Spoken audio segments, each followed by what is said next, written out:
The chapter has offered a critique of the dichotomization of objective and representational realities, spotlighting the major conceptual and practical challenges it encounters.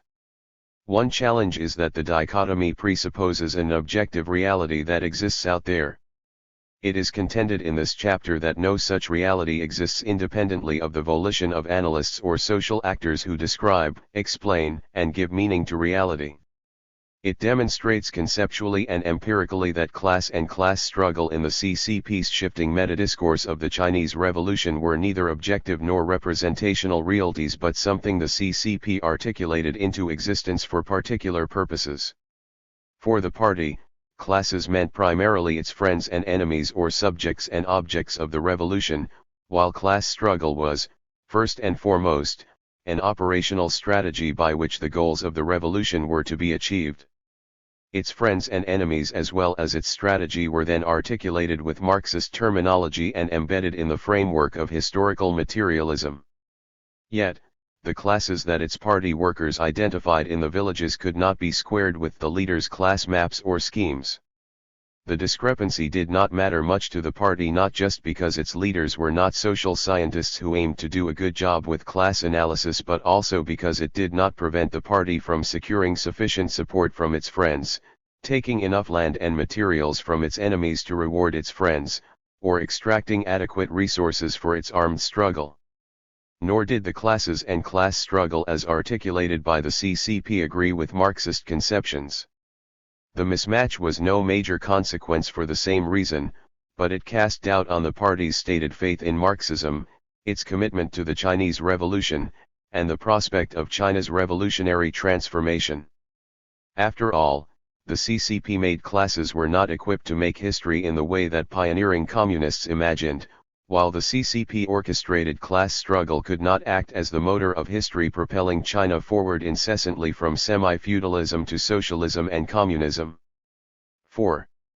The Communist Party of China, the Working Class, and Social Change, 1920 to 1949. As Marxists, the Communist Party of China, CCP, has always asserted that the working class was the leading force in the revolution and the socialism it birthed. This may never have been true. The young Chinese proletariat certainly was the core popular base of the party exertions from its foundation Indiana 19201 until Chiang Kai-shek's betrayal in 1927 forced it into the countryside. Yet even in those early years, the party was mainly peopled and led by young petit bourgeois intellectuals who fomented revolution on the basis of working class support but who did not build a working class organization. In a very different language, the CCP has almost never been of or by the workers, and throughout the revolution it was able to work primarily for, and among and with, them only for its first 7 years. This stark reality lying beneath the party's required Marxist position has profoundly shaped China to this day. This chapter explores the relationship of the CCP and the working class in producing broad-scale social change during the Chinese Revolution. It argues that the working class could prove a formidable political force throughout, engaging in considerable collective action before the birth of the CCP, most successfully when it worked with the party for 2 brief moments in the early 1920s and again the mid-1940s, but even to some extent in the intervening years of Kuomintang rule. For its part, when the CCP was able to do so in its formative years and the mid-1940s, it took its proletarian base as seriously as it could in its mobilizational exertions if not in its internal operations. But the alliance between the working class and the CCP did not, and indeed could not, produce significant gains for either. This had much to do with historical contingencies such as the infancy of the working class and the party, Soviet meddling in party affairs, an ongoing civil war between the CCP and the Kuomintang, an anti-imperial war between them and Japan. It also had to do with structural problems such as perennial economic crisis, the absence of functioning national political institutions, the disaggregation and weakness of all classes, and endemic conflicts among them, all of which made it possible for the working class to score local victories at best but only rarely regional, much less national ones.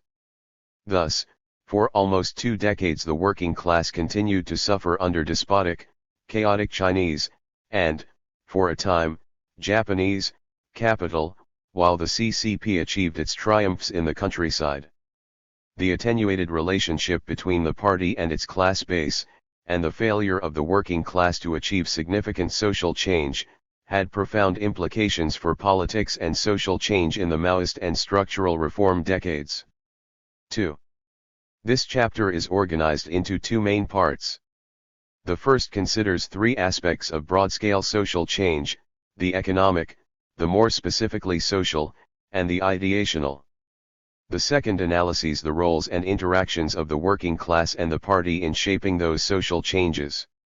Limited social change, economic, social, and ideational. Aspects of the working class. From its birth around the turn of the 20th century to the birth of the People's Republic in 1949, the working class's economic, social, and ideational lives underwent little fundamental change despite the revolutionary currents that swirled around it and in which it actively participated, and the marginal material gains and losses they produced. Throughout, China's working class remained subject to a particularly harsh capitalist-labor relationship. In the 1920s, wages were so low that the Chinese proletariat violated Engels' law, which postulates that as incomes rise the proportion of income spent on food will decline. They were so hungry that they spent any additional income that might come their way to eat a little more. Chesnyo 1968-99. Many lived in dormitories 12 or 15 to a room, including those too poor to bring their rural families to the city. Yet often over half of them could not even afford such egregiously substandard food and housing, as indicated by their high rates of debt, for which they paid usurious interest, sometimes over 100% per year. Chesnyo 1968-97-105. While China lacked anything that could be called a labor aristocracy of well-off workers, Chesnyo 1968-386, there were significant wage differentials within the working class. Large discrepancies prevailed from one industry to another and also within firms. For example, in silk factories, skilled reelers received over 7 times the hourly wage of cocoon cleaners. In Japanese-owned firms, Chinese workers were often paid half as much as their Japanese counterparts. The gap between male and female workers was of a similar proportion, and it widened over time. Honig 1986, 55. Wage labor developed quickly, though pre-capitalist labor relations such as guilds and apprentice systems, while in steady decline, remained in place as well for a considerable period of time, even in parts of the modern industrial sector. Chesnyo 1968, 54, 118, Wales 1945, 7-8, 12-13. Moreover, the new capitalist wage labor remained embedded in a number of traditional, pre-capitalist social institutions, as we shall see. Shop floor management was highly despotic. Wages were often not even paid in full.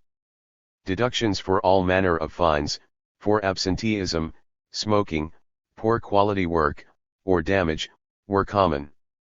Workers often had to present gifts and provide services to their foremen, who could fire them at will. Frequently, they were required to pay a share of their wages into self-funded insurance schemes as well. It was also customary in many firms for a portion of wages to be withheld until the managers were satisfied with the quality of work done. Bosses often subjected their workers to lengthy wage arrears, to fortify their coffers and keep workers from quitting.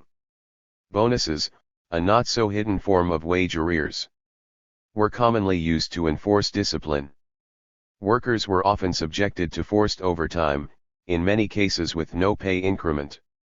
Sometimes they were even paid in kind rather than in cash. This often meant the provision of food and shelter, which, as noted earlier, were minimal. Employment security and social services such as free housing and food were sometimes provided for skilled workers who were valuable and in short supply, but much less, if at all, for unskilled workers. Howard 1998, 259-260, 268. In many cases, even bathrooms and first aid were not provided. Chesnyo 1968, 375. Turnover rates were high, partly for this reason but mostly because managers were free to fire or lay off workers at will. Chesnyo 1968, 90 ff. Unemployment was often astronomical, reaching half the labor force at certain junctures, which helped keep wages low and conditions of work miserable. For artisans, proletarianization involved a relentless process of deskyling. Howard 1998, 170. Most workers were first-generation rural emigrants, thanks to ongoing, crisis-driven population flow in and out of the urban areas. Harrison 1972, 180, Smith 2002, 15, Hers Hatter 1986, 49, Chesnyo 1968, 50-51. As outsiders to the city with little or no education, sophistication, or familiarity with urban life, these villagers were readily attracted to formal and informal institutions that would introduce and acclimate them to the city, including gang bosses, native place groups, sisterhoods and brotherhoods, and secret societies. The working class included both skilled artisans, generally in South China, and unskilled workers more frequently found in the north. Perry 1993, chapters 2 and 3. Both women and men were significantly represented in China's working class, the former thanks to the proliferation of the light industry. Wales 1945, 15, Smith 2002, 18. Chinese and foreign capitalists, particularly those in the textile sector, employed child labor as well, though the practice declined over time. Chesnyo 1968, 65, Hers Hatter 1986, 53. Most workers were young, at least when they were first recruited, since it was easier for callow, unmarried people to leave the countryside, and gang bosses preferred the hardier and unencumbered. Workplace social relations were, predictably, highly authoritarian and often downright abusive, including kowtow rituals, 3 limited toilet breaks, body searches, public shaming, factory incarceration, militarization, and beatings. Howard 1998, 275-276, Hers Hatter 1986, 49. Work was frequently dirty and dangerous. Morbidity rates were far higher for factory workers than for other urban poor. Howard 1998, 227 ff. Workers understood their material and social conditions in terms of class, gender, and nation. 4 As early as 1905, striking workers protested their exploitation. Sharing class interests with fellow workers, though initially they tended to resist a concept of class as inherently antagonistic and conflictual. Smith 2002, 58-59, Chsin 1999, 82-83, 116. They were also modernists who spoke of enlightenment to the potentiality of freely chosen human will and self-improvement, and liberation from fatalistic, slavish subservience to traditional norms. Education became a major theme in workers' movements, not only as something that leaders and donors would supply but also of which enthusiastic proletarians seeking self-betterment and liberation would avail themselves. Smith 2002, 118. The achievement of human dignity and a respected place in society, of no longer being beasts of burden like cattle and horses, was an oft-repeated goal, and it was to be achieved through concerted, rather than individual, action. In this connection, workers increasingly saw labor itself as moral, noble, and even sacred. Moreover, it could contribute to national development. For women, though not men, gender was a necessary and potent part of working-class self-understanding. Even before the collapse of the Qing dynasty, during the earliest days of China's industrialization, most strikers were women. They called themselves women workers, reflecting their sense that gender and class were of a piece.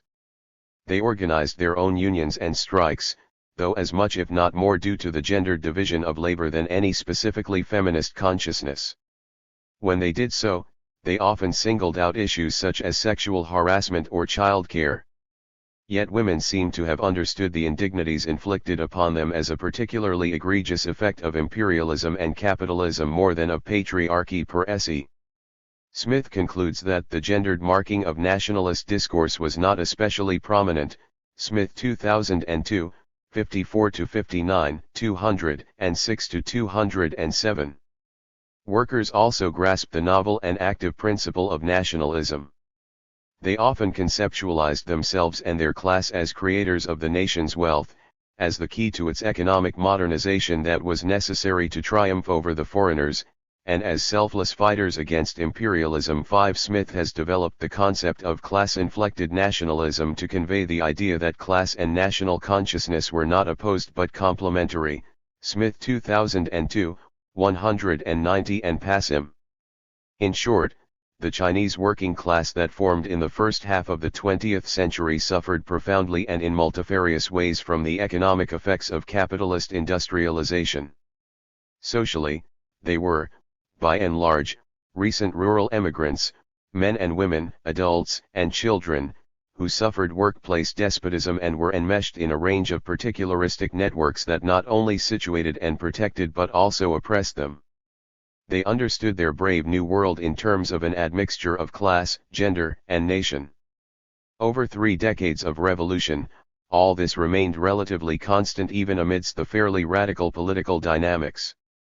The reasons for the lack of real social change for the working class before 1949 have historical and structural roots, starting at the end of the 19th century. More precisely, from the 1895 Treaty of Shimonoseki, which for the first time allowed foreigners to operate factories in China, the country embarked on a headlong pathway of late, rapid industrialization which everywhere has proven unfavorable to the infant working class. In China, the high levels of state enterprise and close collaboration between private capital and political authorities, however transient they were, backed economic exploitation and social oppression with potent repression.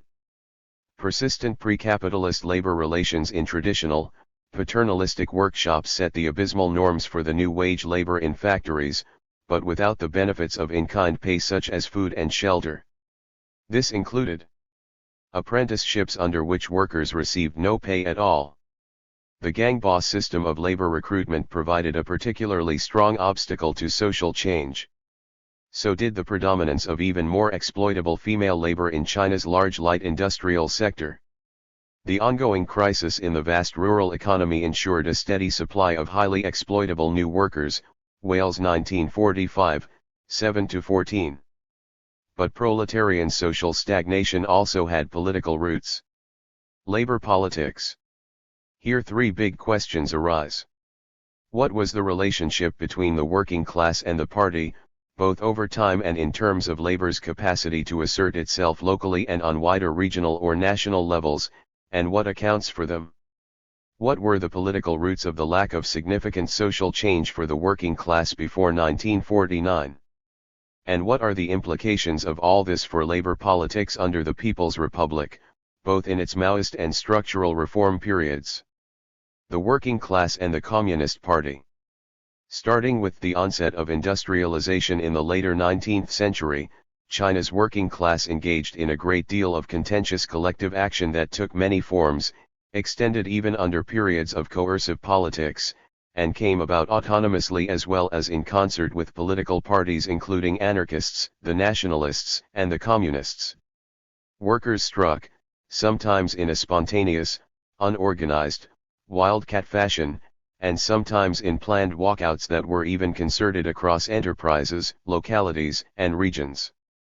They participated in broad popular mobilizations such as the May 4, 1919, and May 30, 1925, movements and the 3 armed uprisings, 1926-1927. They undertook slowdowns and campaigns of industrial sabotage and theft. They joined boycotts. They beat up managers. They worked with the CCP for revolution. They did all this against a wide range of targets, supervisors and managers both Chinese and foreign governments operating in China, and reactionary or corrupt Chinese leaders and politicians. The issues that propelled them were just as numerous: wages, bonuses, profit sharing, apprenticeships, internal labor markets, hours, vacations, arrears, sick pay, health benefits, working conditions, shop floor management, welfare, including factory meals, maternity leave, daycare, and death benefits, job security, severance pay, reinstatement of fired workers, physical abuse by managers, insurance, social recognition and respect, national humiliation, union recognition, the right to political expression such as permission to wear Sun Yat-sen-style jackets, or to celebrate May Day, political and economic corruption, and simple human dignity. Finally, the participants in contentious collective action ran the full gamut of the working class, more and less skilled, female and male, old and young, inland and coast, employees of foreign and Chinese firms, members and non-members of secret societies and gangs, and workers from sectors and industrial branches of all kinds. When it came into being in 1920, the Communist Party found an already mobilized working class to try to lead. Even before the first party congress in 1921, it had begun publishing labor journals and organized unions and workers. Schools, especially in Shanghai, Guangzhou, and Hunan. By 1922, it was active in the victorious Hong Kong Seamen's Strike, the first with national significance and a well-defined class orientation, drawing in 100,000 strikers from as far as Shanghai, Harrison 1972, 36-37. In 1923, the party led 150,000 workers in over 100 strikes, including Shanghai textile mills, the Anyuan and Kailan coal mines, and the Beijing Hankow Railway, Harrison 1972, 37-38. This flurry of labor protest came to a screeching halt in the February 7, 1923, massacre, when warlord Wu Peifu's forces slaughtered dozens and injured hundreds of the railwaymen. Chen Duxiu, the party's general secretary, abandoned labor-related work in favor of the united front with the Kuomintang and its policy of mobilizing the working class for the nationalist and anti-warlord struggles, Harrison 1972, 58. But for the next 2 years, the party also worked quietly to develop its own organizational capacity and create new unions, which soon paid off. In 1925, the party returned to active working class mobilization around labor issues, leading strikes in 22 Japanese-owned cotton mills in Shanghai and Qingdao from February to April. In May, it helped organize the Second National Labor Conference in Guangzhou, exerting considerable influence among the 166 participating unions which represented 540,000 workers, a threefold increase from the number of workers under the party's influence 3 years earlier. The Communist Party was very active in the May 30th movement, which led to a general strike involving several 100,000 workers in Guangzhou and Hong Kong. The Hong Kong strike lasted 16 months, the longest in Chinese history. While it was eventually dissolved, in deference to the united front with the Kuomintang in connection with the Northern Expedition, without much in the way of material gains, it amounted to a huge political gain for the Communist Party, for the first time convincing it of the revolutionary power of popular movements. Harrison 1972, 63-64, 86. The high tide of the party's labor activism continued for the next 2 years. It admitted hundreds of thousands of workers, who, for the only moment in its history, came to comprise more than half of its members by 1927, Harrison 1972, 64. Throughout the Northern Expedition starting in 1926, it organized workers' pickets to shut down railways and conduct economic sabotage. All this came crashing down in the April 12, 1927 White Terror, when Chiang Kai-shek collaborated with the Green Gang to betray the Shanghai working class, which had mobilized to prepare for the Northern Expeditionary Forces to take the city. Several hundred were slaughtered, including its leader Wang Xiaohua. Zhou Enlai, later China's renowned premier, narrowly escaped. The repression soon spread to Nanjing and Wuhan. In August, Communists were defeated in the Nanchang Uprising, their first pitched battle with Kuomintang forces. The following month, they were defeated again in the autumn harvest uprisings. At its November plenum, the party shifted its strategy to focus on the countryside. In December, the Guangzhou Commune uprising failed. By the end of the year, the party's membership was literally decimated, dropping from 58,000 to 5,000. Over the next 10 years, though, the working class did not fold its cards even as the communists were confined to the countryside. Its left radicalism transmogrified into a right corporatist pattern under the now authoritarian republic. Labor politics came to be dominated by organized criminals with whom the weak Kuomintang was forced to ally in order to govern at all.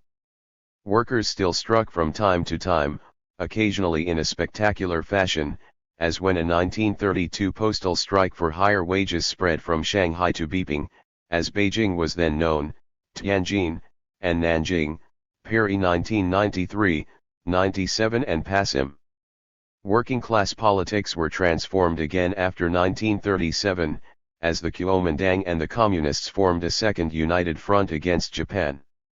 With the Japanese occupation of Shanghai and the retreat of the Kuomintang to a new capital in inland Chongqing, criminal gangs began to work alongside the CCP to lead the labor movement. Throughout the War of Resistance to Japan, which began with the Japanese offensive in 1937, proletarian contention remained at a low ebb thanks to Japanese repression, generally unfavorable wartime economic and political conditions, and the CCP's shift from a failed radical policy after 1927 to a more moderate one, Paris 1993, 114 and Passim. Contentious working-class collective action did not peak again until the second half of the 1940s, with the victory over Japan, the return to power of the exhausted Kuomintang, and the renewal of the civil war with the Communists, who now began to go on the offensive in urban areas by organizing unions, recruiting workers into the party, and ultimately organizing strikes in a number of cities, including Shanghai and Chongqing. The efflorescence may be related at least in part to specific economic factors such as the spike in inflation and the declining demand for labor with the end of wartime production. Yet earlier sharp economic downturns, the Great Depression, which struck China hard, and the economic collapse caused by the Japanese offensive of 1937, had not coincided with upsurges in contentious collective action. Likewise, it is difficult to relate the ebb and flow of proletarian protest to shifts in the social or cultural aspects of class formation.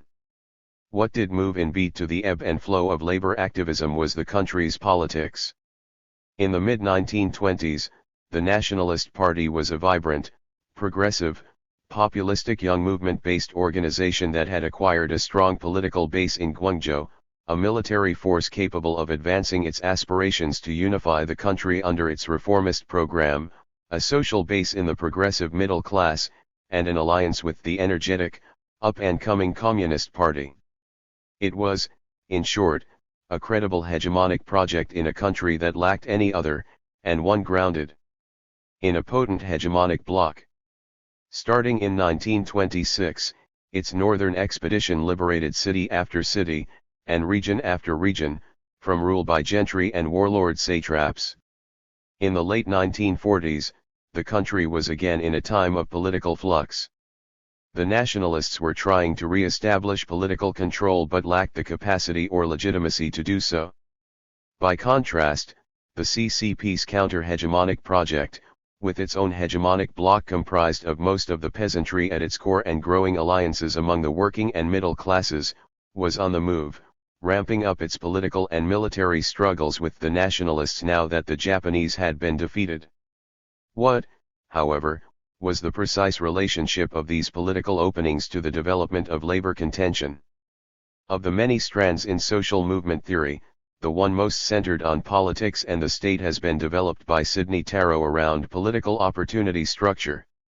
He defines political opportunity as consistent, but not necessarily formal, permanent, or national, dimensions of the political struggle that encourage people to engage in contentious politics. He goes on to define political constraints as factors, like repression, but also like authorities' capacity to present a solid front to insurgents, that discourage contention. Political opportunity structure is the concatenation of the two.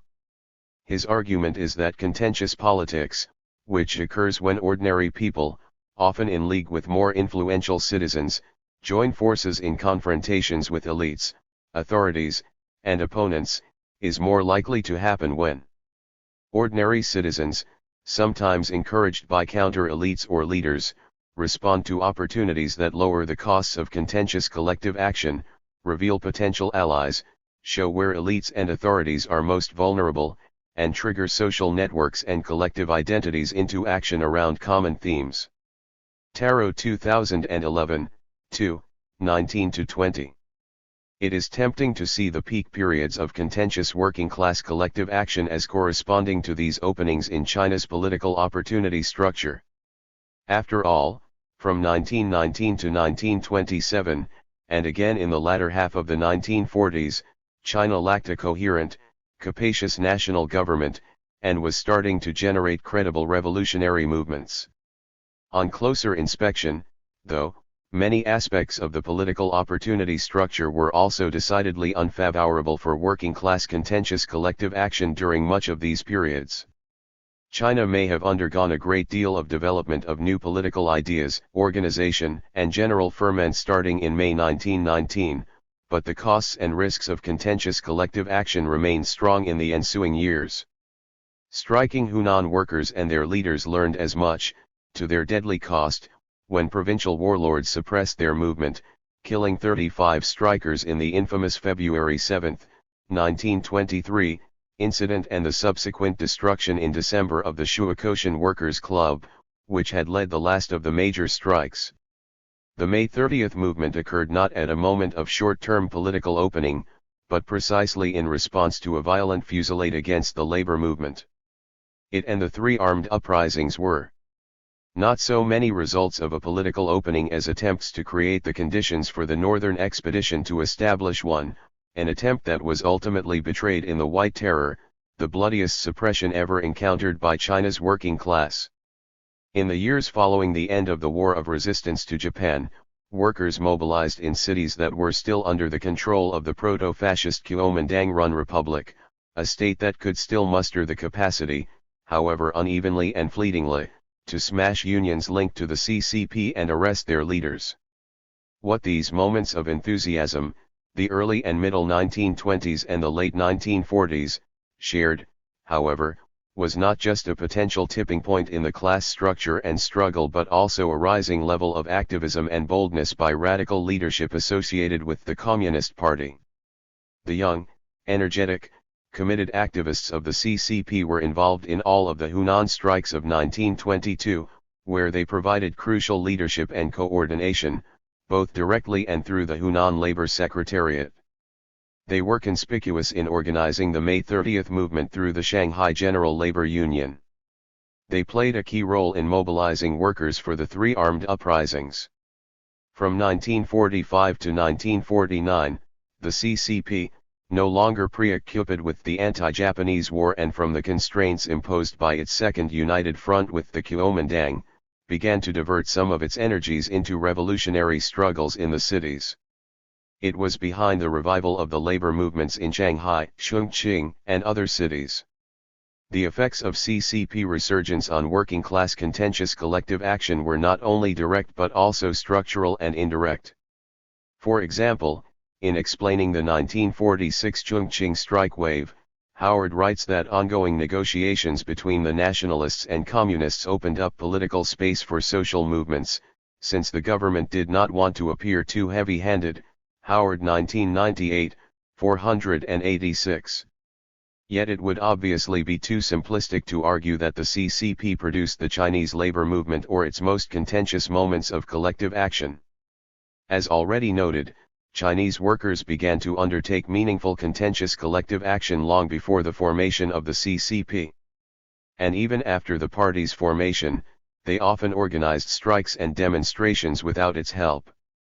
Their activities were fostered and marked by other aspects of what Tarot calls mobilizing structures, The social networks and institutions within which the contentious collective actors live and work, Tarot 2011, 22-23.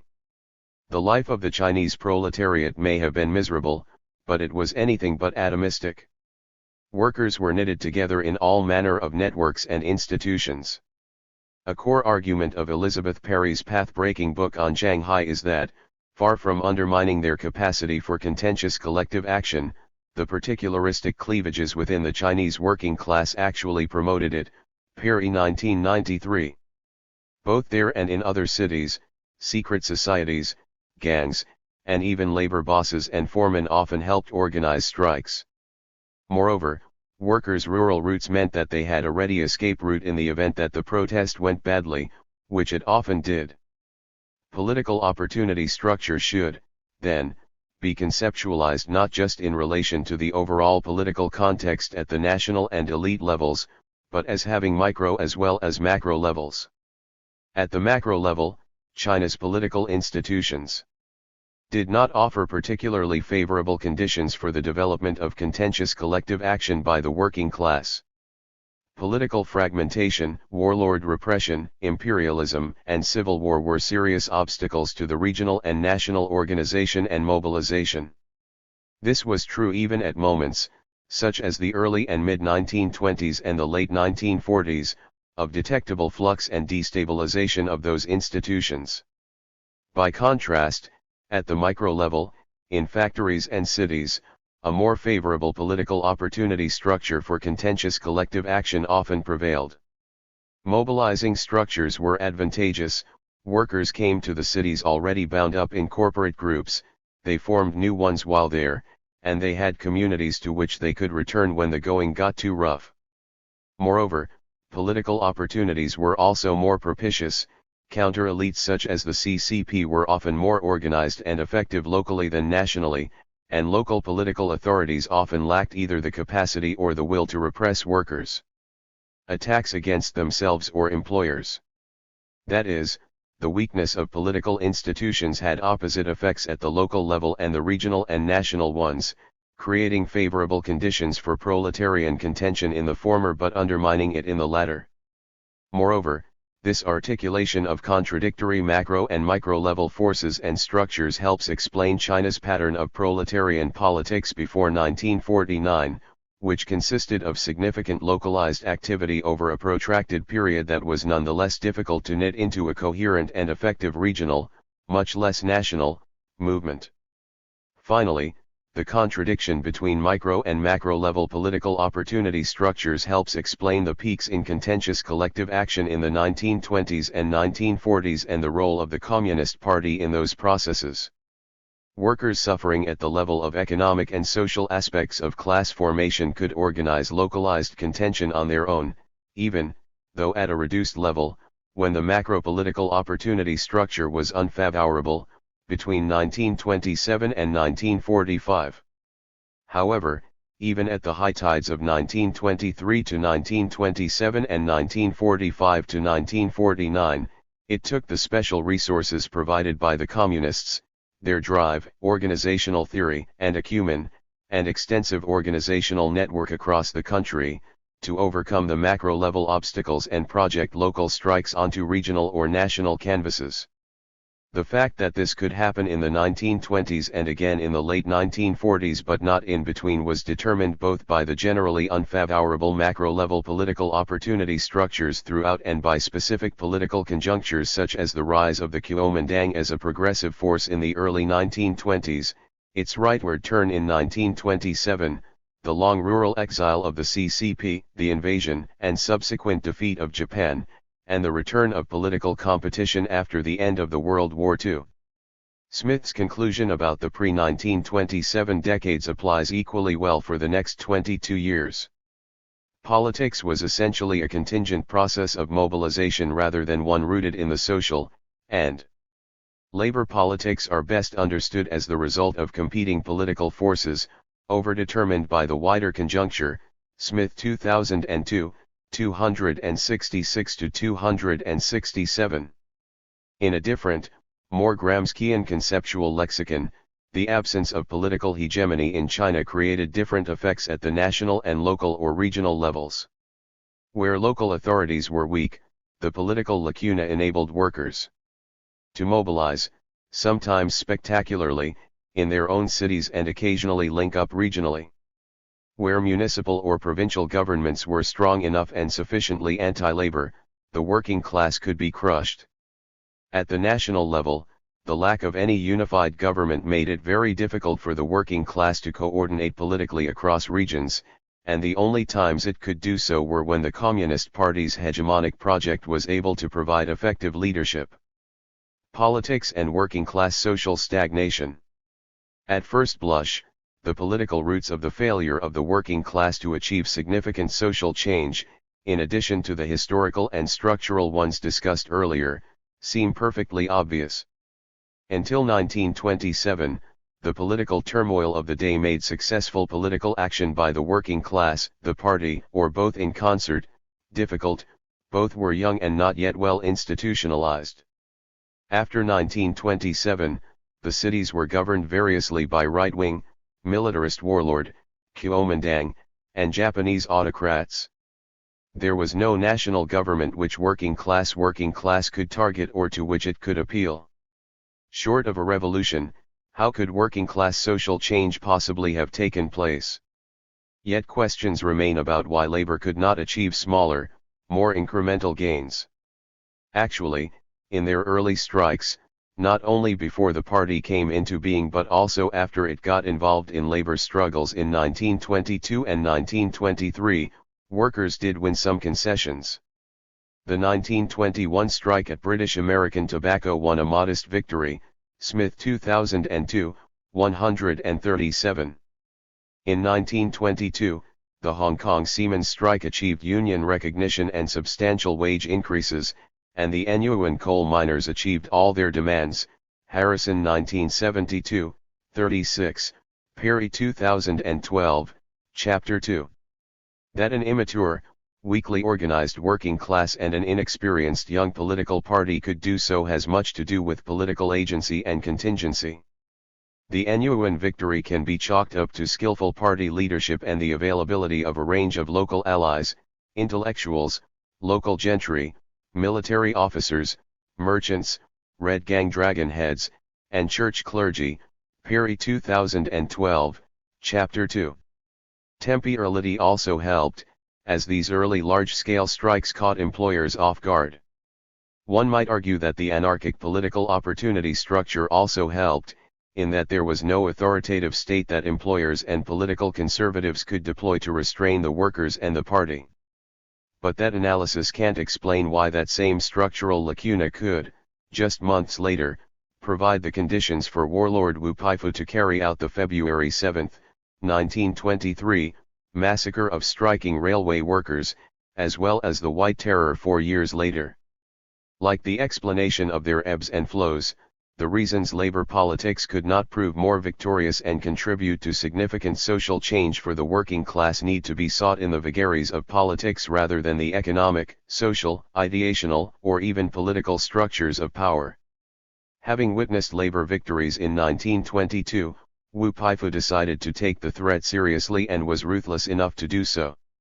For the rest of 1923 and 1924, the shocked, young, and still unarmed Communist Party, under pressure from Moscow, prioritized its united front with the Kuomintang, including moderating labor mobilization. Its return. The working class before 1949 119. To more active labor politics from 1925 to 1927 corresponded to the growing strength and confidence of the United Front. Its crushing defeat in 1927 was down to Jiang's betrayal and his decision to take the Kuomintang hard to the right. His capacity over the next decade to chase the party first into the South China countryside and then drive it into near extinction en route to deepest Shaanxi put paid to any serious hopes for labor. So did the Japanese invasion and occupation of the next decade. By the time they were defeated and the party began to return to the urban areas at long last, its emphasis was on defeating the Kuomintang much more than pursuing social change for workers. Implications for labor politics in the People's Republic. The upshot of all this is that the Chinese working class was not incorporated in a significant way into the CCP. Party leaders were mostly radical young intellectuals. For only the briefest moment, in 1926 to 1927, did workers comprise half of the party's membership, and almost none of them held important party positions. One Central Committee member remarked that workers cannot read, cannot write, cannot speak, and cannot understand anything. By 1930, only 8% of members hailed from the working class, and only 2% were factory workers. In 1949, less than 5% were, and even after the crash-heavy industrialization of the first five-year plan, only 14% of the party, and 8.6% of the 8th Central Committee were. Harrison 1972, 99, 161, 458 to 459. Yet the Chinese working class had also developed a rich experience of political contention. It had stood up for itself long before the foundation of the Communist Party, worked closely with it during the heydays of 1922 to 1923, 1925 to 1927, and after 1945. It even managed to assert itself during the dark days of Kuomintang rule. Thus, the party state began life with a working class with which it had the most attenuated relationship of any class or stratum on its side.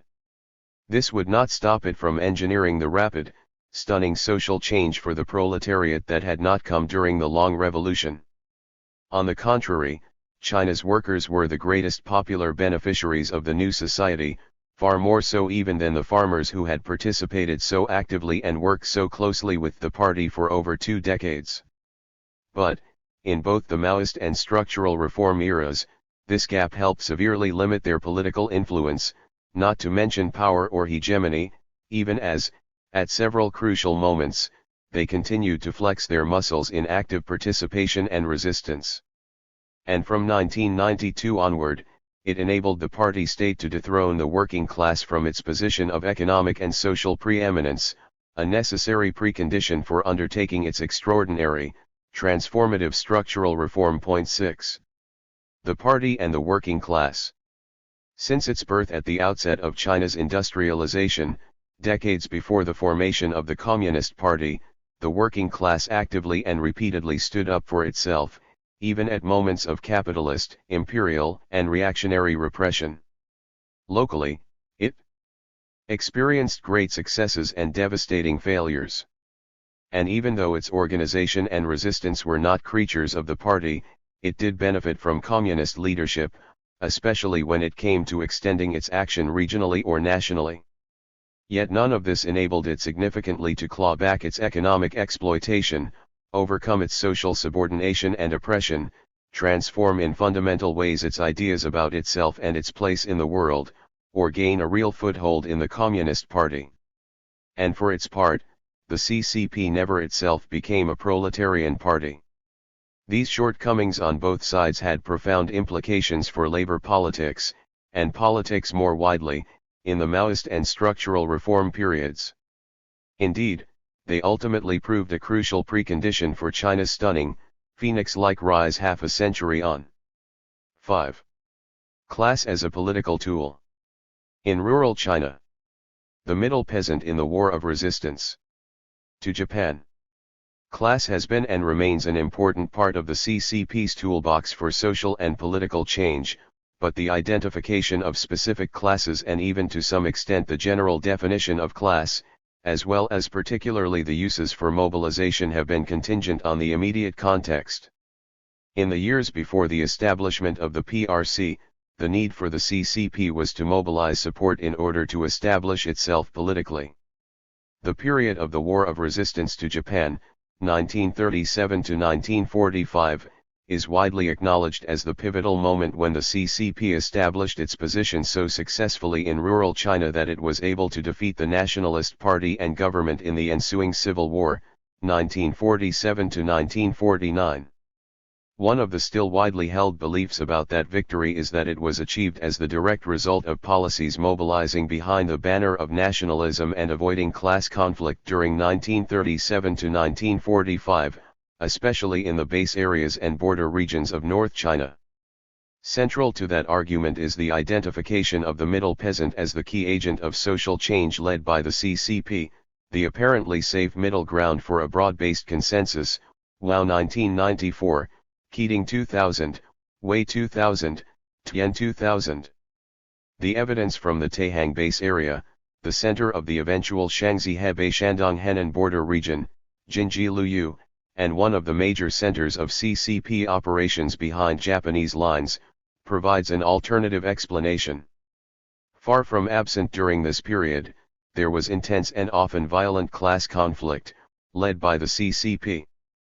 It was precisely this class conflict and its consequences that eventually led the CCP to embrace the idea of the middle peasant as its principal agent of social change. In the process, though, the CCP's approach to what constituted a middle peasant in terms of landholding, class consciousness, and suitability for mobilization and leadership changed several times and dramatically. There was an inherent variability to and mutability of the CCP's class categorizations and its management of social categories, including but not confined to that of the middle peasant. doi 10.4324/9781003254898-6. 122. Under the threat of invasion from Japan, the CCP had most definitely put aside its revolutionary agenda in order to support a united front coalition with Chiang Kai-shek and the nationalists. It not only played down its own revolutionary rhetoric but also agreed to end its calls for the confiscation and redistribution of landlords' property, as well as armed revolt, Van Slyke 1986, 610. However, the CCP temporarily shelved its revolutionary goals at the beginning of the war. It had not abandoned them completely. As the war developed, leaders in the CCP's central institutions and even more the party's activists in the base areas became increasingly concerned with the security of their political position and programs of social change. In the Taihang base area, the CCP's commitment to radically reshape the socio-political environment was not abandoned for very long. Until the middle of 1939, the CCP had worked locally in close alliance with the provincial warlord, Yan Zishan. The CCP seized power locally in the following months and set about developing a more radical social and economic reform program, both for its own sake and in order to develop a social base of support. Goodman 2013b. At the start of the War of Resistance, the CCP's commitment to class description had led it to identify social groups in terms of class status derived from its experience in developing the Jiangxi Soviet during 1931 to 1934 and later refined in North Shaanxi during 1935 to 1936, Kim 1969, 80 ff, Selden 1995a, 55, 66. Land-related categories played a central role in the CCP's drive for social reform. A landlord was defined as someone who lived entirely on rents and other income and did not personally engage in labor. A rich peasant was defined as someone who engaged in agriculture or other labor but had excess land to rent out. A middle peasant was a self-sufficient owner-operator, who did not either rent land out or work the land of others. At times, this category was reconfigured in terms of a need to rent land, rather than the activity itself. A poor peasant usually owned some land, but not enough to support their family, and in consequence, rented land to make up the difference. A tenant was someone who owned no land, but had recognized rights of cultivation on an annual, long-term, or permanent basis to land owned by others. Tenants paid rent on all land cultivated. A farm laborer also owned no land, but only hired out their labor, either as a regular hired hand or for a contracted period.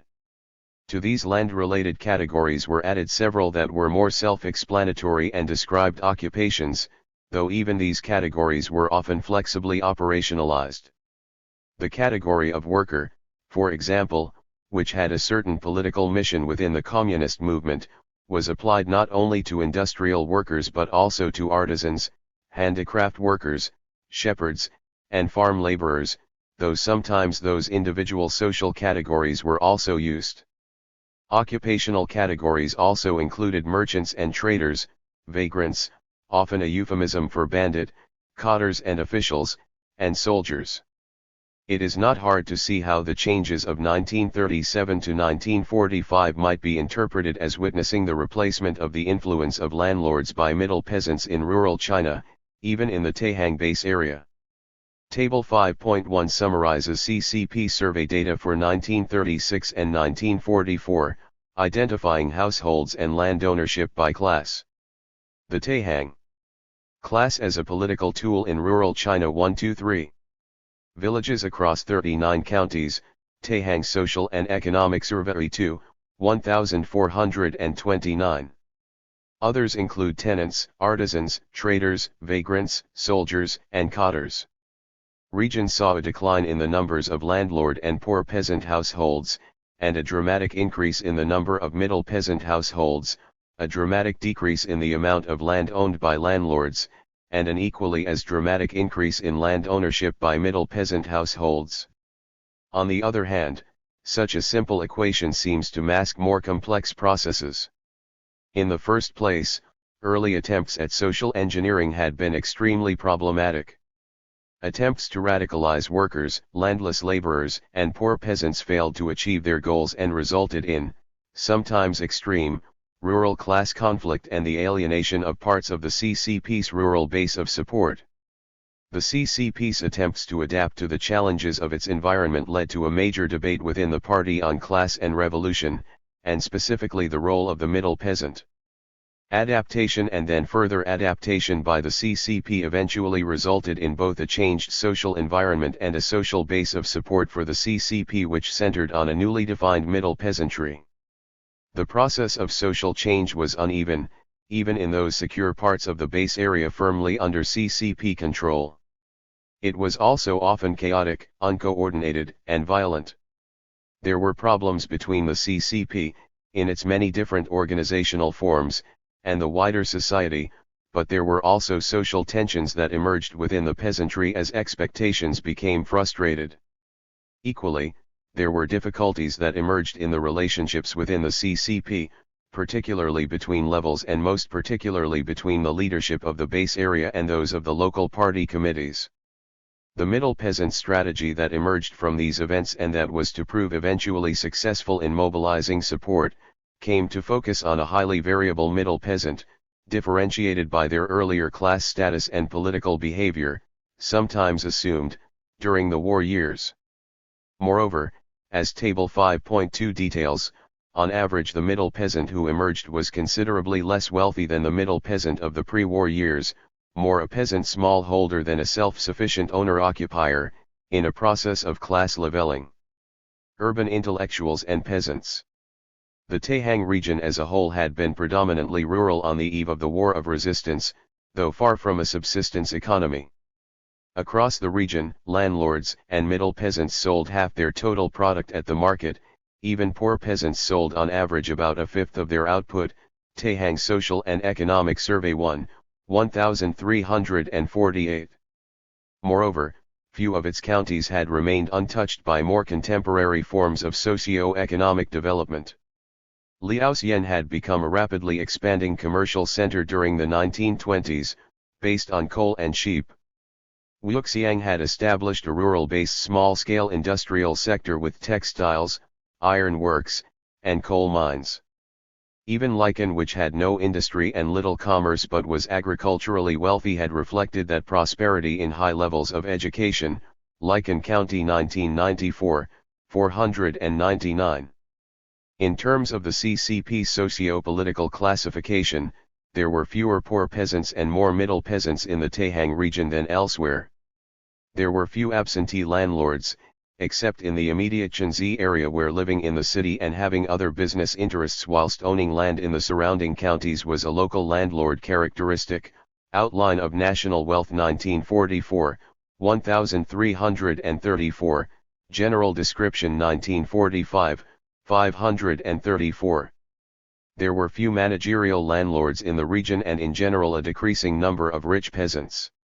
Those who came into the Taihang region in 1937 and then organized the base area were for the most part not of this background and had little experience of rural China at all. The CCP's first organizers and the earliest recruits to the resistance cause were almost exclusively urban intellectuals, Chi Biking 1986, 262. Quite apart from their reactions to the local physical environment, they were often shocked by both the poverty they encountered and cultural differences that local people took for granted. Under these circumstances, the task they faced to mobilize the local population for resistance, let alone social reform, would have been organizationally and politically uphill even if they had received considerable training beforehand. Some, perhaps as many as 30 at base area level, Li Suifen 1998, 25. And a half dozen or so in Wuxiang, Wang Yutang 1985, 87, had been CCP organizers before the outbreak of war. However, the evidence suggests that many who were recruited in 1937 had sometimes only very cursory inductions into the CCP, let alone as cadres. By August 1940, 38.7% of county-level cadres, for example, had still not attended any kind of training program even at the county level, let alone entered the more formal system of party schools, and of the 61.3% who had, more than half had only attended local county-level short-term programs, CCP. Taihang Organization Department 1940, 3. The incoming organizers and urban intellectuals certainly recognized the need to learn about their new environment and for training. However, they also came from a background that provided them with both a moral superiority towards the peasantry and an almost messianic belief in the role of the intellectual as savior as well as political leader. Yang M 1969, 143, Grieder 1981. The potential for misunderstandings, difficulties, and mistakes in attempting mobilization and social reform was high. Li Suifen, who was the secretary of the base area CCP committee and himself an urban intellectual, often commented during 1937 to 1945 on the organizational and political problems facing cadres because of their own backgrounds. On occasion, he even complained about what he clearly thought was their unreasonable behavior or unrealistic political expectations. Looking back from 1945 on the course of the base area's development, he was particularly pointed. Many leading cadres were urban intellectuals. When they first came they knew little about the rural areas and the peasants, and nothing about peasant cadres or worker peasant cadres. Whether deliberately or not, they hurt the worker peasant and local cadres through their city views and absolutist interpretations of Marxism. Li Suifen 1945, 67. On the other hand, the problems Li was referring to in March 1945 were not immediately apparent in October 1937.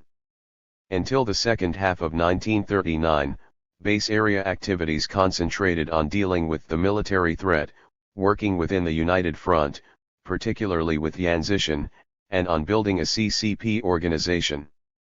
There was little time or opportunity for concerns about implementing a program of social change.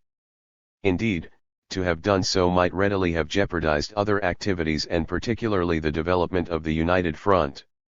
All the same, war and social movements had an impact on local structures of wealth and power during the first 2 years of the base area. Some landlords fled, and where that happened their land holdings became public land that was redistributed within the village.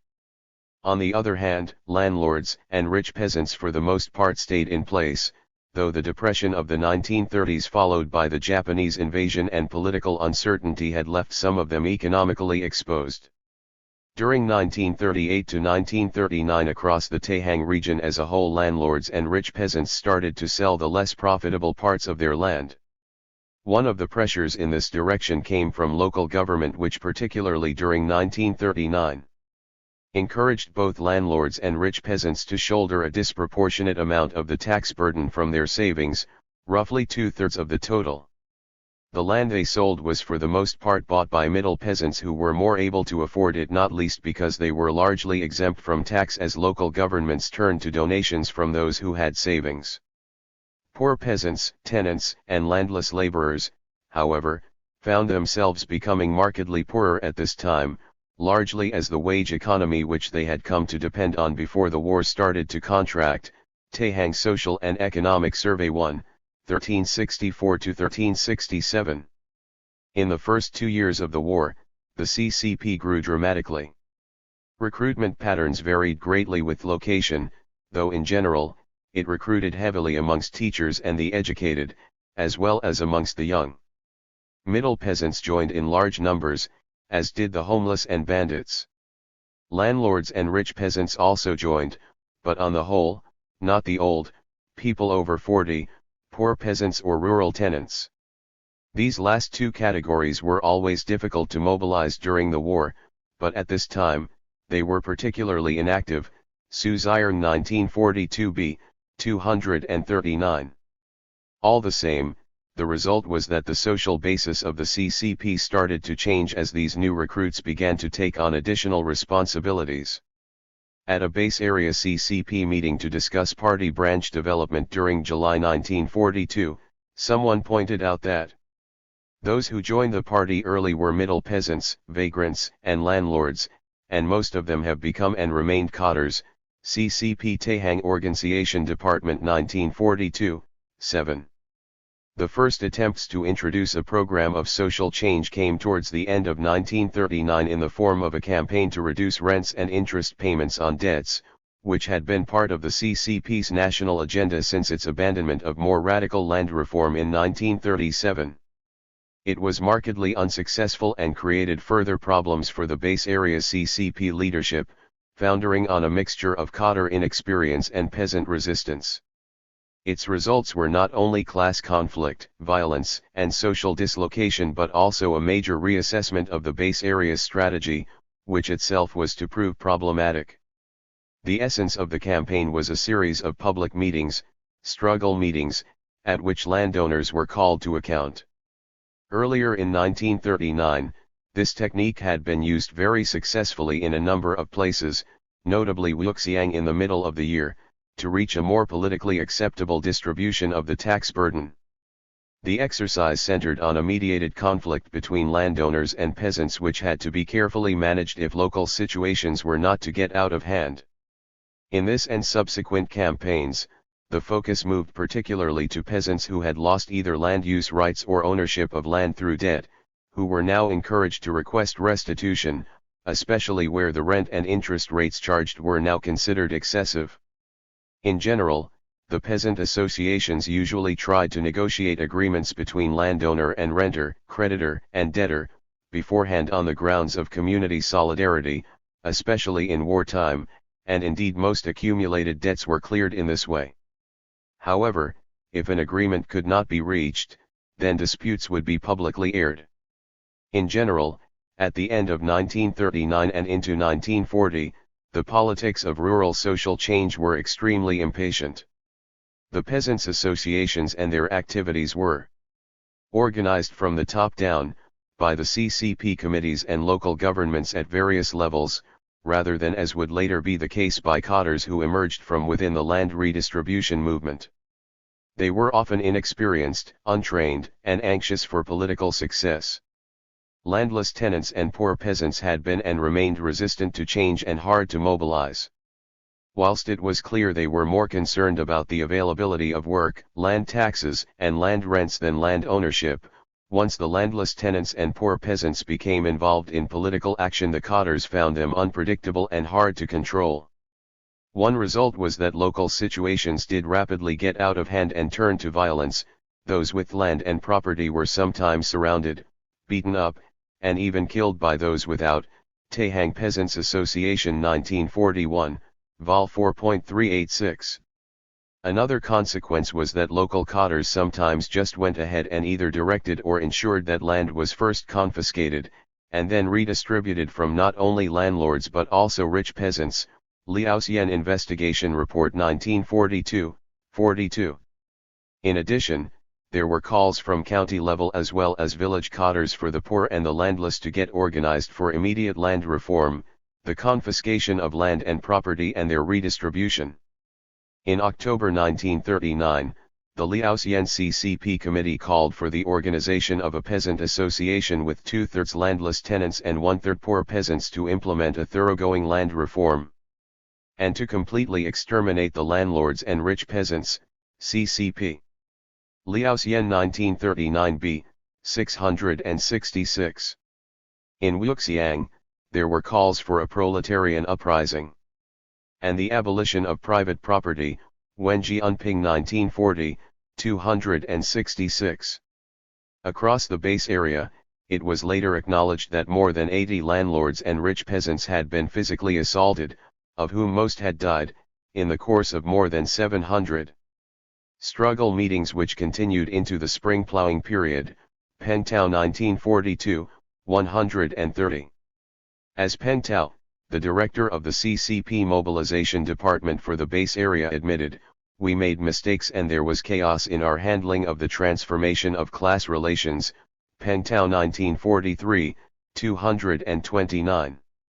The Regional Joint Government Administrative Office went further admitting breaches of human rights through zealousness in mass mobilization during 1940, Pengtao 1941a, 189.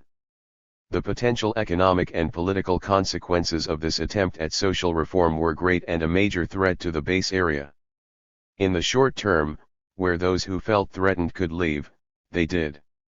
The Peasant Association acknowledged that large numbers of the rural social elite had fled to the Japanese-occupied territories, Taihang Peasants Association 1941, 387.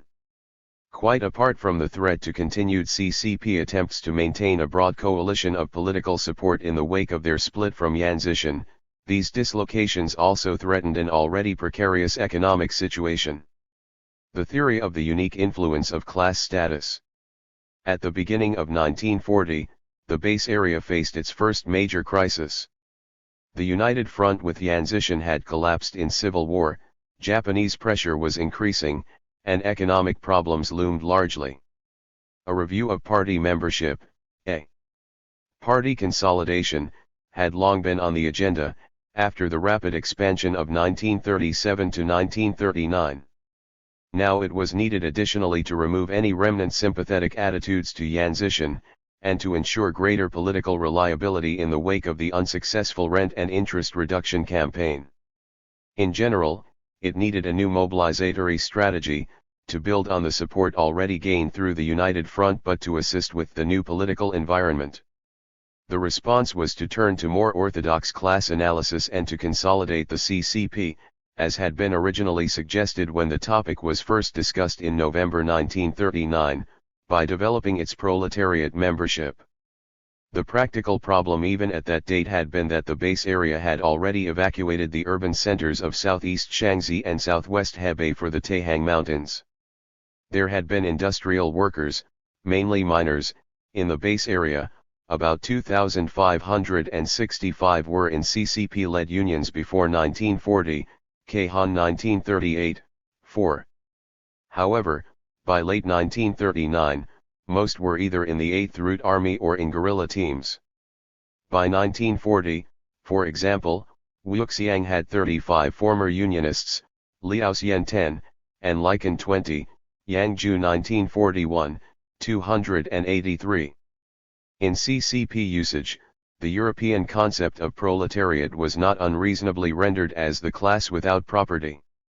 The search for the working class could then be extended to include not only rural industrial workers but also craftsmen of all kinds, for example, house builders and repairers, shoemakers, and ironsmiths. Shepherds, sheep were and are a major industry in the Taihang region, farmhands, and tenant peasants, because they did not own the land they worked. Because they were forced to sell their labor to live, all these social categories were effectively landless laborers or peasant workers. Similarly, because even though they might own a small amount of land, poor peasants were forced to rent from a landowner, they could also be regarded as part of the category of the exploited. In practice, the proletariat thus became industrial workers, farmhands and poor peasants. CCP Tahang 1939b, 685, Lee Swafen 1939, 494. In his discussion document right at the end of 1939 that summed up the local CCP's development during the previous 2 years, Lai Ruyu, then a member of the Base Area CCP Committee and later director of its organization department, had highlighted the issue of class status as the most significant question for the immediate future, Lai Ruyu 1940, 53. He was far from alone in highlighting this concern to determine the social groups to be targeted not only for recruitment to the CCP but also for the development of wider support. Many in the leadership of the CCP at the base area and county level explain the failures of late 1939 as a result of poor class analysis. In their view, the CCP's program was not at fault but rather its implementation because of the poor quality of party cadres and the political unreliability of party members. The directors of the base area's propaganda department, Su Ziyang 1940, 186, and organization department, He Yingke 1940, 801 ff, reflected on the CCP's over-reliance on intellectuals and middle peasants for leadership, all bemoan the lack of workers in the Tahang base area CCP. The Wuxiang CCP in particular criticized the role of middle peasants in its leadership. The Lycan CCP pointed to its intellectuals as the cause of failure. Discussions within the base area CCP in the first few months of 1940 led to a theory of the unique influence of class status which reached even beyond the ideological formulations of November 1939. Recruitment to the CCP would now not only favor poor peasants, industrial workers, and landless laborers but exclude for the most part members of the rural social elite, rich peasants, middle peasants, and intellectuals, Lee Swafen 1945, 63. The immediate results of the debate were a review of party membership that decreased the numbers from the excluded social categories in the local organization and a serious attack on the base area's cadre force, Lu Jiangxun 1945, 14 ff. This outcome also meant a basic continuation of the same policies on social reform that had characterized the previous few months, even if some attempt was now being made to reduce the potential for uncontrolled violence. The theory of the unique influence of class status was more than simply an application of a set class analysis. It resulted from a discussion of the principles of the CCP's class analysis and led to a crude form of Marxism that held political beliefs and actions to be determined and predicted exclusively by social background. The theory seems to have originated with the urban intellectuals who had joined the CCP at an early stage in the war. These perspectives left little if any room for the transformative power of consciousness in encouraging a process of social and political change, and seems to have asserted that only the proletariat as now defined could have genuine revolutionary potential. The articulation of the theory of the unique influence of class status not only favored the, now redefined, working class, but also discriminated against privilege and wealth both of the old society, landlords, rich peasants, the traditional intellectual stratum, and now also the new privilege, those who had been able to profit from the war and earlier social dislocation, particularly to buy land, and even more particularly the middle peasants. It even promised to turn workers and peasants into intellectuals, and to make intellectuals practical, Tahang Work Report 1940, 13. The importance of this dividing line is graphically reflected in the base area's 1940 report on its party consolidation campaign.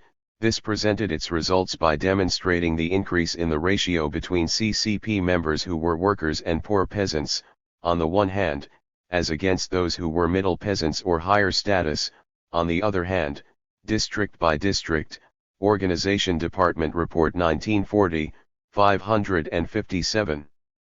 The formal process of party consolidation, in which members were required to reapply and be reassessed, meant that the impact of the theory of the unique influence of class status on the composition of the local CCP was dramatic.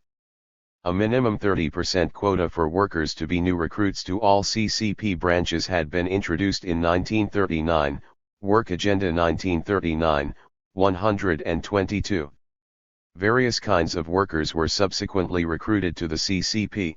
The number of industrial workers increased by a factor of 9 and of craftsmen by a factor of 4, though the absolute numbers remained small at 1.8 and 1.9%, respectively, of the base area party's membership.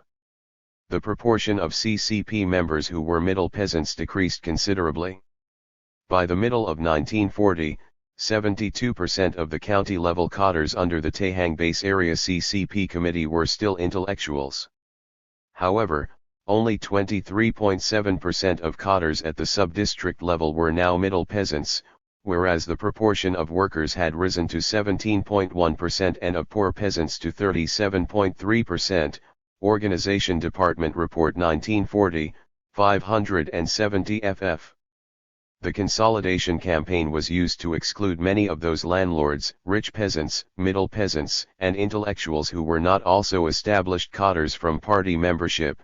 Work Report 1942, 236, and even those who were cadres were subject to investigation meetings where their political credentials were tested. The leadership of the peasants' associations, which had been dominated by middle peasants, passed overwhelmingly to poor peasants. Taihang Peasants Association 1941, 446. Economic and political challenges. The base area leadership did move to moderate excess during 1940 but remained committed to its general program of radical reform. Even whilst emphasizing the need to respect human rights and providing guarantees to landlords and rich peasants that their land would not be confiscated, they continued to pressure them both politically and economically. Politically, the pressure was maintained for landowners to reduce rents and interest rates and to regularize debts and tenancy arrangements. As a result, the number of land disputes of various kinds escalated dramatically during 1940, Taihang Peasants Association 1941, 363. The economic pressures placed on landlords, rich peasants, and increasingly middle peasants served to depress further an already depressed economy and eventually led to political resistance. Land sales rose steeply as landlords and rich peasants divested themselves of less profitable assets that carried a high political risk. Whilst land redistribution was a politically desirable goal, particularly if it could occur through the operation of market forces rather than political confiscation and reallocation, the economic impact of such a sudden change was severe. Moreover, the reform to the tax system introduced at the end of 1939 and beginning of 1940 had been a disincentive to production and encouraged landlords, rich peasants, and middle peasants to sell their land rather than to farm it. A key part of the CCP's reform program at this time concentrated on the taxation system and ensuring a more equitable sharing of the tax bill. Tax was even more of a concern to peasants than land ownership since the tax apportionment system was based on a poll tax rather than a wealth or property tax.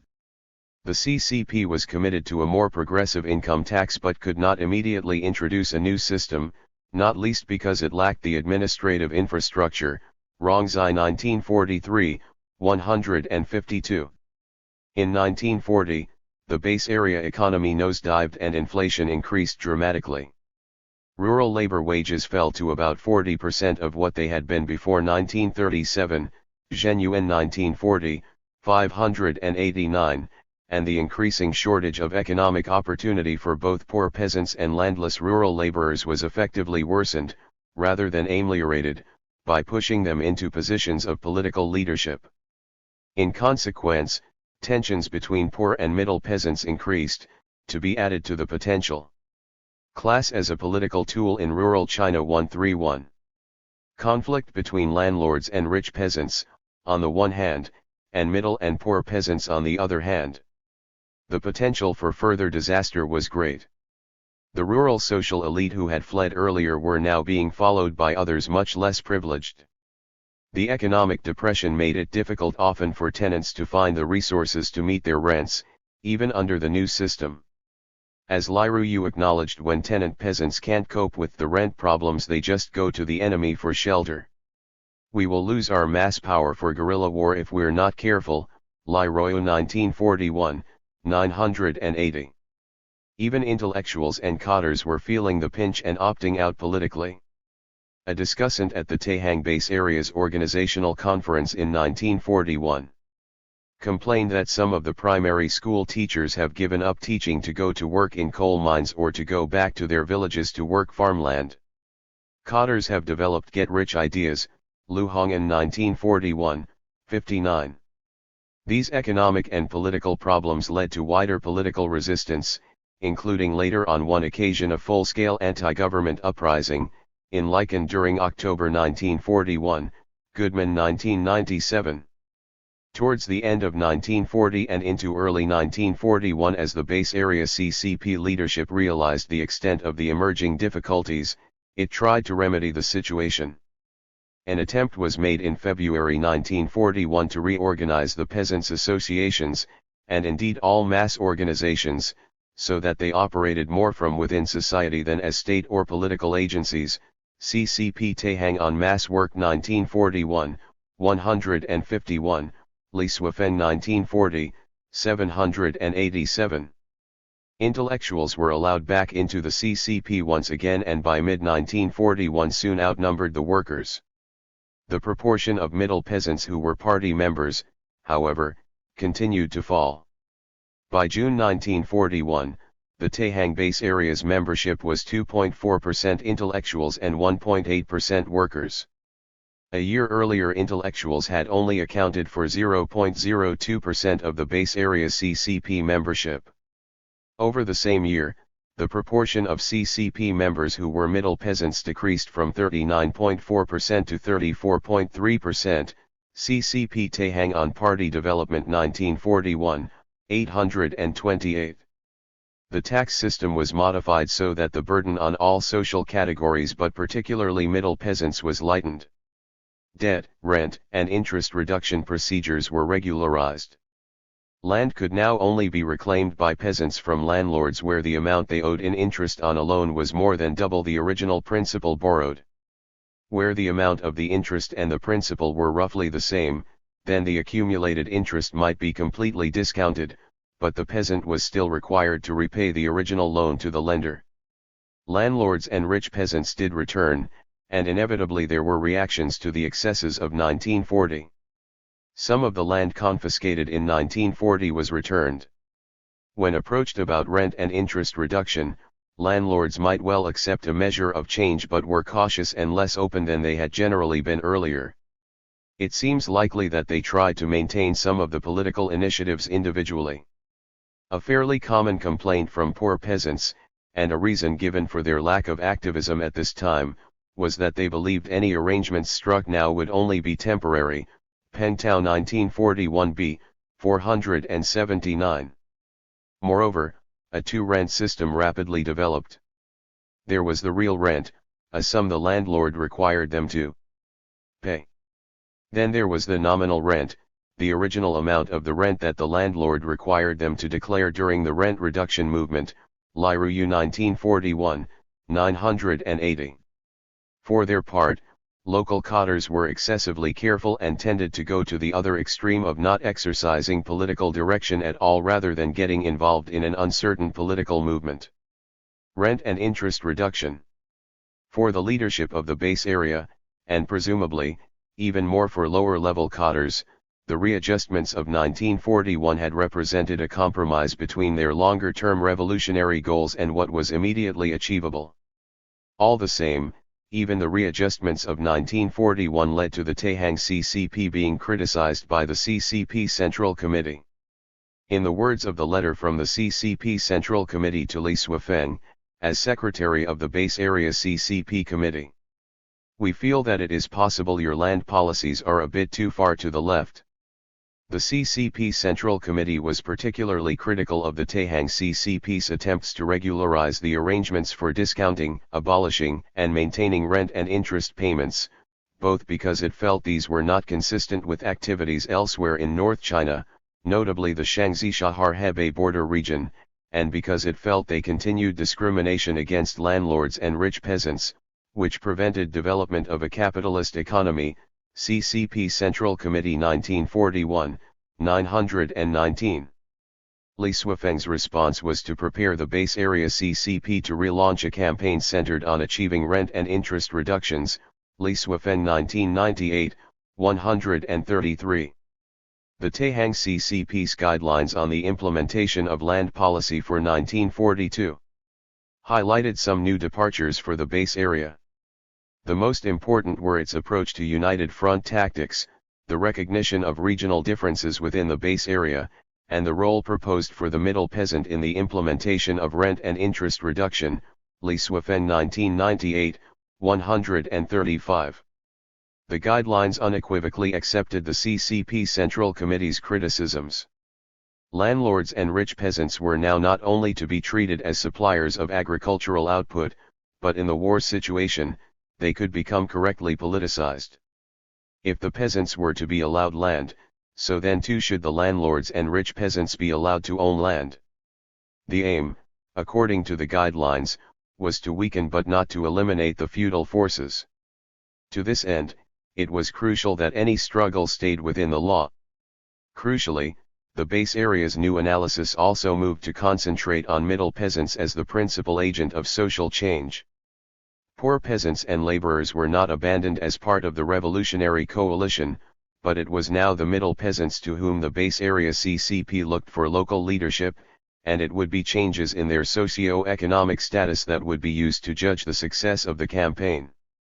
The only concession to earlier politics in the Taihang base area that was reflected in the new campaign guidelines was a differentiated strategy that allowed variable procedures according to local conditions at various stages between those localities that had almost completed the proposed reforms and those where the process of change had barely started. This time, in attempting to reform the rural social environment, the Taihang CCP attempted to establish a social contract between landlords and peasants. Essentially, debts could be cleared, and rents reduced in return for permanency. The landlords would retain ownership and the peasants would not only acknowledge that right but also commit themselves to standard rents. Pengtao 1943, 227. Simultaneously, a further administered reform of the tax system was attempted, which set a target tax budget for the base area as well as a guideline payment rate for each social category. Cadres were explicitly told, "Don't overdo it, this time." CCP Instruction on Tax 1942, 213. As before, the public meeting was at the heart of the local implementation of the rent and interest reduction campaign. As before too, whilst there certainly were occasions when the principles of big democracy, landlord and peasants coming together in a village-based no-holds-barred discussion of their mutual problems were followed, there were equally occasions when local situations went beyond the bounds of the permissible. On the whole though, the insistence of both the border region government and the base area CCP on the recognition of human and economic rights in the 1942 campaign would appear to have had an impact. It was after all this insistence that allowed landlords and rich peasants to stand their ground and even on occasion more surreptitiously to resist, notably through reaching accommodations with the new village political leaders, as appears to have happened extensively in parts of Lichen, Gao Yuangi 1942. All the same, where the campaign was implemented, it resulted in substantial reductions in the land holdings of both landlords and rich peasants, though there were different patterns to redistribution according to each locality's socio-economic environment. Taihang Social and Economic Survey 1, 1379. As before, the primary mechanism of redistribution was land sales rather than confiscation, as landlords and rich peasants needed to realize additional assets or make judgments about the continued profitability of land. The problem from the Taihang CCP leadership's point of view was that it was only implemented in 60% of the villages in its secure areas and only involved 26% of the population. CCP Taihang Land Policy Report 1942, 217, Li Dazhang 1943, 224. The Middle Peasant Question. Conditions of war, alongside landlord and rich peasant resistance, are the more obvious explanations for the incomplete implementation of rent and interest reduction. At the same time, it would seem that the campaign's concentration on the middle peasant as the chosen agent of social change was both a matter of confusion and led to some opposition within the Taihang CCP. Li Suifen 1945, 63 ff. Confusion and even opposition are not hard to understand. As already noted, some cottars had held middle peasants responsible for the failures of the rent and interest reduction campaign of 1939. The middle peasant was after all a landowner and possibly even a landlord in the sense of renting out land to poor peasants and landless tenants, if usually on a smaller scale than entailed in the categorization of landlord and rich peasant. The resultant discussion of the middle peasant question within the CCP either halted the campaign in its tracks or slowed it down so much that postponement was the only option.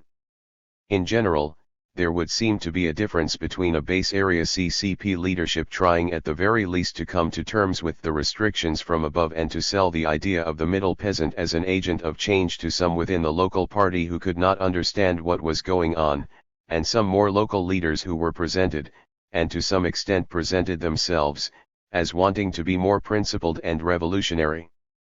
The essential problem for many cottars that the rent and interest reduction campaign highlighted was their unease about the role of the middle peasant as either the prime beneficiary of the social changes they were initiating or as a suitable agent of revolutionary change. Certainly, the middle peasants did seem to be the main beneficiaries after land had been redistributed, both through market sales and administered means, for confiscated or surrendered land. For some who objected, the problem was clearly ideological and their preferences drew them to emphasize the roles of either, or indeed both, landless laborers and poor peasants. For others, there were practical concerns that surrounded the corruptibility of middle peasants or their reliability in political struggle. One of the latter would seem to have been Peng Tao, Director, Mobilization Department, who in a subtle analysis pointed out that though it was more difficult to create activists out of poor peasants than middle peasants, nonetheless poor peasants were more active in struggle sessions against landlords and rich peasants, when required, than middle peasants. Peng Tao 1943, 227. The Base Area CCP Committee had started to explain its new strategy on social reform in detail at a series of inter-party meetings during July and August 1942. Landlords and rich peasants were only to be struggled against if they resisted measures to settle debts or to reduce rents. The campaign was to be put in the hands of the middle peasants, who would then mobilize support from the poor peasants and landless laborers. The most significant shift in policy was the decision to encourage middle peasants as basic level cottars. In large part, this was a recognition of the situation on the ground. Poor peasants and landless laborers had been tried as village cottars during 1940 to 1941 and been found wanting. Many middle peasants had indeed already become cottars in the villages, not only because they had become the largest social category as a result of the social changes that had occurred after 1938, but also because they tended to be literate, and perhaps more importantly, because they had the economic wherewithal to do the job. Village cottars were expected to continue their own work as well as taking a leadership role, and owning and farming land was often an informal prerequisite. However, even the base area CCP leadership accepted that encouraging middle peasants to take these roles would not be as easy as had once been the case. As Su Ziyang, the director of the organization department, pointed out, the political events of 1940 to 1941 had turned the middle peasants generally into political waverers, people who were uncertain about their own political direction, and particularly their attitudes to the CCP. And the task for the CCP was to renew their support. Su Ziyang 1942b, 247. Class as a political tool in rural China 135. Explaining this to county and local level cottars, and ensuring their compliance, was not an easy task either. At the various meetings of July and August 1942, Su Ziyang urged party cottars to take a balanced view on this program of social reform and to avoid deviations to the left, over-enthusiasm, or to the right. Accepting the status quo, he asked them to proceed from reality, rather than principle, and to remember that people and situations change, the enemy as well as ourselves. Su Ziyang 1942a, 60. In discussing the development of CCP branches, Su quite candidly accepted that the significance of class status had become and remained confused. The key issues were the point at which an individual's class status was assessed, the extent to which individual consciousness might affect political behavior and the relationship between group and individual behavior. Through a survey of CCP members in 29 branches across 8 counties, Su argued that individuals had not only changed their socio-economic status through the war. Those who were now middle peasants also included large numbers of those who had previously been poor peasants. Those who had been landless laborers had become poor peasants and even middle peasants. They had also been able to raise their consciousness through political education. Su Ziyang 1942b, 266. Su Ziyang placed great emphasis on the need for and the power of political education. In the process, there is more than a hint that he was trying to address some of the concerns of those within the Taihang CCP who might have been concerned about what they saw as an abandonment of the working class and the revolution. Our purpose is to educate party members to understand communism, and to help them understand the relationship between today's concerns and long-term interests, as well as the relationship between personal and class interests. We need to remold the ideology of party members, strengthen their sense of organization, and overcome their individualism. However, this education has to take the experience of different kinds of party members into account. Peasants understand communism differently from workers and intellectuals. The workers are born communists, the intellectuals learn communism from advanced knowledge, but it is difficult for the peasants to understand communism. The peasants are not satisfied with their present situation, but on the other hand they have a mentality of private ownership. They are used to private ideology, private habits, and private customs. They are also very conservative. Su Ziyang 1942a, 60. All the same, it seems likely that some opposition was raised even in July and August 1942.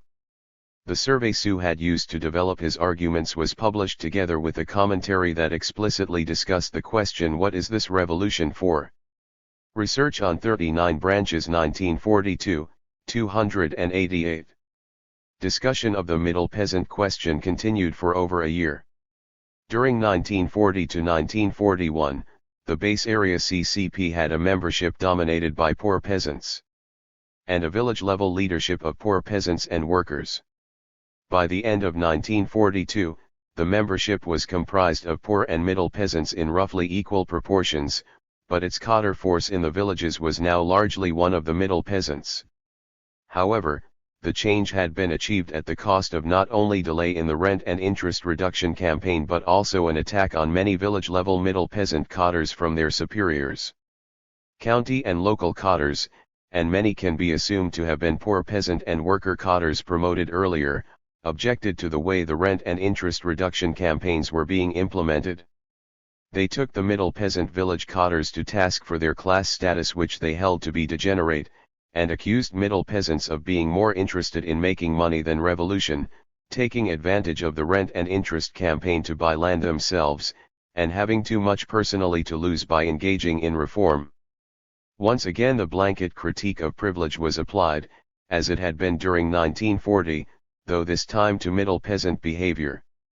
The relative wealth of the middle peasants within the village led some to regard them as the agents of the landlords in the exploitation of the peasants, as well as susceptible to bribery and corruption. CCP Taihang on Party Development 1943, 14.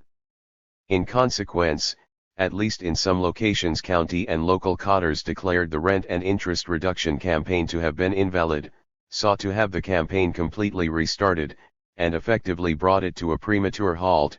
Li Suifeng 1945, 63. There was more than an element of class conflict reflected in the politics of the middle peasant question, in addition to the tension between levels within the CCP.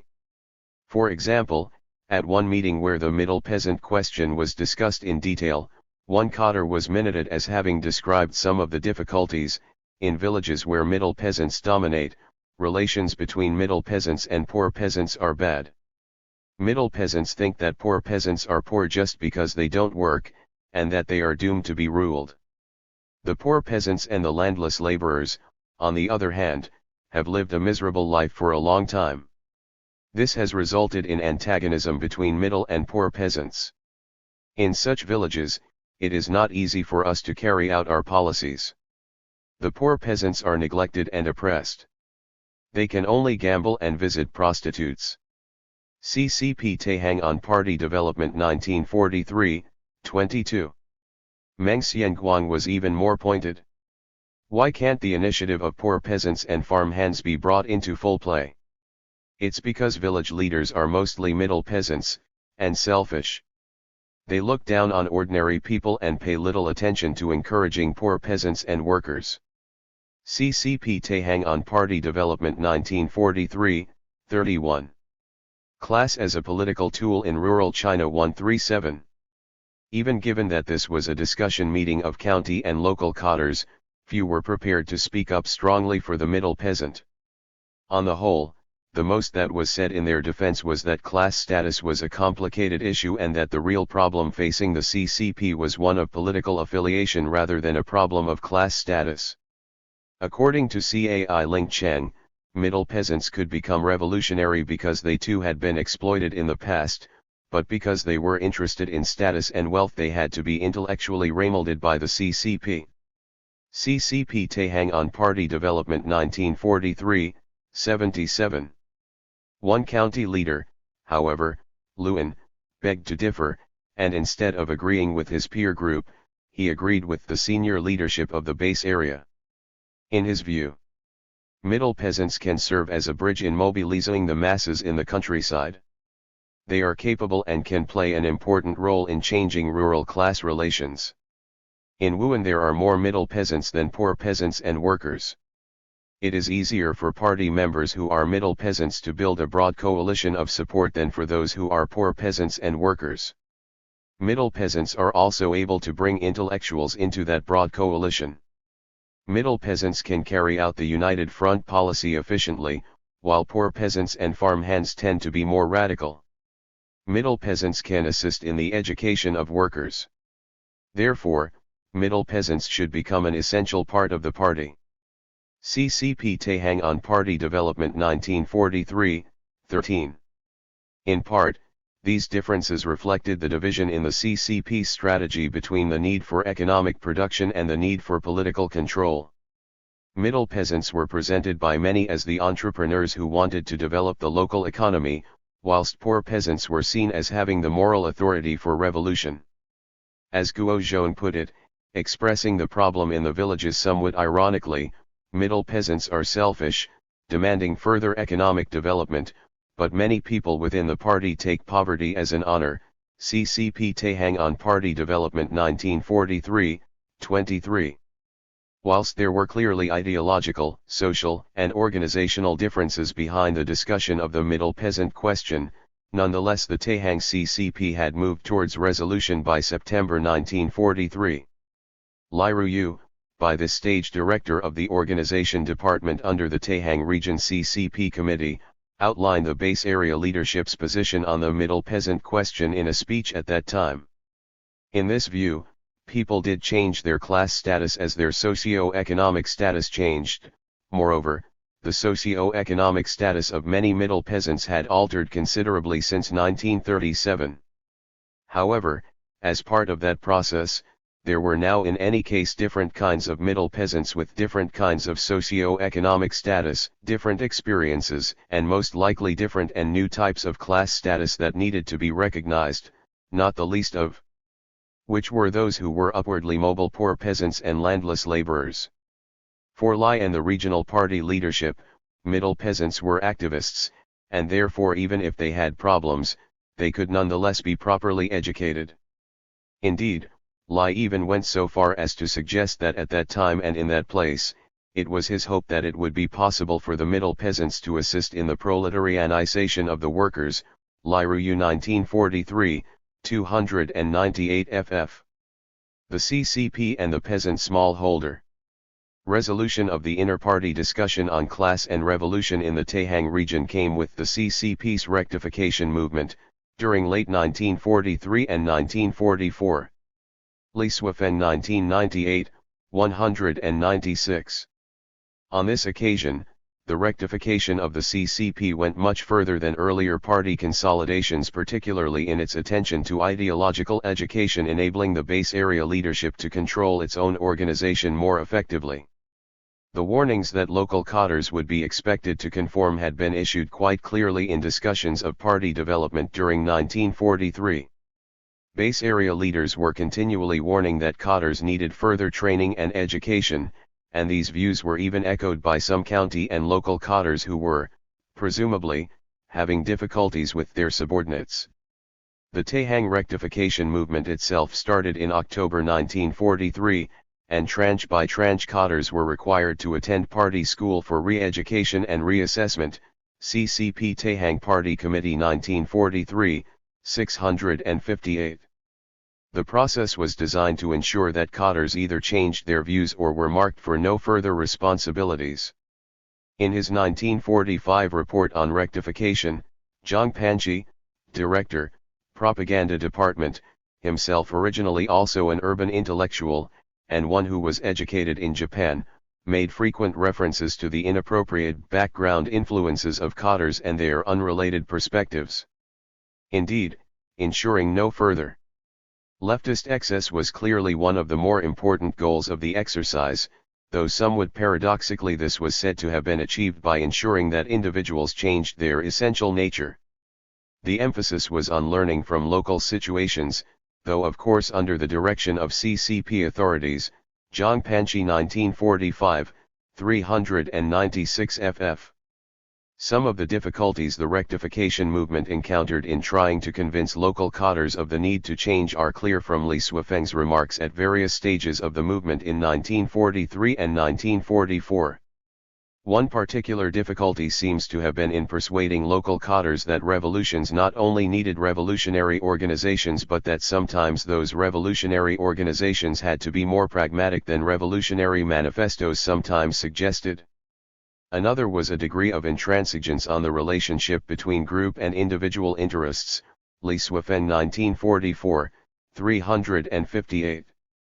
It was with an almost palpable sense of relief that Li Suifeng finally brought the curtain down on the middle peasant question at the Base Area's 6th Organizational Work Conference in March 1945, Li Suifeng 1945, 60. The rectification movement allowed the party committee for the base area to return to the social reform program it had previously attempted during the second half of 1942. The middle peasant was now unreservedly at the center of this program. However, in order both to ensure ease of policy implementation on the ground and to placate concerns within the party organization, there was now no longer a single category of middle peasant, but several. In outlining the various types of middle peasants at the end of 1943, Lai Ruyu readily accepted the social and political existence of a serious anti-middle peasant sentiment. Lai Ruyu 1943, 303 ff. Partly in consequence, he made it perfectly plain that whilst all middle peasants were to be regarded as politically acceptable, some were clearly to be more acceptable than others.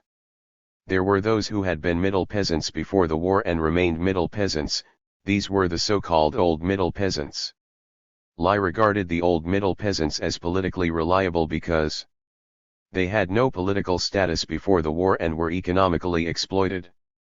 Then there were the new middle peasants, those who had only become middle peasants during the war.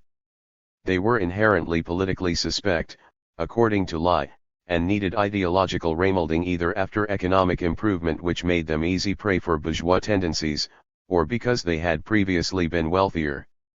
These new middle peasants covered a number of fairly important subcategories. There were former poor peasants, and even some landless laborers and tenant farmers, who had become new middle peasants. There were former middle peasants who had become richer through the recent past and were now referred to as new rich middle peasants. There were also former landlords and rich peasants who had become déclassés through land sales. At the end of 1943 and beginning of 1944, CCP membership in the Tahang region was 56.3% middle peasant, 30.4% old middle peasant and 25.9% new middle peasant, and 27% were poor peasants. However, there was an even higher proportion of middle peasants, 60%, to be found as cottars, 31.8% were Old Middle peasants and 27.2% were New Middle peasants. Only 20.7% of cottars were poor peasants. In some counties, the proportions of Middle peasant members and cottars were even higher. Wuhan, for example, had a membership described as 88% Middle peasant, 50% New Middle peasant and 38% Old Middle peasant. Wuhan's cottar force was similarly described as 91% Middle peasant, 57% New Middle peasant and 34% Old Middle peasant. CCP Taihang on Party Development 1943, 3-11. The base area's attempt to bring social reform through its land policy was relaunched in August 1944, CCP Taihang Committee 1944, 257. The aim was to introduce rent and interest reduction in those villages that the 1942 program had not reached, now considerably greater in number because of the expansion of the base area, or where politics at that time had delivered solutions now considered unsound. In the process, the CCP also hoped to remedy some of the practices subsequently developed by landowners to avoid compliance with the rent and interest reduction, not least to try to ensure that they did not recur. Middle peasants were once again regarded as the main agent of social change, though probably with more confidence in their ability to manage the politics of the situation than had been the case 2 years earlier. As the New China Daily commented at the end of 1944, it was a loss that we did not previously pay attention to the mobilization of the middle peasants. It was wrong that some cottars thought tenancy issues had nothing to do with middle peasants. Yu Yushuan 1944, 270. In the campaign of 1944 to 1945, the village struggle meeting was largely, though not exclusively, replaced by a series of government-sponsored local arbitration committees that attempted to resolve issues through discussion before more formal procedures began. Jinji Luyu Border Region Government 1944, 1466. Even so, there were contemporary reports that cottars had sometimes taken too radical an approach to their task of redistribution. Taihang Social and Economic Survey 2, 1426-1427. Nonetheless, the main mechanism for land redistribution remained sales by landlords and rich peasants, though as before some was also allocated by government action. There were two further significant differences in the 1944 campaign. One was that the campaign placed considerably more emphasis on the role of village cottars in the process than had previously been the case. More emphasis in particular was placed on the need for cottars to lead peasant activities. The lesson of possible cottar passivity, especially in the face of any possible resistance, was learned from the 1942 campaign.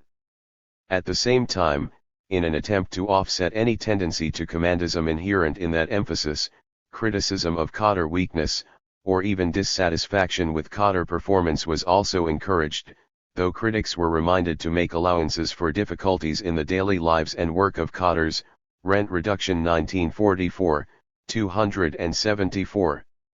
The other significant difference between the land policy campaigns of 1942 and 1944 was that the latter had to deal with the development of a chronic rural labor shortage.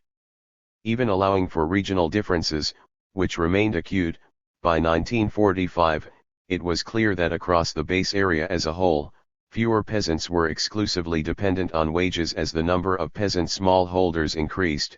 Rent Reduction 1945, 1467-1469. The former rural workers and landless peasants were now beginning to become peasant smallholders themselves, working for each other as well as farming their own small holdings. Landlords and rich peasants were thus further deprived of their ability to work larger tracts of land in the ways they had previously done, increasingly having to rely on labor from within their households. This too undoubtedly led to increased land sales, class status and social change in the countryside.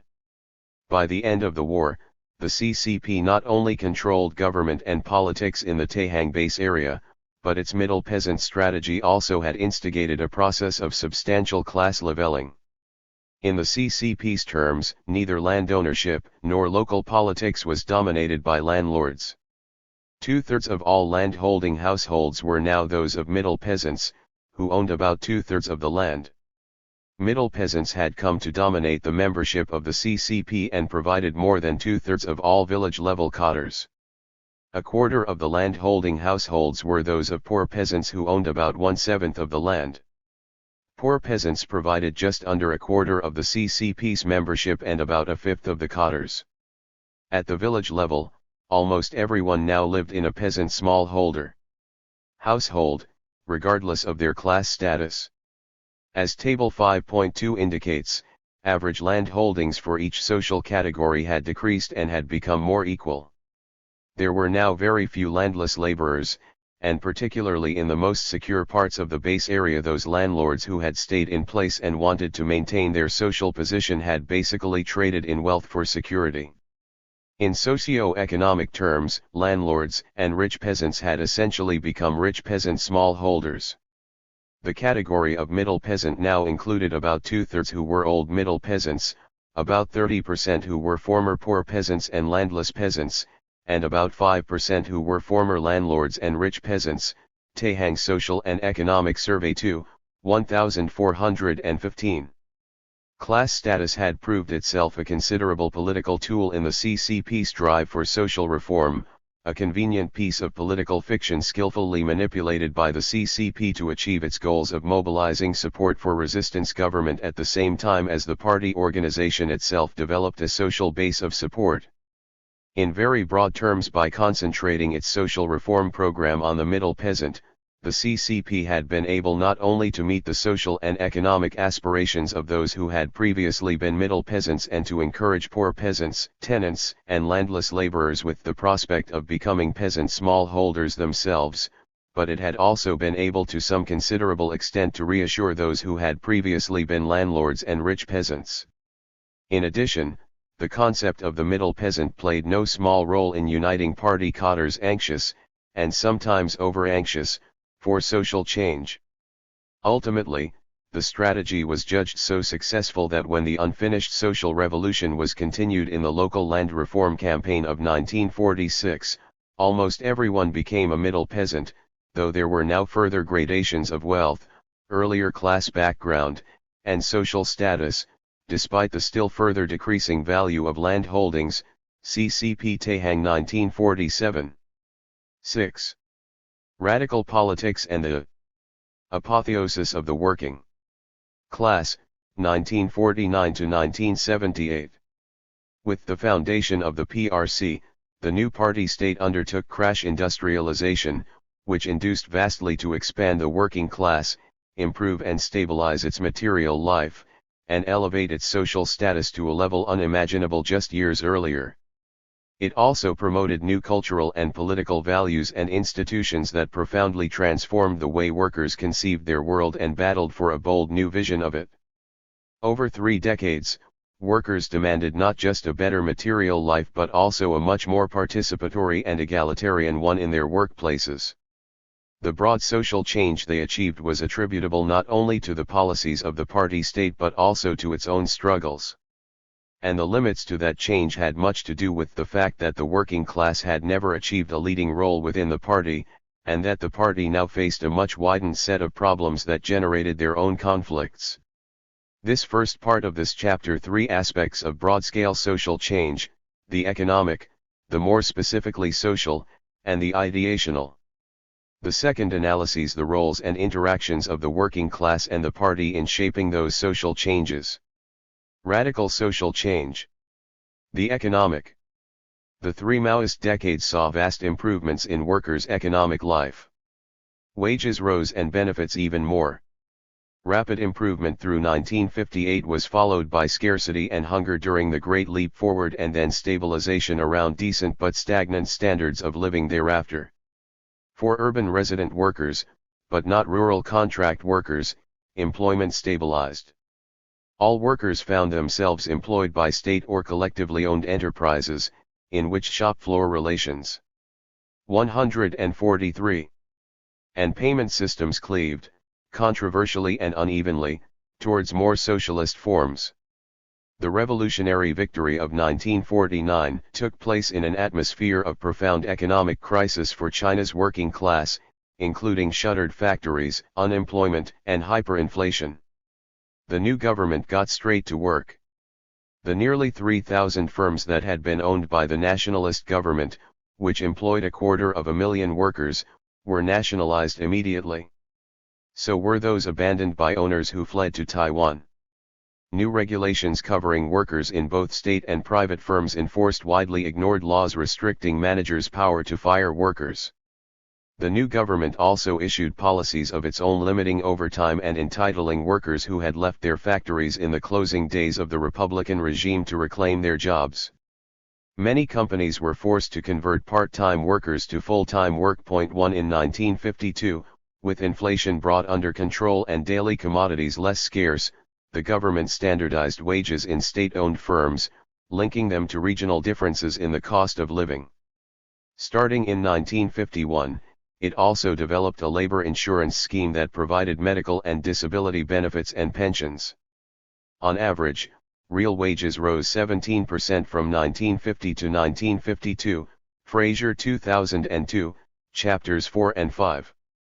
The first five-year plan, 1953 to 1957, a program of crash industrial expansion and the creation of a Soviet-style system of state ownership and planning, involved deepened structural changes that profoundly reshaped working-class economic life. The state-owned sector became predominant. Formerly private firms, in many of which the state had taken minority stakes in the early 1950s, were now converted into majority or fully so's, and many new factories were also built in the state sector. Yet workers did not get everything they wanted from a government focused also on rapid development. They were put on a standard 8-grade wage scale to emphasize skill differentials as part of its overriding concern with industrial modernization. The government also promoted piece rates, and by the mid-1950s, nearly half of all wages were paid this way, Fraser 2002, Chapter 5. Lee 1987, Chapter 2. Overall, though, wages rose significantly compared with pre-1949 days and total compensation even more. The new government was limiting wage increases in order to maximize state socialist accumulation in the service of its developmentalist program. It compensated by expanding the supply of collective goods. Firms began to supply their workers with an iron rice bowl, a guarantee of lifetime economic security, including employment, income, food, housing, medical care, children's education, pensions, and funeral expenses. This involved considerable costs, but it made macroeconomic sense by fortifying the labor force, as well as microeconomic sense by focusing the reduced pool of wages on incentive-based distribution. The political roots of the marked improvements in wages and benefits lay in the activist legacy of the working class movement before 1949. They were spearheaded in the early 1950s by Lee Lichen, the party's main labor leader in the 1920s, its chair from 1928 to 1930, and the head of the new government's trade union federation until 1951 and the Minister of Labor thereafter, Perry 1997.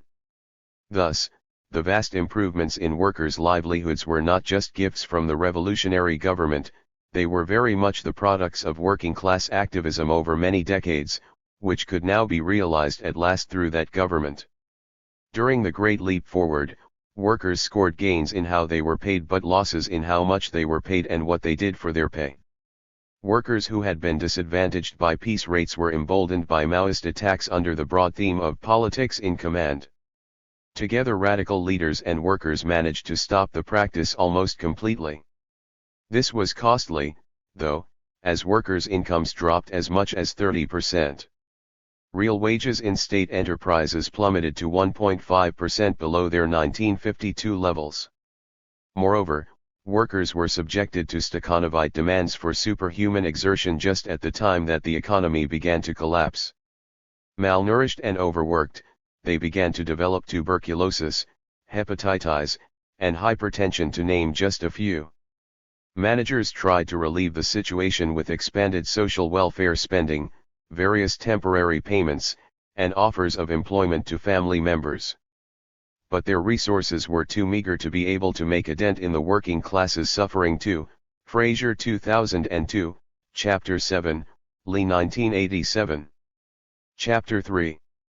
The deep retrenchment in industrial employment in the wake of the leap produced massive layoffs that only added to the economic woes of a significant swath of the working class. Through the rest of the 1960s and 1970s, real wages in state enterprises recovered but actually remained well below the 1957 figure. By the mid-1970s, they averaged only around 10% higher than 1952, State Statistical Bureau 1988, 592, 609. Urban resident workers continued to benefit from welfare guarantees and ironclad employment security. Indeed, that security extended even beyond retirement and the grave, as they could often pass their jobs on to their children. Temporary and contract workers who hailed from the countryside were another matter altogether. Those contracted through their communes only received a small urban living allowance, those paid directly generally received less, often 25% less, than urban resident workers, though this was usually much higher than their rural incomes. All lacked job security, wage subsidies, pensions, labor insurance, and entitlement to housing, education for their children, and other such benefits. They were also assigned to the worst jobs on the shop floor. The gap between urban resident and contract workers created frictions as explored in the following. In sum, during the Maoist period, the Chinese working class's economic life improved radically for almost a decade, as the new People's Republic made good on decades of working class struggle during the revolution. It plummeted vertiginously during the Great Leap Forward and then stabilized within a few years to a level at which it stagnated until the end of the era. The working class experienced new levels of economic security and welfare provision. Its material conditions also fragmented between the urban working class and a substratum of farmers who migrated to urban industrial employment. 145. The social. In specifically social terms, radical state socialism profoundly reformed, bound together, and strengthened the Chinese working class, in ways that differed and shifted sharply over time and space. It expanded, contracted, and expanded again sharply, its composition diversified and fragmented. Workers came to live, eat, shop, meet, socialize, educate their children, and receive medical care together in factory-provided communities. They formed a range of social bonds, some familiar, such as patronage, and some new, such as in cultural revolution organizations. On their shop floors, moments of exhilarating self-determination mixed with periods of draconian managerial control. Intense bureaucratic excess. In some factories, order slips had to be filled out every time a worker required a single screw, alternated with periods and places in which laxity bordered on the anarchic. At times, such as during the first 5-year plan and especially the Great Leap Forward, workers undertook Herculean bouts of toil, while at others there was little to do. During the first 5-year plan of 1953 to 1957, the working class grew by 2,400,000, a 50% increase. It expanded by almost 10 times as much during the 1957 decentralization, as provinces and localities rushed to expand their industrial bases. The Great Leap Forward, beginning immediately thereafter, produced another spurt of industrial exertion and proletarian expansion. Fraser 2002, 206. Most of the recruits during the leap were farmers fleeing harsher conditions in the countryside. With the industrial retrenchment that marked the latter years of the leap, the working class contracted sharply as most of them were sent back to their villages. For the remainder of the Maoist period, the government erected a stricter administrative boundary between urban and rural areas. Nonetheless, the working class continued to expand. From 1962 to 1978, it added 142 million, a 55% increase, as the urban population grew and as some rural people were reabsorbed as temporary contract workers, discussed further just below. China Labor Statistical Yearbook 2001, 8. It was a class that mixed older workers well experienced in factory life and politics with an ever-expanding phalanx of younger recruits for whom industrial employment was strange and novel. Moreover, the new cohort was itself divided among ordinary line workers and those who, as beneficiaries of China's blossoming educational development, were more skilled. Alongside all this was the yawning social cleavage between urbanites and farmers who managed to secure urban industrial employment but could never fully settle in the cities. Data on the percentage of women in the industrial working class are fragmentary and inexact, in one small sample around 25 to 30% in 1966, in another around 55% in 1977 to 1978, Richmond 1969, 305, White and Parish 1983, 204. Residence and workplace were literally merged in most medium and large-sized industrial enterprises, a radical change that profoundly bound all these new workers together much more tightly than before. Workers almost always lived with 146. Their fellow workers in the same work unit, in heavily subsidized flats or dormitories provided by the plant, often on its premises. They took some of their meals in communal dining halls. Factories ran clinics and recreation facilities as well. Larger ones were cities in their own right, operating schools, hospitals, theaters, parks, and social halls. Chinese enterprises, then, were not just workplaces, but virtual social microcosms, a fact that was only accentuated by the way they were, by and large, walled off, often literally, from the outside. As already noted, they were economic worlds as well. Workers received significant portions of their incomes as non-wage benefits through their work unit, a fact that they understood clearly and valued deeply. Lee 2016, 395 and Passim. Social relations within enterprises involved a contradictory combination of equality and hierarchy. On the one hand, overall the social structure of Chinese factories was fairly flat.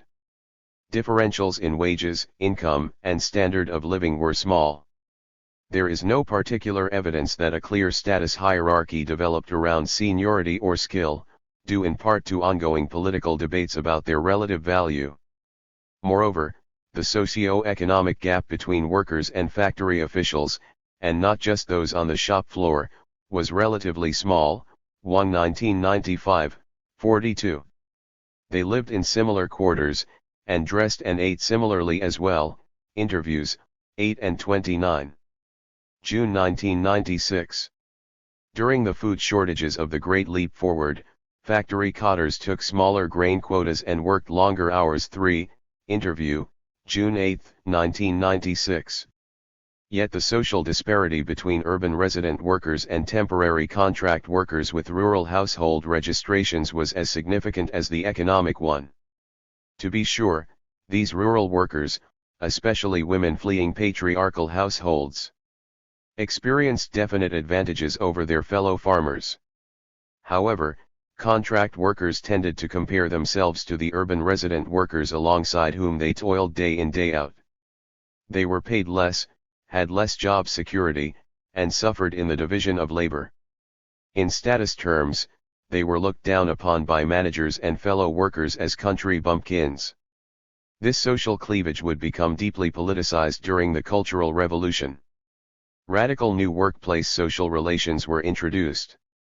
They empowered the working class as never before, or since, producing intense and novel politics both over the issues in question and the new practices themselves. Workers participated in management and technical development, got involved in issues that had previously resided above the purview of their firms, found their supervisors toiling alongside them, evaluated them and each other according to new socio-political as well as economic criteria, and eventually engaged in radical offensives against authorities now branded as class enemies. The changes oscillated as each left offensive met its right fight back. Moreover, with each cycle, the proposals and experiments elaborated and deepened, intensifying the transformation and conflict, as will be detailed later. Yet the new shop floor social relations also produced solidarity and dedication to work. In the late 1970s, politics was in command. It was really something. Those meetings were nerve-wracking. Who was good and who was bad were all 147 discussed. But I must say those criticisms were usually reasonable. Moreover, if you really fell behind, several party members next to you would follow you all day long, to encourage you or help you, all day long. If you did not meet your quota, they would drop their work and came, sick, over to work with you. I did not know whether they were really nice or were just fulfilling their political task. But they did help you. Even in the early 1960s, when we had to endure hunger, we did not complain. We had to do voluntary labor. Perhaps because we were young and strong, we never complained. In 1968, production was for our country, for building socialism. It's what the slogan said, but it's also my genuine feeling. Lee 2007, 145 to 146. Overall, then, the working class underwent very significant changes to its social life in the Maoist decades. It expanded and contracted radically, in the process undergoing profound changes in its social composition to take on phalanxes of younger, more rural, and more female workers. Quotidian life was reorganized around holistic enterprise-based communities. Stratification flattened, and enterprises became more participatory. The ideational. All these economic and social shifts were produced by major changes in working class ideation. In contrast with workers' defensive, reactive sensibility reflected during the revolution in outcries against being treated as subhuman and abused by foreigners, as already detailed in Chapter 4, Chinese workers now evinced stark new confidence and assertiveness, what might be called a workerist sense of the moral centrality and even superiority of labor and of their class over both other classes and even the state. This formed the basis for their syndicalistic claim that legitimate political power rested in the hands of the working class. For example, in the fall of 1949, even before the proclamation of the People's Republic, Shanghai workers told soldiers of the PLA, who were liberating the city, and whom they viewed as country bumpkins, to go back to your farms, so the workers could run the plants that they now claimed as theirs. They condemned the party for reducing the dignity of industrial work, to rural, dirt, a similar-looking character. Where workers had feared what they called the black unions established by the Kuomintang, they viewed the new CCP-sponsored union as powerless, and they freely ignored it.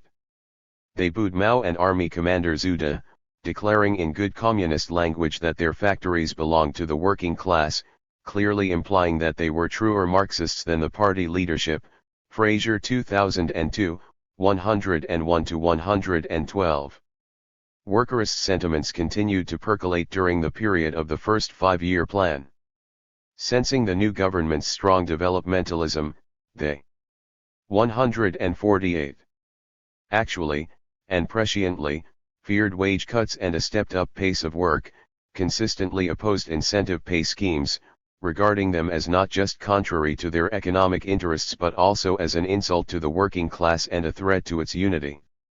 They once again twisted the party's own slogans to denounce its incentive pay policies, adopting a cutting pun to condemn fellow workers who advocated incentive pay as serving the people's currency renminbi rather than serving the people renmin. They also made up ditties claiming the credit for imparting the skills from which fellow workers and their state enterprises were now benefiting. Skilled workers evinced workerist sentiments when they expressed unwillingness to receive the highest pay grades because that would require them to supervise their fellow workers. Yet workers were much more favorable about policies that brought management and political officials into working posts on the shop floor. Many also welcomed the practice of setting wages at workgroup meetings. Fraser 2002, 170 to 186. The strike wave of 1957 and the Great Leap Forward brought out this same sense of self-confident working-class consciousness. Workers had the temerity to threaten the state with a Hungarian-style uprising. Yet their position was not anti-communist. On the contrary, they declared their intention to take their complaints to the Comintern and to Nikita Khrushchev himself on his impending visit, implying again that China's workers were truer communists than the Chinese Communist Party, Perry 1994, 11. And they continued in other ways to throw socialist principles and slogans back in the party's face. Workers declared ironically that unless they got raises they would work according to pay, inverting the basic socialist principle of remuneration. When during the Great Leap the party called for superhuman storming and voluntary extensions of the working day and week, in some cases to 16 hours a day, workers demanded instead to be paid for it. Yet they also railed against incentive pay, proclaiming that it violated the Great Leap principle by substituting cash for politics in command and by fostering individualism. 4, Fraser 2002, Chapter 7. They also caught management in a contradiction by arguing that peace rates actually undermined managerial power, of which they were no fans, of course, since workers would ignore instructions that interfered with meeting their quotas. They attacked elaborate work rules that interfered with their own control of the labor process and demanded that the technical experts who had developed them instead come down to the shop floor themselves and do some real work. Fraser 2002, 206-207, 214. All this has definite resonances with the syndicalist view that the factory does best when left to workers. During the Cultural Revolution, syndicalist or workerist consciousness appeared on both sides of the ubiquitous divide between rebels and conservatives. That characterized most cities. 5 For example, workers in the renegade rebel faction of the Shanghai diesel engine plant tended to focus their ire not on the higher levels of factory leadership so much as their immediate superiors, who had victimized many of them for their bad class backgrounds or political peccadillos. Moreover, they opposed the efforts of shop floor officials to organize their own political outfits to attack the factory leadership in order to take the spotlight off themselves. 149. Perry and Lee 1997, Chapter 4. By contrast, workers in conservative organizations in Wuhan defended basic-level factory party officials, whom they viewed with definite respect for having adopted a frugal lifestyle not very different from that of ordinary workers, and with whom they had made common cause against technical experts and managerial professionals who had promoted incentive pay and the system of one-man management, to be discussed later in this chapter. No matter which side they were on, then, in evidence here is workers' assertive preoccupation with shop floor authority and their own power not only in the labor process but also around distributive issues. Perry and Lee argue that the net result of the Cultural Revolution in Shanghai included a rising sense of political efficacy among the working class, a newfound pride in their proletarian status, a powerful language of class with which to challenge unwelcome policies, and a general growth in working class consciousness. Perry and Lee 1997, 113. Such self-confident impudence is thrown into relief by a very different sensibility evinced by rural contract workers seconded to urban factories. Focusing on the structural gap in pay, benefits, and security between themselves and urban resident workers, they lack the workerist self-confidence of the urban proletariat, evening instead feelings born of inequality, subordination, and relative powerlessness. Reacting to being sent back to their villages during the Great Leap Forward, one group said, "Chairman Mao has problems. I've got problems too." Playing on the Chinese characters for proletariat, literally, the class without property, one bitter laid-off worker from the countryside screamed out, "You communists have taken away all property, and now there's no food to eat." Fraser 2002, 219-220. During the Cultural Revolution, they issued what Perry and Lee term a cry for justice. Perry and Lee 1997, Chapter 4. At rebel rallies, contract workers refused to listen to denunciations of capitalist roaders in the Shanghai Party Committee, screaming instead, "We want to become permanent workers and we want a pay raise." They focused also on the wide range of benefits that core urban workers received but which were denied to them. At their own rallies, rural contract workers who had been laid off shouted, "We want to return to work and, in a precursor of the incantations of laid-off workers in China's northeast 3 decades hence. We want to eat. Lacking the cocky self-confidence of the urban workers, they complained bitterly about their powerlessness to prevent getting fired. Their sense of their own weakness may also have had to do with the fact that the economistic protesters were much more heavily female than the rebels. Their cry was loud but, in substantive terms, plaintive, unlike the rebels' strident demand for radical structural change. In short, throughout the ups and downs of the Maoist period, and across the sharp political battles it stimulated, 2 forms of working-class consciousness developed. The sizable minority of rural Chinese who had recently migrated to temporary contract industrial work focused on their inequality and subordination in relation to the urban working class. In doing so, they evinced profound anger born of a sense of powerlessness. By contrast, much of the urban resident working class became conscious of its power as both rightful and real. It came to believe 150. That workers really are the masters of the enterprise, as the legitimating yet also popular Maoist parlance would have it. How prevalent such a sensibility was, how unevenly it was distributed over time and space, and how it coexisted with other, more traditional or capitalistic ones, in which bosses are there to boss and workers just to work, are impossible to research. But the important point is that the sense of workers' power, and of the fact that China really was taking definite steps on the road to becoming a workers' state, was significant among the urban Chinese working class. The political roots of working-class social change. The end of bureaucratic capitalism, the republic's mix of private and state ownership, and its replacement by state socialist enterprise and the planned economy, could not by themselves produce a deep social change for the work in class. Point 6 That depended on how state socialism was shaped and utilized by the party state and the working class itself. This was a fundamentally political question, one made complex and heated by the sharp divisions within both the leadership and the working class as well as intense conflicts between them. 3 strands fought within the party. Li Lisan and his supporters sought to elevate workers' material and social status and political influence. Mao and his allies emphasized the expansion of working-class political power within enterprises. Liu Shaoqi and like-minded leaders were more focused on industrialization than the working class. Workers too were divided along social cleavages such as seniority and skill as well as political ones among loyalists to factory leaders, more rebellious workerists. Some opposing the new regime, some ardent Maoists, and economistic contract workers. And in terms of politics between the leadership and the working class, the latter were not particularly intimidated by the growing power of the new state. On the contrary, they repeatedly tried to use it to go on the offensive. All these political conflicts can be grasped under at least 3 rubrics: the institutions established for the working class by the new party state, policies, and contentious politics. Institutions. Workplace organizations. In the early 1950s, the party state established new participatory institutions in industrial enterprises.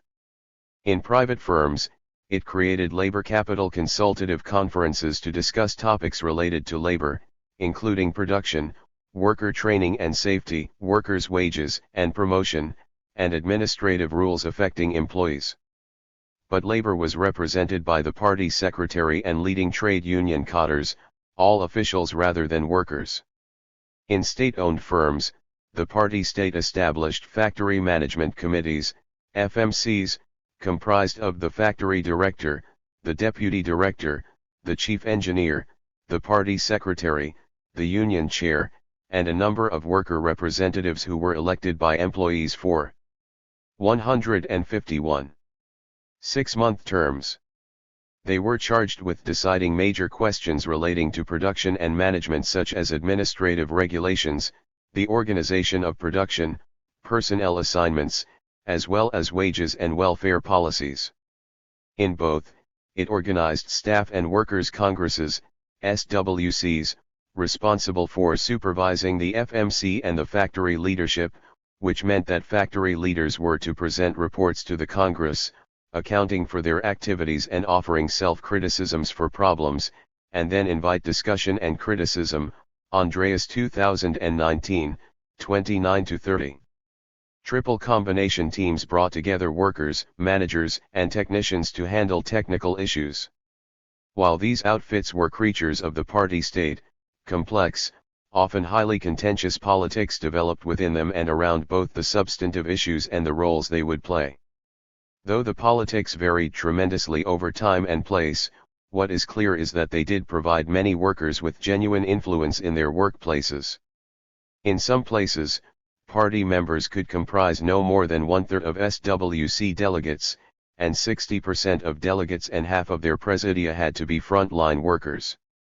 They were known to spend weeks preparing for Congress meetings by gathering criticisms, grievances, and demands in their workshops to be discussed at the Congresses. Factory and party leaders complained that the SWCs had become too democratic. In one factory, workers organized elections for Congress representatives on their own, which factory union leaders refused to recognize. Andreas 2019, 45-46. In the end, though, the working class was unable to convert these state-built workplace organizations into bases for workplace democracy. Cadres could comprise over 1/4 of SWC delegates, far more than their proportion of employees, and elections were carefully orchestrated, with party-approved nomination lists barely larger than the number of seats to be filled. Genuine if limited genuine discussion did transpire but in the end generally did not significantly influence enterprise operations. Andreas 2019, 75 ff and Passim.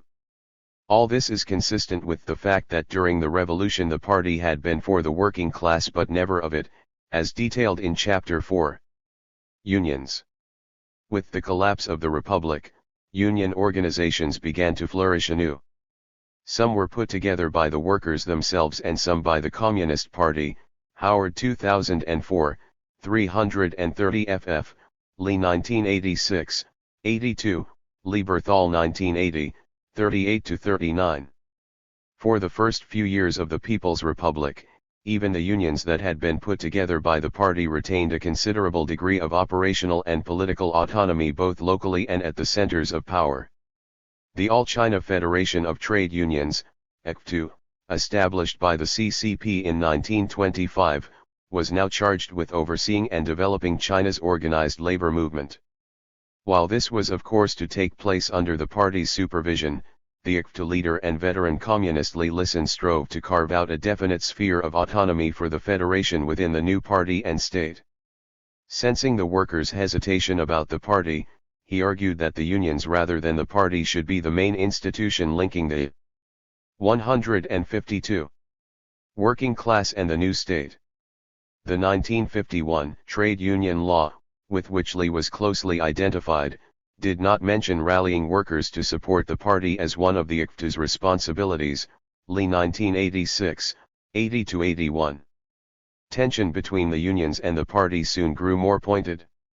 Many workers, while happy at the opportunity afforded by the victory of the revolution, nonetheless did not warm to the party.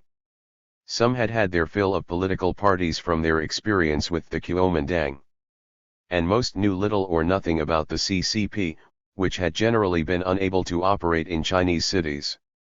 Many did not believe that the party would hold power, and if it did not, they feared recriminations. But more important than their negative views of the party was their greater enthusiasm about unions, which were, after all, institutions that felt much more like their own, and often were, and with which they often had a considerable, activist history. And the party's program, promoting industrial peace to help development and mobilizing support for the Korean War, was a great deal less appealing to workers than the income and welfare issues that they could pursue through their unions, something they did with a great deal of enthusiasm and spontaneity. Fraser 2002, 110-114, Howard 2004, 334 and Passim. Partly for that reason, but also in line with the party's deep Leninist reflexes, it did not take long for it to bring the union movement to heel. On the ground, the party did try to revive flagging worker interest in unions by holding struggle meetings, at which workers welcomed the opportunity to denounce the worst managers and Kuomintang officials, held elections to union posts, made a dent initially in severe wage inequalities, tried to solve the worst housing problems, established cooperative selling necessities at discounts, and worked at literacy and education more broadly. Howard 2004, 333 ff. While workers welcomed much of this, it all reflected and reinforced the party's new control of the unions.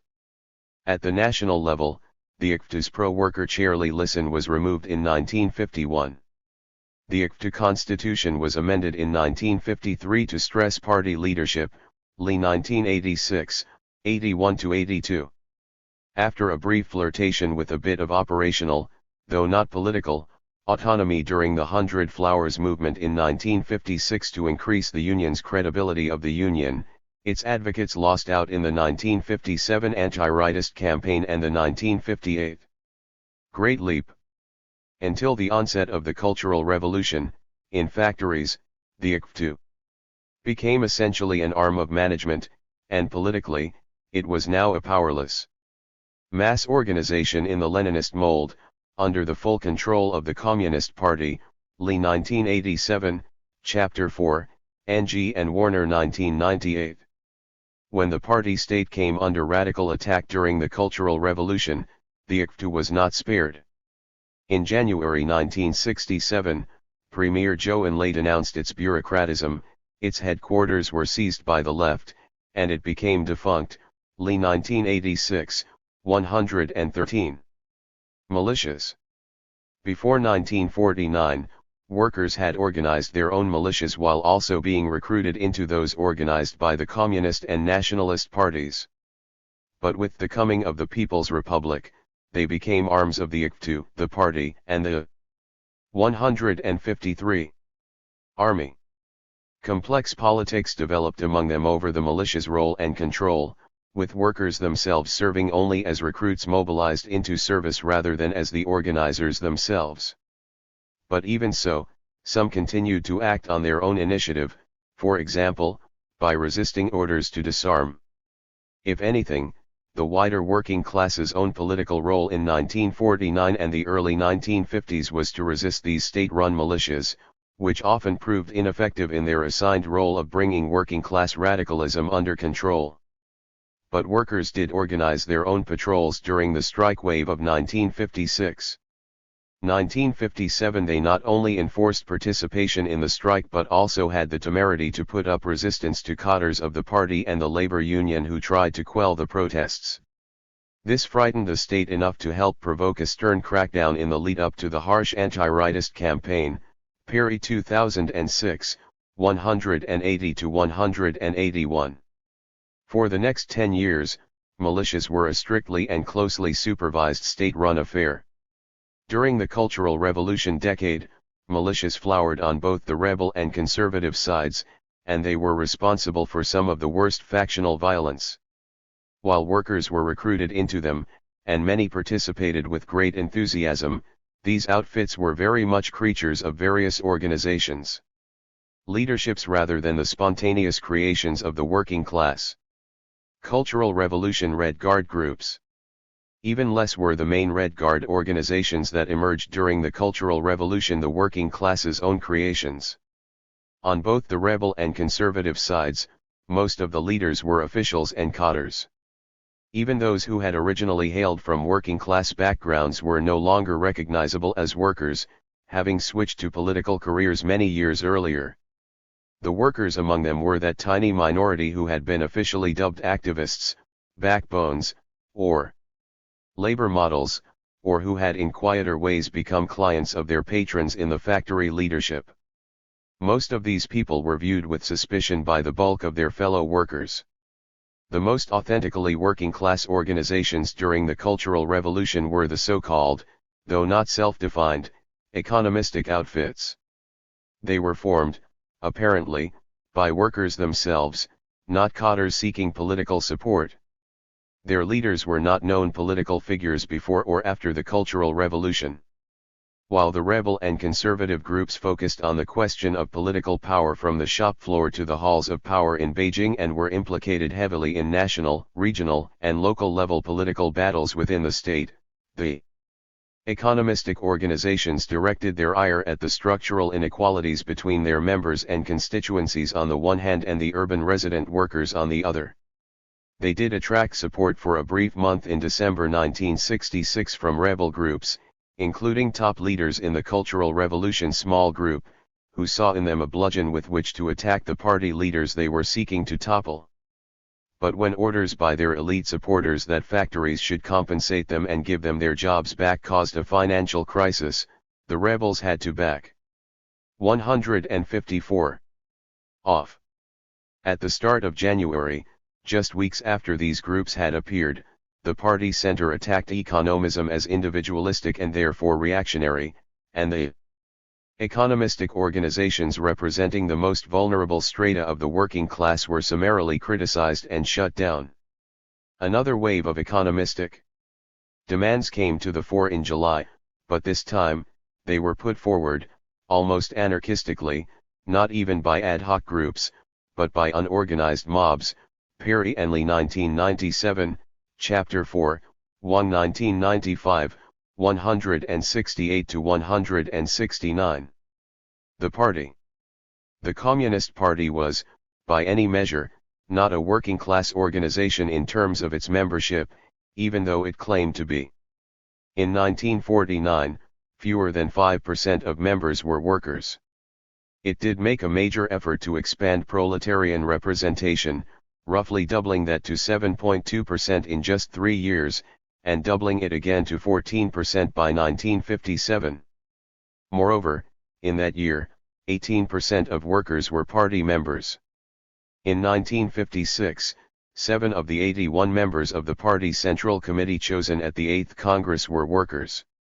By 1961, working-class membership in the party had not grown significantly. In 1969, at the 9th Congress, the Central Committee members elected 1/4 farmers and workers, little change from the 8th.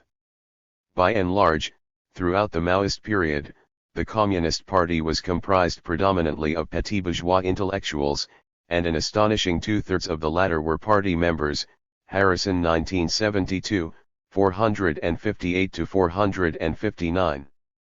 In short, during the Maoist era, the Chinese working class generally lacked sustained organizations of its own. In the 1950s, it made sporadic attempts to carve out some autonomous space within the new workplace organizations and the unions that were being incorporated into the party state and to form groups to patrol and enforce its strikes. Mainly, though, it expressed itself in unorganized resistance to the efforts of the regime to bring workers into its own new organizations, in, of course, the subordinate position prescribed by the Leninist model of the party. In contrast to the lively organizational virtuosity evinced by the working class in the first half of the century, Maoist China was a definite setback. Policy. Industrial policy was hotly contested between autocratic and participatory approaches, among political and policy leaders, among workers, and between those groups of officials and workers. So like much else in the Maoist era, it oscillated repeatedly, in an increasingly complex and heated pattern. In the early 1950s, the East China or Shanghai system involved a wide range of practices under which factory managers were made responsible to management committees of workers, technicians, and even factory owners. Political leaders used it to win over or harness the cooperation of factory owners, technicians, and workers. The latter stepped forward to denounce shop floor bosses for their abusive treatment over many years. Yet many early labor management consultative 155 boards lacked credibility with workers, who saw through their essentially co-optive character. This lack of support from below combined with rising bureaucratism above. From party state officials concerned primarily with restoring and raising production, and from increasingly influential Soviet advisors, to undermine the East China system. It soon began to be overshadowed by the system of one-man management. premised on the primacy of scientific management principles and the need to integrate the internal operations of each enterprise with the larger directions of the economy, including the new central planning mechanisms such as central targets and uniform technical and labor norms. One-man management vested power almost completely in the hands of factory directors.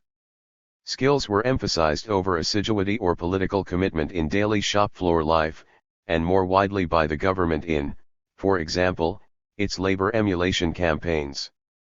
This, of course, pleased some workers, especially younger and better educated ones, more than others. One-man management ran into several difficulties. It grated against the participatory and mobilizational sensibilities of many in the party. Some ordinary workers felt it slighted their experience and contributions. It required large reservoirs of scientific, managerial, and technical expertise and data that China lacked, and passed significant power into the hands of Soviet advisors. These problems led many to oppose the system and to propose, starting in 1956 and continuing through the 1957 anti-rightist campaign, that one-man management be supplemented by closer party authority. But the effect of this change was not to increase workplace democracy or to repudiate the principles of technocratic, scientific management. Rather, it put the party in overall charge of the factories. Workers understood this, and resented it. Some criticized the onset of management participation in manual labor as just a ploy to produce closer supervision, Anders 1977-72. The party officialdom used its authority to ensure compliance with national plans and to shore up its own political position vis-a-vis its rivals in the industrial professions and the state bureaucracy. The changes did little if anything to make workplaces more democratic or workers more powerful on the shop floor. During the Great Leap, a plethora of criticism surfaced, from Mao and Maoist leaders above as well as disgruntled workers below, about bureaucratism, excessive rules and regulations, irrationalities resulting from one-man management, both with and without party supervision, mind-numbing division of labor, elitism of factory officials, and even management violence against workers. Interview, 8 June 1999. The party leadership called for 2 participations and 1 reform, which meant, 1. Regular participation of all cadres in productive labor, 2. Worker participation in management, and 3. Reform of old workplace rules and structures. Most workers genuinely welcomed the appearance of managers working alongside them on the shop floor. Fraser 2002, 178. There was genuine participation in factory affairs, in awarding bonuses and in criticizing bad behavior among cadres. Interview, June 8, 1999. There is less evidence that workers began seriously to participate in overall or middle-range factory management, which in any event, 156, was streamlined and thinned by demotions of and attacks on managers and technocrats, and handed over to party cadres rather than workers. At the shop floor level, though, reform of work rules meant a reorganization of factories into small, collaborative workshop-sized triple combination teams of managers, technicians, and workers. They were given operational latitude to tackle and structure tasks collectively.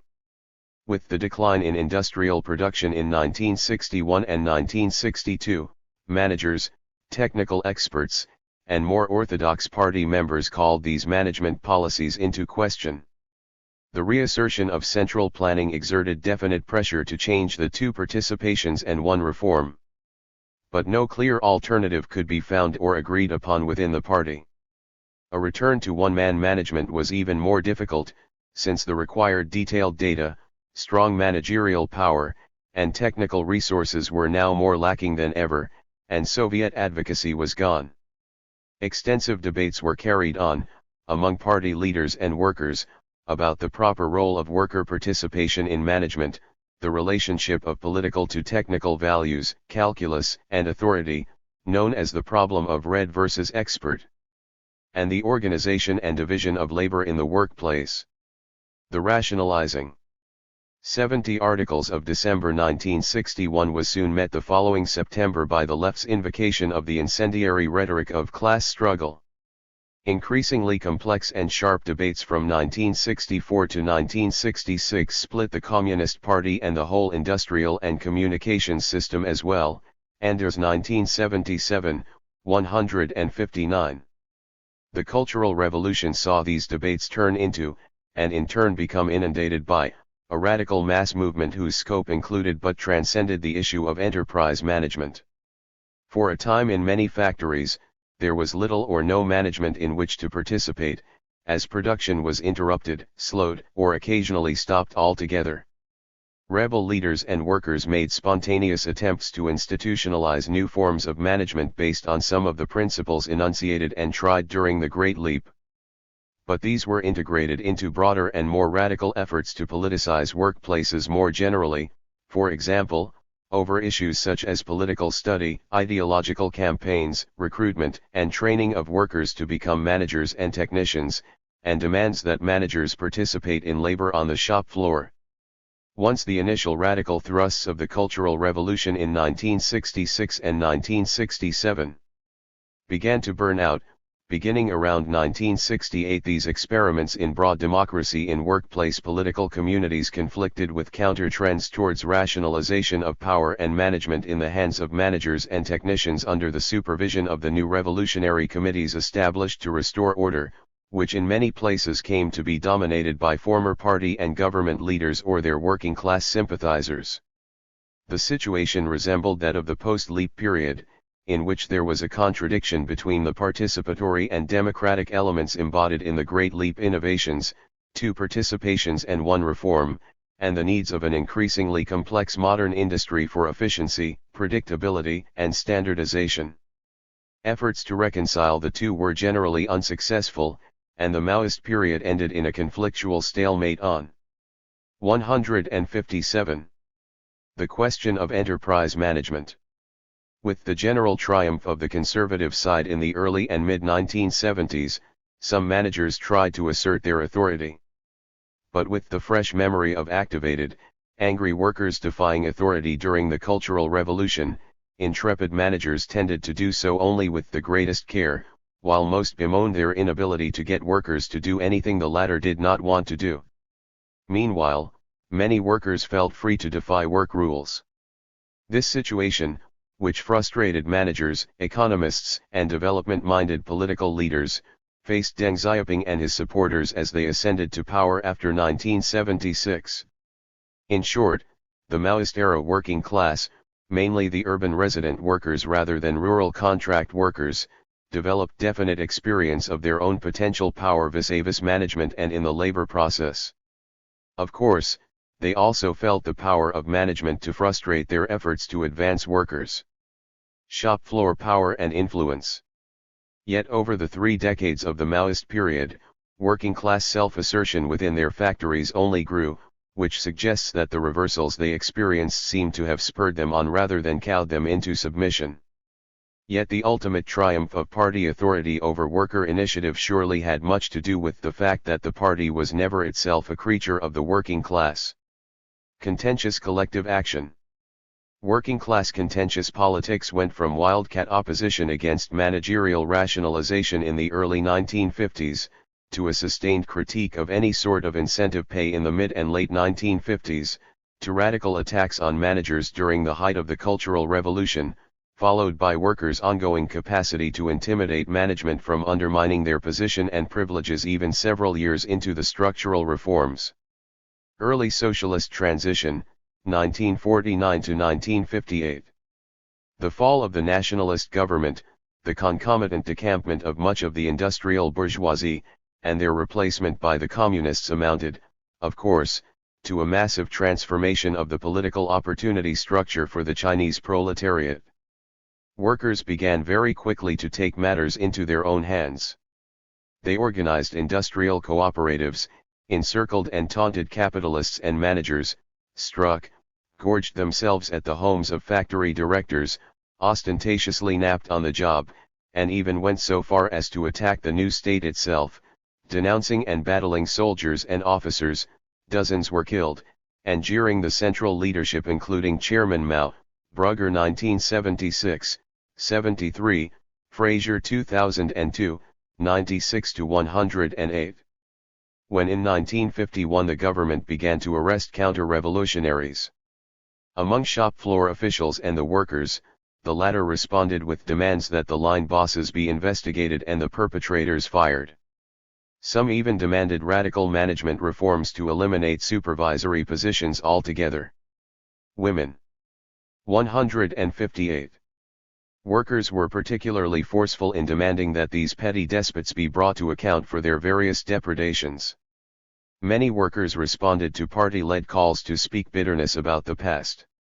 Some of those accused were hauled in front of workers' meetings to undertake self-criticism, Fraser 2002, 117 ff. In 1952, when the 5 Anti-campaign exposed bribery, tax evasion, fraud, and theft of government property and economic secrets, workers responded by striking, beating up their bosses, and demanding the re-employment of laid-off workers, an end to further dismissals, and increased worker involvement in management. In some cases, employers offered bonuses and benefits to mollify angry employees, Fraser 2002, 115 to 117, Anders 1977, 52. The first 5-year plan brought in piece rates, other incentive pay schemes, wage cuts that could run as high as 50% or more, especially for workers in newly nationalized firms, and efforts to expand welfare benefits to make up for workers' declining incomes. While piece rates produced all manner of conflict among individual workers, bonuses provoked collective slowdowns once the basic quotas or the limits of the output set by available supplies, equipment, and technology had been reached. Factory managers responded by distributing bonuses across the board to all workers, Fraser 2002, 153 to 154. Workers also reacted to wage cuts and structural inequalities in the distribution of welfare with eat-ins and encirclements of leaders and slowdowns. They justified the latter by mocking the state's socialist rhetoric, declaring that they were working according to pay, Fraser 2002, 141 to 142, 198 to 199. Most spectacular was the strike wave of 1957, which involved more than 3 times the number of firms that had been involved in the historic May 30 movement of 1925, and more than twice as many as in the high tide of 1946. Workers in newly socialized small and medium-sized firms, apprentices, and younger, more educated workers were particularly active. Fundamentally, this was a conflict over cuts in wages and economic security visited on the working class by the first 5-year plan. Apprentices protested aggressively, often violently, against the extension of their training terms, which policymakers had introduced to keep wage costs down. Workers also objected to firings and demotions from permanent to temporary status. Wage arrears became yet another grievance. Welfare remained an irritant, both for the inequalities in provision and because of moves in some plants to divert wage arrears to fund welfare. Workers who had been transferred out of Shanghai temporarily were outraged when the state reneged on its promises of an early return. Explicitly political issues also surfaced. There were protests against the proliferation of bureaucracy and the workers' loss of the opportunity to participate in plant affairs following the adoption of one-man management.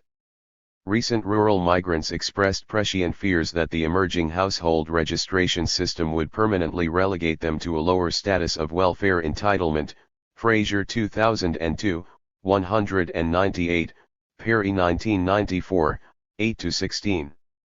The 1957 strike wave demonstrated workers' capacity to deploy a highly variegated, aggressive, and creative protest repertoire.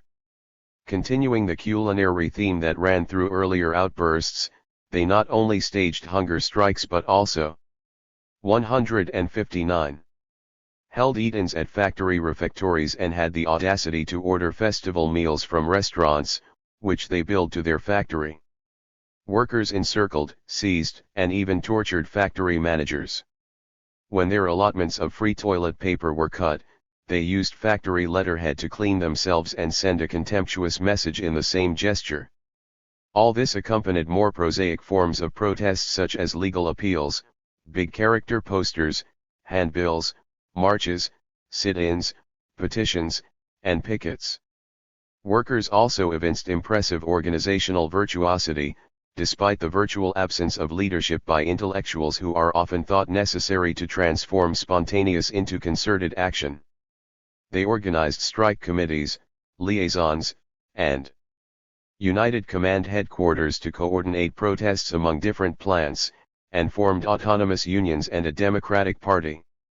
In doing so, they shrewdly decided specifically to exclude cadres of the state-run unions.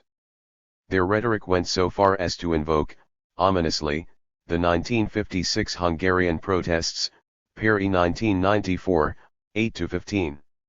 While some older workers tried to mediate the disputes in their plants, the state's response was basically repressive.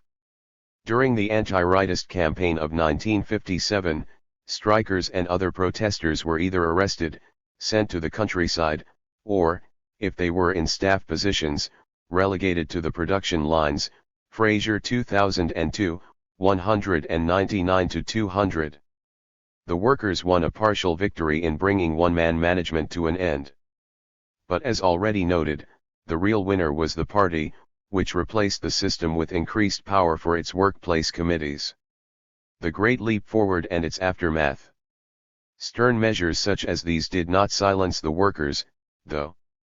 With the onset of the Great Leap Forward, the party went on the offensive against the technocratic and bureaucratic bents of the first five-year plan. Party secretaries replaced managers and engineers in day-to-day operations. In some cases, they actually suspended management altogether, granting individual workers the latitude to set their own quotas, arrange their own inputs, and even do their own quality control and accounting. Workers joined in, remaining free with their criticisms of the politics of the shop floor, including the party. As early as 1958, they wrote millions of big character posters criticizing the first five-year plan and calling on their plant's skilled experts to come onto the shop floor and pitch in. Where incentive pay schemes still operated, workers demanded their abolition, denouncing them as individualistic and citing the Great Leap Forward slogan of putting politics in command. They also expressed their unhappiness on other economic matters, including inequities in compensation between workers and management that occurred through subsidies, bonuses, welfare payments, and expense reimbursement. As pay became determined by public evaluations, workers leaned hardest on members of the Communist Party and Youth League, Fraser 2002, 212-214. With the collapse of the economy due to the Great Leap, the inevitable retrenchments of industrial employment led to more protests in 1962. Older workers and women, who bore the brunt of the cuts, were particularly vociferous. They resorted to screaming matches, encirclements, and physical attacks against officials. 160. And eat-ins at cotters' homes and food shops, Fraser 2002, 219-220. Meanwhile, factory management was re-rationalized, as already discussed. While the working class, politically and physically exhausted and frightened of further layoffs, did not react immediately in a significant way, all these changes in labor allocation and industrial organization provided ready targets for radical criticism during the stunning Cultural Revolution. The Cultural Revolution. Social bases and political programs. Industrial workers were very active in the Cultural Revolution. The three distinct strands already mentioned, rebel, conservative, and economistic, had disparate political programs and definite if not always fully discrete social and political bases. The rebels drew from a range of social groups and strata, including temporary and contract workers, work/study program participants, apprentices, unskilled workers, those in smaller plants, younger workers, those who had been labeled as backward in their work performance or their political expression, and people with a range of formal class backgrounds, including those regarded negatively to be struggled again, such as the bourgeoisie, petty bourgeoisie, overseas Chinese, rich peasants, and petty landlords. What all these constituencies had in common was that they had often come in for criticism and abuse after 1949. Their leaders tended to be workers rather than cadres, younger, generally around 30, more educated, and, of course, more politically inclined. Anders 1977, 167, Lee 1978, 134 to 137, Perry and Lee 1997, 39 to 41, 58, 83, Wang 1995, 33 ff. Rebels attacked the post-Leap rationalizations. They criticized the dominance of organizational rules and middle managers who enforced them, incentive pay, and bureaucracy and technocracy. They argued that the newly organized trusts, large conglomerates of smaller firms, were premised on factories being only sites of production when in fact they were and ought to be social and political communities as well. They asserted that such organization, combined with the educational background and political attitudes of technicians, made the trusts and the factories that comprised them into breeding grounds for new, retrograde class formations. This found expression in both factory political officials' work style and the distributive effects of the industrial structure, example between urban and rural areas and among regions, they argued. Though they couched their critique in radical political terms, it was often grounded in personal grievances against officials they regarded as high-handed. Anders 1977, 167, 187 to 191 ff. Blecker and White 1979, Lee 1978, 136 to 137, Perry and Lee 1997, 64, 83. Conservative groups tended to attract Communist Party and Youth League members, middle and lower-level factory officials, those with ties to factory and government leadership, including their friends, relatives, and protégés, and others who had benefited under the industrial regime of the first five-year plan and 161. The post-Leap period. While most of them tended to hail from good class backgrounds, workers with bad class backgrounds also gravitated to conservative factions in order to find political cover.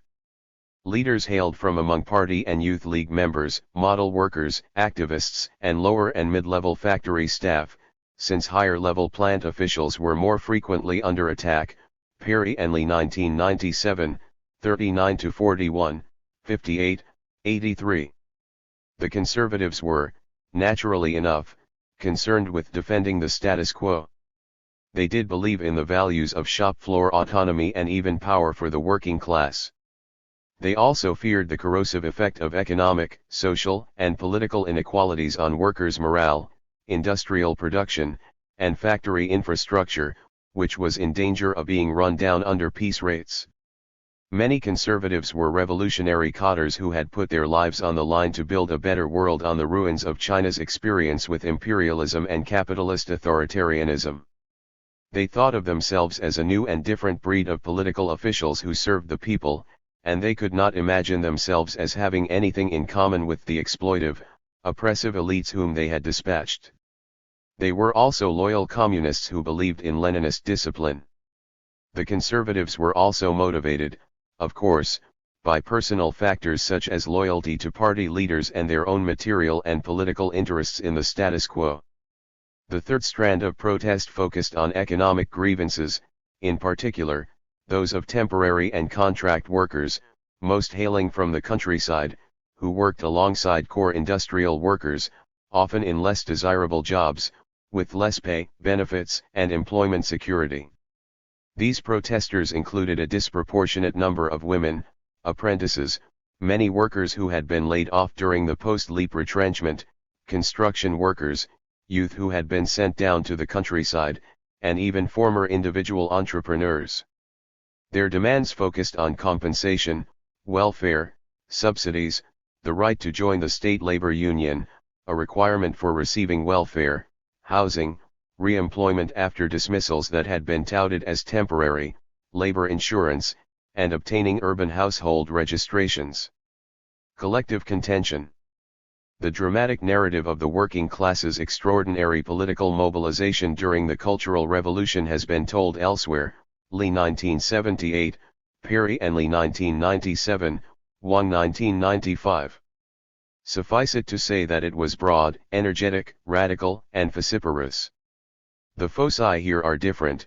What did it accomplish in terms of social change for the working class, and how did it interact with the party state in producing that? In an early gain, the working class won the party's approval to participate at all in the Cultural Revolution. Through October 1966, the movement was primarily the affair of political elites, academics, cultural professionals, and students.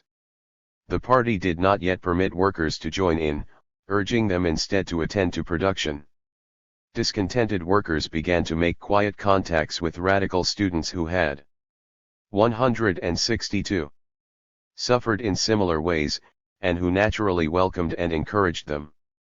As the political situation shifted in the radicals' favor in October and early November, the workers felt confident enough to form their own rebel organizations and begin to hold rallies and sit-ins and attack capitalist roaders in the party and government. In Shanghai, radical workers tied up all railway traffic for 31 hours. As the movement of rebel workers gathered steam in many cities, Mao and his radical supporters in Beijing finally changed their position, allowing and encouraging worker participation in the Cultural Revolution. In this sense, workers, taking advantage of emerging political opportunities, acted spontaneously and autonomously to force themselves onto the political stage and induce the highest political leadership to reverse its position. Moreover, the workers' initiative opened the floodgates for other social groups to activate themselves. Soon, artists, contract workers, apprentices, cooks, military veterans, teachers, policemen, judges, prosecutors, street cleaners, doctors, militias, blind persons and many others were forming rebel groups to protest their mistreatment at the hands of party and government elites. 1995, 89. Thanks to the space opened up by audacious workers acting initially against party directives, most of Chinese society was activated. A rebel offensive swept over the country throughout January 1967. As discussed earlier, a key part of this movement was the economistic cry for justice, Perry and Lee 1997, Chapter 4, sent up by outraged rural contract workers and by urban resident workers who had been ejected from their factories. In late December, representatives of the hastily organized National Revolutionary Rebel delegation of Red workers landed an audience with the leading members of the Central Cultural Revolution small group, including Jiang Qing, Mao's wife. For 5 hours, these second-class workers poured out their stories, and the assembled radical elites responded by pouring scorn on the capitalistic and reactionary officials who had allowed and benefited from the inequalities. The contract workers must revolt, the radical leadership thundered, summarily issuing orders to factories that dismissed workers be rehired and paid back wages. This set off a nationwide proletarian scramble for financial gain that officials could not resist. Apprentices received payments worth many months' pay to compensate for previous wage differentials that were now deemed excessive and unjustifiable. Workers in private and collective factories and teachers in private schools, where pay scales were lower, demanded and achieved the conversion of their enterprises to the coveted ranks of the state sector, with its vaunted higher wages and welfare guarantees. They also demanded admission to the state-run labor union, not for any political reasons, they knew it represented the state and management rather than them, but because membership would qualify them for medical insurance. Some workers forcibly occupied unallocated apartments. But as all this frenetic grasping for income and benefits soon wrought economic havoc, the rebel leadership had little choice but to reverse itself and ring down the economism it had encouraged just weeks earlier, now calling for raising the banner of politics, not the banner of economics. Perry and Lee 1997, 111. 163. When the most radical phase of the Cultural Revolution ended in the fall of 1967, Worker rebel organizations had managed to gain some fleeting representation in the party, the unions, the militia, and the revolutionary committees that were established as new units of governance. But worker rebel leaders also suffered significant losses.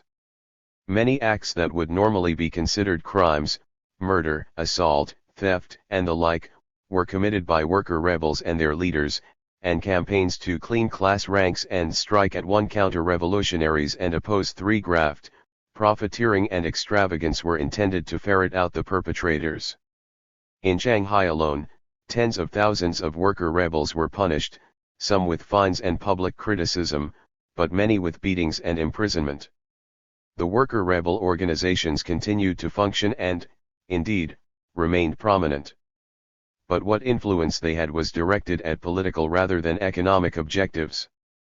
They mainly engaged in top-down mobilization during campaigns to criticize Lin Biao and Confucius and the like, while doing next to nothing about workers' material grievances around issues such as income.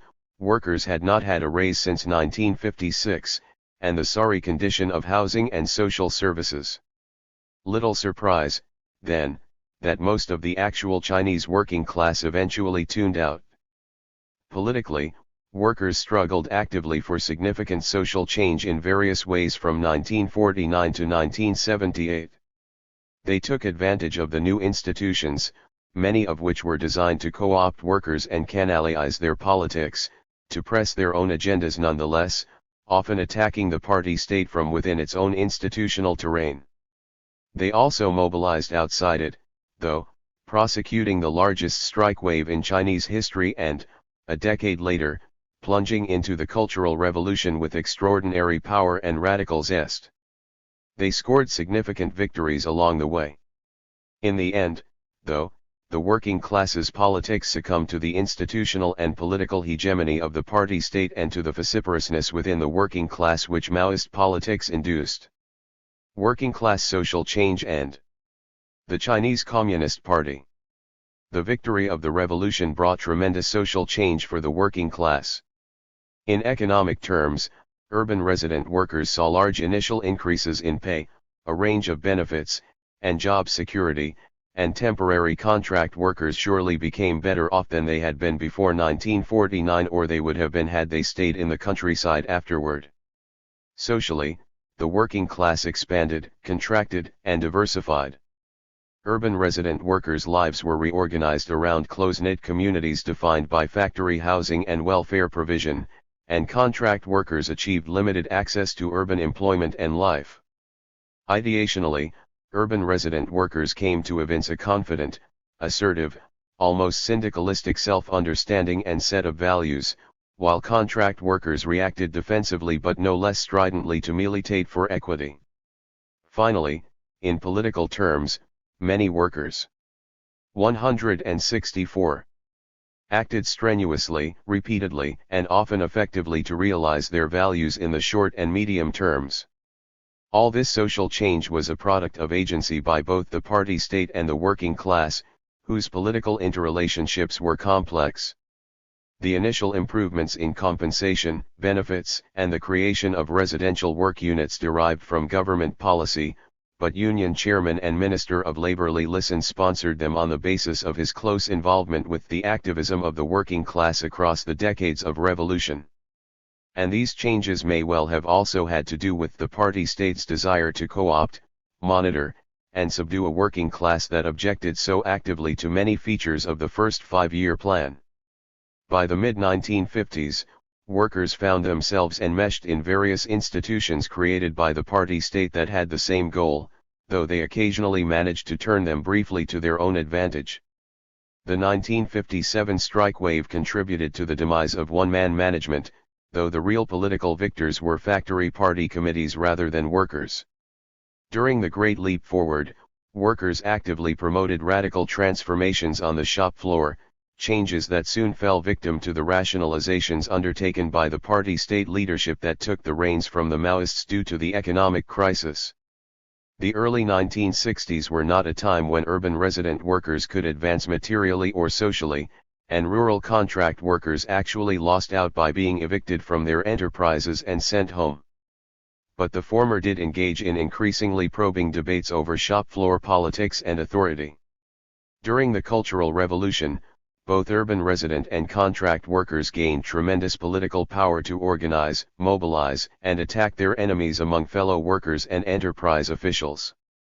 But aside from brief, quickly reversed economic gains for contract workers, the working class achieved little material benefit or enterprise political power. In the event, working class social change advanced significantly in the first several years of the People's Republic, mainly in economic, social, and ideational terms. These changes were grounded in state policy backed by historical and contemporary working class activism. By 1956, the working class turned for the next 2 decades towards advancing its political power in production, through a series of experiments and struggles that ultimately failed. The reasons were complex. The developmentalist priorities and imperatives of the party in building state socialism proved at odds with the revolutionary values of participatory economic life. They also created new strata of professional managers, bureaucrats, and technocrats, to whom they granted considerable authority. The expansion of the working class cleaved it into a range of new strata and subgroups, undermining its unity of purpose and political capacity. Political and ideological conflicts within the party created not only opportunities for working class power but also obstacles to it. Factory-level innovations also could not develop in the cauldron of dysfunctional Cultural Revolution politics. And finally, the working class had very little foothold or representation within the party in the first place to help see it through. Yet it would be a serious mistake to say that working class politics were inconsequential. They may not have been able to bring about a victory for the East China 165 system in the early 1950s, but their syndicalistic impulses and actions at that time surely encouraged Mao to believe that he would find popular support just a few years later for his critique of one-man management and incentive pay. The strike wave of 1957 certainly did so. In the Cultural Revolution, working-class rebels not only went down in defeat, but they also scored a Pyrrhic, ironic, and twisted victory. The party and government leaders who put paid to the rebel movement and returned to their offices were, as the rebels so ardently hoped, never able to wield power in anything like the way they had before. In the 1980s, factory managers were afraid to try to ratchet up labor discipline, as reformers were demanding, and it took until the early 1990s, 15 years into the structural reform project, for labor reform to get underway. And the fact that the vast economic bureaucracy has been fundamentally weakened by the rebels' vituperative attacks helped smooth the way for the structural reformers to displace many of their previous functions with the market. In a supreme irony, the rebel movement itself helped pave the capitalist road, which would fundamentally reverse social change for the Chinese working class, as detailed in Blecker 2022. 7. Emergence without settling. The trajectory of the Chinese middle class. From 1949 to the 1980s. It may seem a little unusual, at the very least, to talk about a middle class when China's Maoist-era society is under analysis. This notion became viral only when the 1990s reforms radically transformed China's social stratification, Goodman 1996, 2016, Rocket 2017. Before that time, nothing seemed to suggest the existence of such a group of people as had been analyzed in American and European societies, Boltanski 1987, Mills 1951, 1956, Wright 1997, 2005. At the time, Chinese society was described by the CCP in terms of two classes, workers and peasants, and a stratum, intellectuals. Chinese scholars and leaders were talking about the working class, peasants, worker peasants, the bourgeoisie, intellectuals, and the petite bourgeoisie, but there was no mention of a middle class. Western scholars rarely mentioned this group, Davis 1992b, and never in reference to the characteristics of the middle class as defined in other countries. None of the real or alleged characteristics of this middle class seemed to be present in China's socialist society. There was no consumer society lifestyle, no large access to higher education, housing, property, or leisure industry. From a lifestyle perspective, Maoist China even seems completely at odds with a middle-class model. The kind of ascetic ideology promoted by the regime was aiming at reducing the role of consumption to the benefit of production. Likewise, the alleged contradiction between red and expert, which had triggered endless political conflicts, seemed to have prevented China from developing a group of professionals able to constitute the backbone of a middle class. Sherman, 1968. Finally, as private property played a marginal role in Mao's China, it appeared impossible to envisage the possibility of the emergence of such a social group. Even the Marxist critics of socialist countries were exclusively interested in the working class and the new class, the new elite, which had emerged. In his book about the new class, Gillas never once mentions the middle class or the petty bourgeoisie. Gillas, 1957. 167. It is the same for East European socialist countries. There was a social stratification but without class. De Prito, 2007. Nevertheless, a more precise examination of social stratification delivers a quite different assessment. If Mao's China was certainly one of the most egalitarian societies in the world, there remained social differences that contributed to dividing the population into social groups. Even if inequalities were limited, they led to different opportunities and life chances in terms of access to goods, services, power, prestige, and self-esteem. Inequalities certainly helped shape social groups and classes, if not in the ways described by the CCP. Bourdieu's comments on social stratification highlight that the individual's social status is determined by the acquisition of three types of capital, or assets: economic, cultural, and political. Bourdieu, 1984. Of course, the nature of the assets and their modes of acquisition vary from country to country and social situation to social situation, Mao's China included. Politics was at the core of social stratification in China. Moreover, economic assets were of a very different nature in China. Given the absence of markets for labor and goods, and the abolition of private property, the acquisition of commodities was increasingly determined by the access to public employment and collectively controlled consumption. The economic position of an individual was then dependent on the kind of job they were provided with by the state. As for cultural capital, the dominant anti-bourgeois ideology gave less weight to socially determined tastes and more to the access to education institutions, described by Bourdieu as institutionalized cultural capital, capital scolaire 1. Bourdieu, 1984. Another major difference to other societies is that inequalities were less evident in socialist China than elsewhere. Nonetheless, these may not be less significant in terms of social stratification. First, there was a strong urban-rural divide. In terms of economic, cultural, and political capital, the balance tilts largely in favor of urban dwellers. Second, among urban dwellers, there were some major distinctions between workers in state organizations and enterprises on the one hand, and those in collective enterprises, on the other hand, between women and men, between permanent and temporary workers, between young and old workers, and between those from a now good class background, and those from now bad class designations.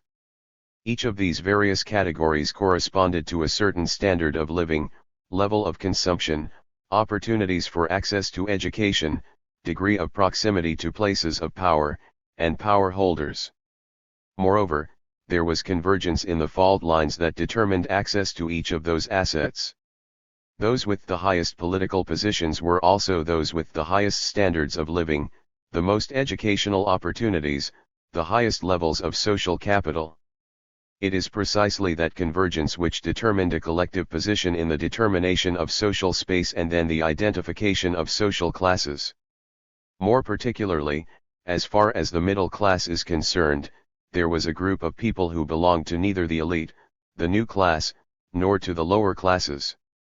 This chapter identifies that group of people and assesses its trajectory.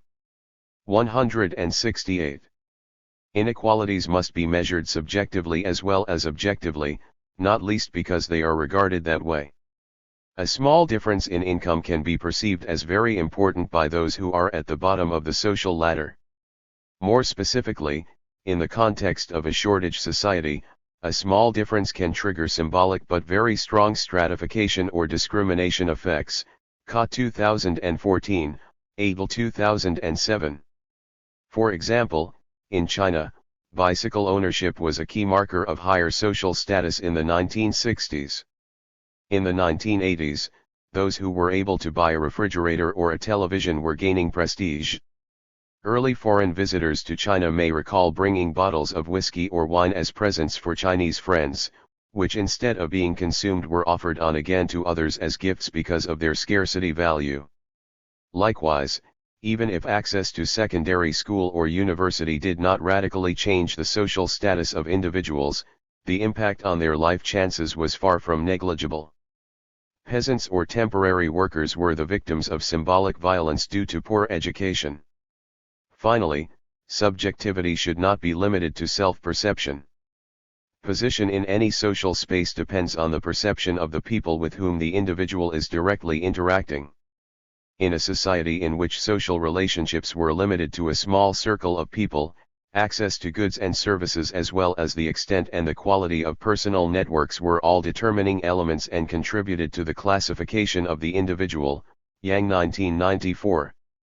It is crucial to take into account the specificity of the history of socialist China. The emergence of intermediary social groups between the elite and the lower classes was regularly unsettled by political troubles and turning points in economic policies, such as the Great Leap Forward, the anti-rightists movement, the socialist education movement, and the Cultural Revolution. Krauss 1981, Taiwes 1984. Given those characteristics, social stratification was constantly being shaped and reshaped. Goodman 2014, So 2013. It is well known that the major determinant factor of social stratification in Mao's China was political position. At the same time, in order to describe and analyze the middle class of those years, this chapter examines first the other resources, capitals, that contributed to the position of an individual in the social space. Bourdieu 1984. Standards of living as economic capital. Some of the research devoted to the former socialist countries of Central and Eastern Europe facilitate a different examination of how socialist China dealt with consumption. Unlike the received wisdom, consumption did not play a negligible role in these societies. Shortage societies are not purely ascetic. Shortage gives rise to a different type of consumption than that which prevails in capitalist countries. Regeru and Capel 2010, Adel 2007, Betts 2010, Porter Sucks 2019, Urchik 2006. There were patterns of consumption in these societies even if they were different from the ones prevailing in capitalist societies. Consumption is not only about acquiring and enjoying goods but also an imaginary, a set of social representations linking private and collective realms. In the context of Socialist 169 countries, consumption was a highly political activity as the access to goods was dependent on relations with power holders. Far from being only an act of resistance against a regime that considered consumption as bourgeois behavior, many socialist countries attempted to introduce a new way to consume. It was intended to educate consumers, to help them to rationalize their choices, and to focus on use value to the detriment of exchange value, money. From such a perspective, advertising became a useful instrument, even if it was a capitalist invention.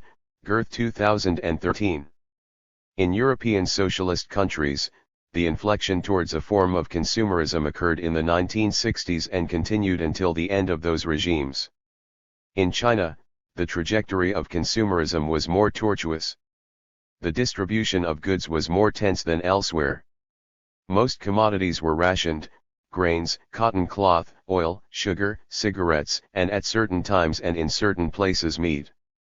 As the focus was on the development of heavy industry, even non-rationed goods were very difficult to buy and were usually expensive. Consumption patterns were then homogenized. White and Parrish 1983. Moreover, the display of a unique or original lifestyle was not well received. an attitude that was considered as bourgeois and hence decadent. Finally, in the case of China, the multiple political turns led to a specific situation compared with the other socialist countries. In the 1950s, one of the main targets of the new regime was to improve the standard of living of the population. But the Great Leap Forward challenged this orientation by promoting a more ascetic way of life. Subsequently, at the beginning of the 1960s, consumption was again encouraged, Girth 2013. The Cultural Revolution definitively buried mass consumption as a social reality, but as early as the end of the 1970s, the ban on advertising was lifted, Strauss 1990. Despite regular setbacks, it is undoubtedly the case that inequalities in terms of consumption played an important role in the social stratification process. Forms of consumerism endured and advertising persisted. Girth remarks that if foreign products were largely removed from the market, the CCP imposed a new and more autarkic economic vision. It ensured nationalistic consumption not only with the macroeconomic tools adopted in various market economies, namely, through tariffs, exchange controls, and outright bans, but also eventually went one step further and nationalized industry, making virtually all products available to domestic consumers as national products, Girth 2013.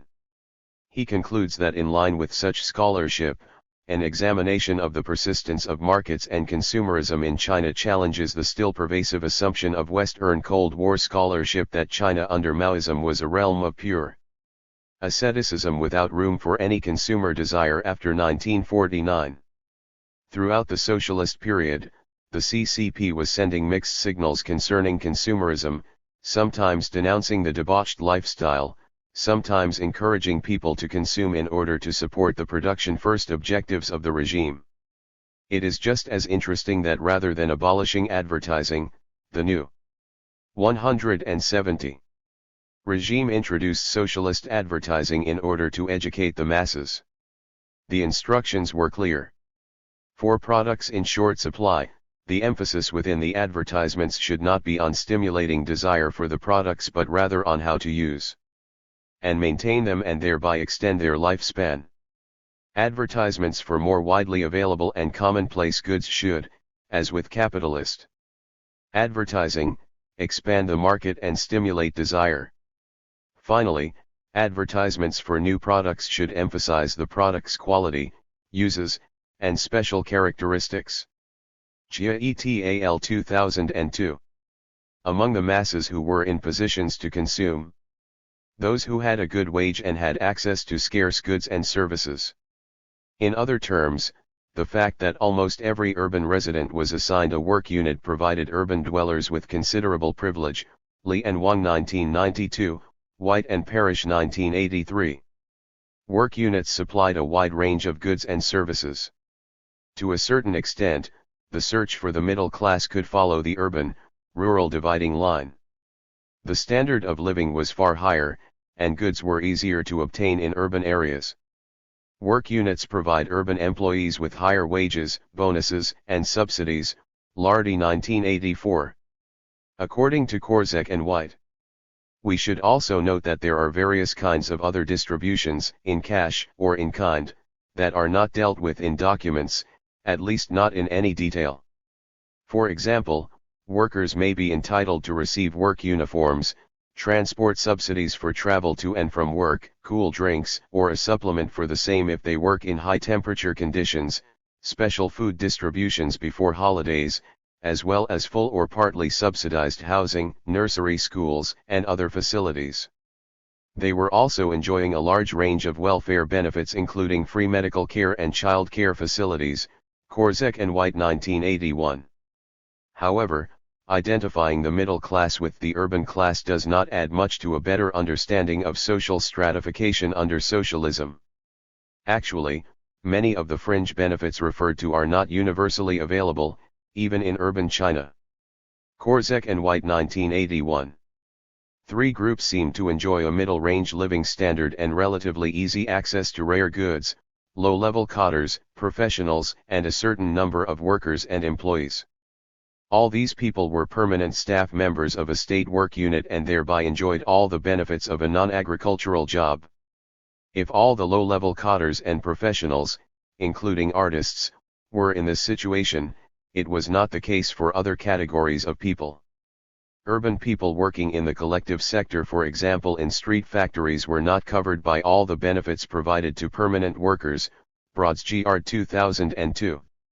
State enterprises were allowed to hire temporary workers or people who were taken on in training 171.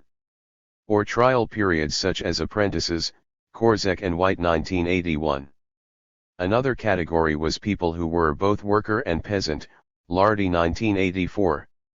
A minority of temporary workers became regular staff members, but the vast majority remained eligible for only some fringe benefits and welfare privileges until after the Cultural Revolution.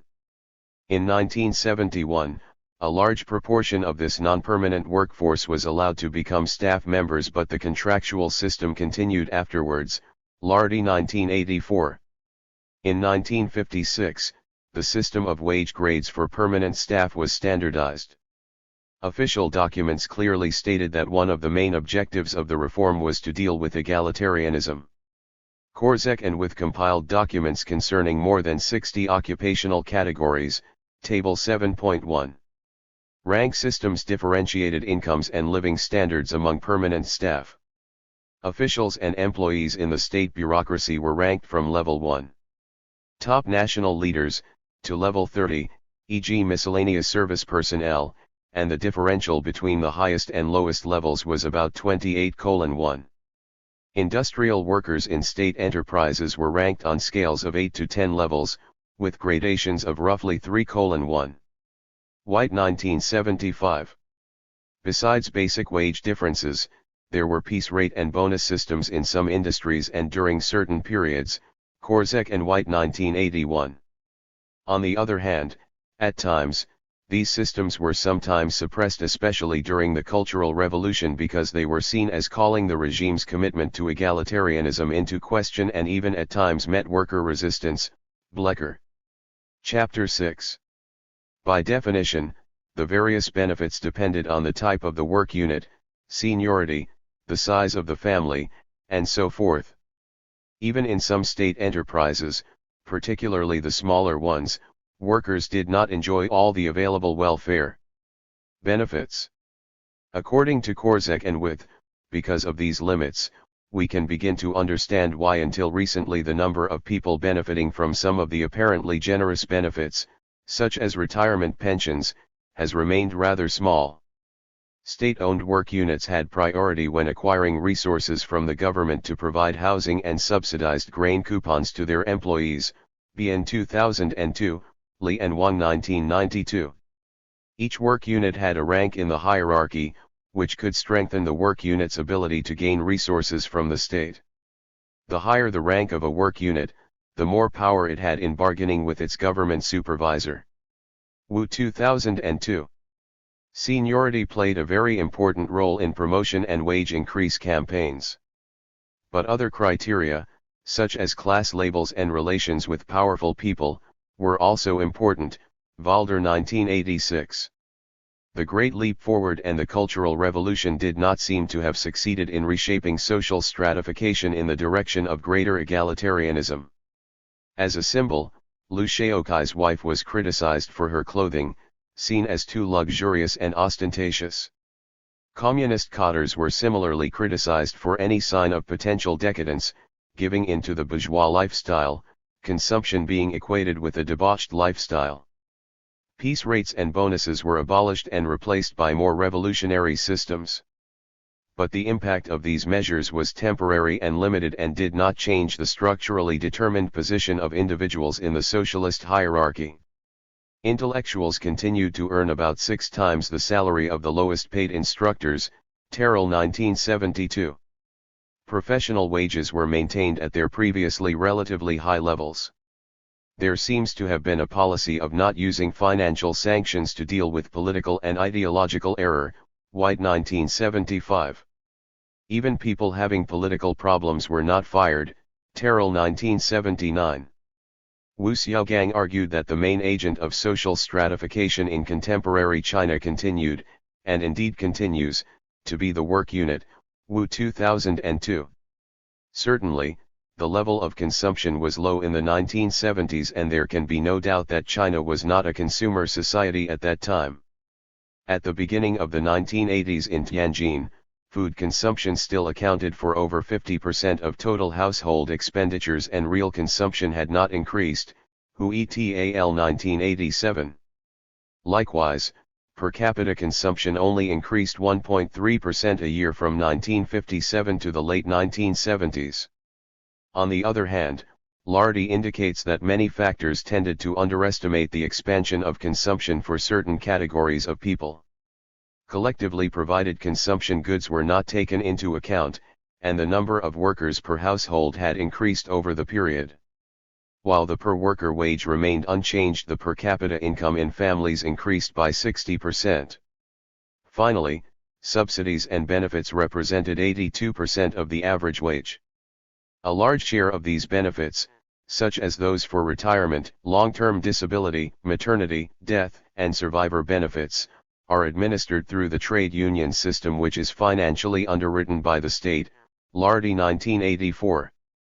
Food and housing subsidies increased 173 rapidly during the period. Rents decreased, and by the late 1970s represented only about a third of the rents charged in the 1950s. Consequently, as the income of rural population included considerable in-kind consumption, the differential with the rural population was far larger than expected. Ash highlights a process of rural impoverishment which characterized China's social and economic development under Maoist planning, Ash 2006. The contrast is striking between increasingly impoverished peasants and relatively at ease state urban workers and employees. Finally, the consumption gains that did occur after 1957 were concentrated in the urban sector and were due to the increased value of indirect subsidies and to increases in the urban labor force participation rate rather than to any change in nominal wages per worker. Lardy 1984. Education. Egalitarianism in education also has to be questioned. The general direction of policies defined in the 1950s was maintained until the end of the 1970s, even if during relatively short periods, attempts took place to change some of the principles. From 1949 to the end of the 1950s, the focus on industrialization pushed the CCP to adopt policies that played a major role in the quality of education over quantity, anti-illiteracy work and primary school education, Pepper 1996. Certainly, the Yan'an model of mass education was not abandoned, and many documents insisted on the necessity to balance the quality-quantity equation. But the shortage of scientific and technical staff led to systematic policies designed to improve quality, especially in higher education. A very competitive national unified college entrance system was established in 1952, and the new education system borrowed considerably from the Soviet meritocratic model. The consequence was a reduction in the number of students to focus only on the best ones, with the majority of students coming from bourgeois and landlord families, Pepper 1996. Here also the urban-rural divide played a major role. In rural areas, the objective was universal primary schooling, notably thanks to the development of Minban schools, schools run by the people. Urban areas developed state-run secondary schools and tertiary education.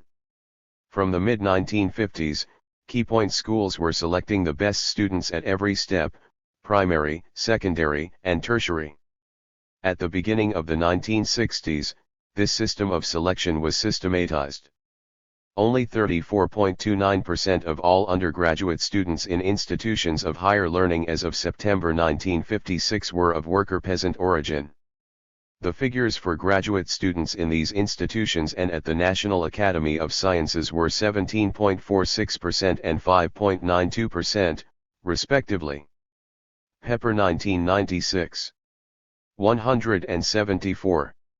At the end of the 1950s, China experienced a new turn in education. The central idea was to link more intimately education and practical life, physical work, and production with academic education. The Directive on Education Work issued jointly by the CCP Central Committee and the State Council on September 19, 1958 called for a cultural revolution and criticized education for the errors of neglecting politics, CCP leadership, and productive labor.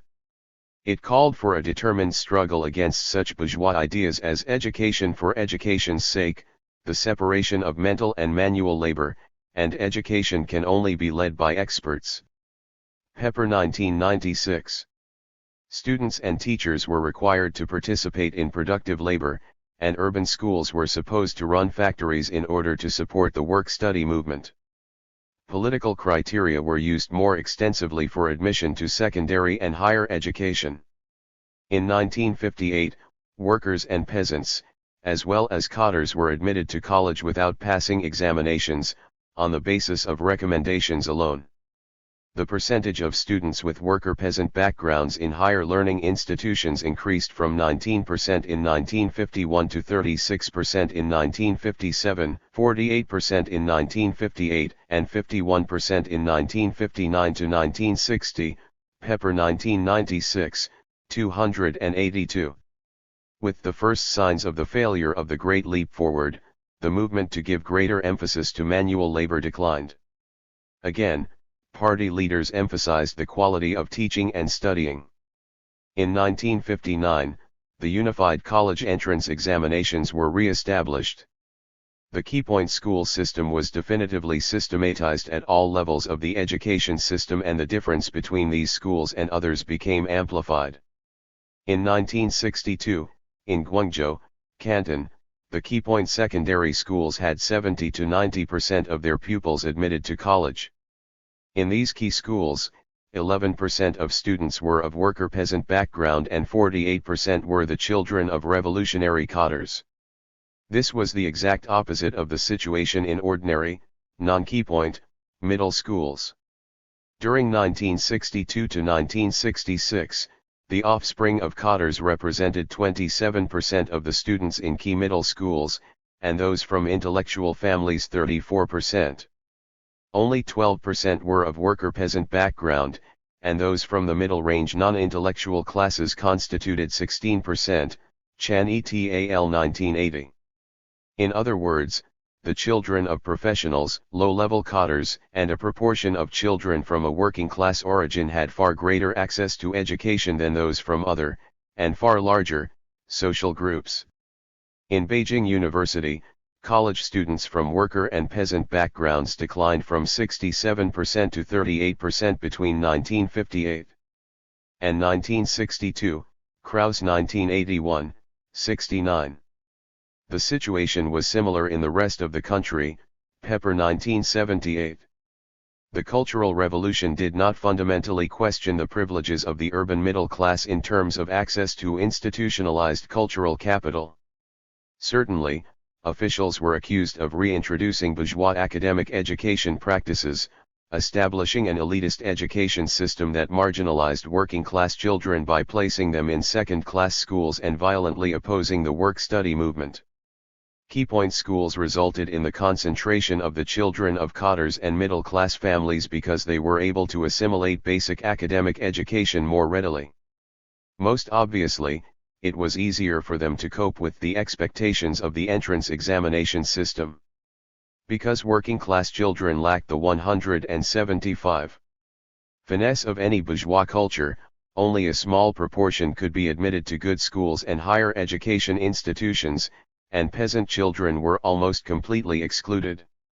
To combat these developments and challenge the emergent social stratification, education policies were decentralized and the role of party organizations was reinforced. Non-professional cotters were given a leading role over professionals. Students and middle school graduates, in particular from elite schools, were sent to rural areas in large numbers in the framework of Down to the Countryside movement, Bernstein 1977. The intention of this policy was for the peasants to re-educate young people in order to reduce urban, rural inequalities and to offset the lack of urban jobs. Only after having worked for several years would they be able to enter university. The national entrance examination was abolished once again. The examination was replaced by the recommendations of local authorities. As a result, the children of the urban middle classes temporarily lost their prominent position in higher education. However, these changes were never thoroughly institutionalized, and after 1973, a reverse trend took place. Power was given back to the professionals, and the education system was re-centralized. Entrance examinations at all levels were restored, as were keypoint schools. In 1977, the national entrance examination was resumed and became again the main channel for entrance to higher education institutions. Any meritocratic system gives a central role to the middle class since they have, by definition, the social and cultural capital to take advantage of the opportunities presented.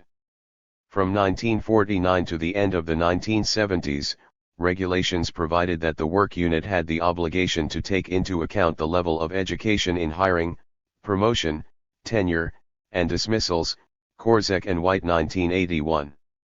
Similarly, the fees for children's education were paid by work units, the largest ones having their own schools, which provided some privilege to the children of workers, BN 2002, Hussein 2000.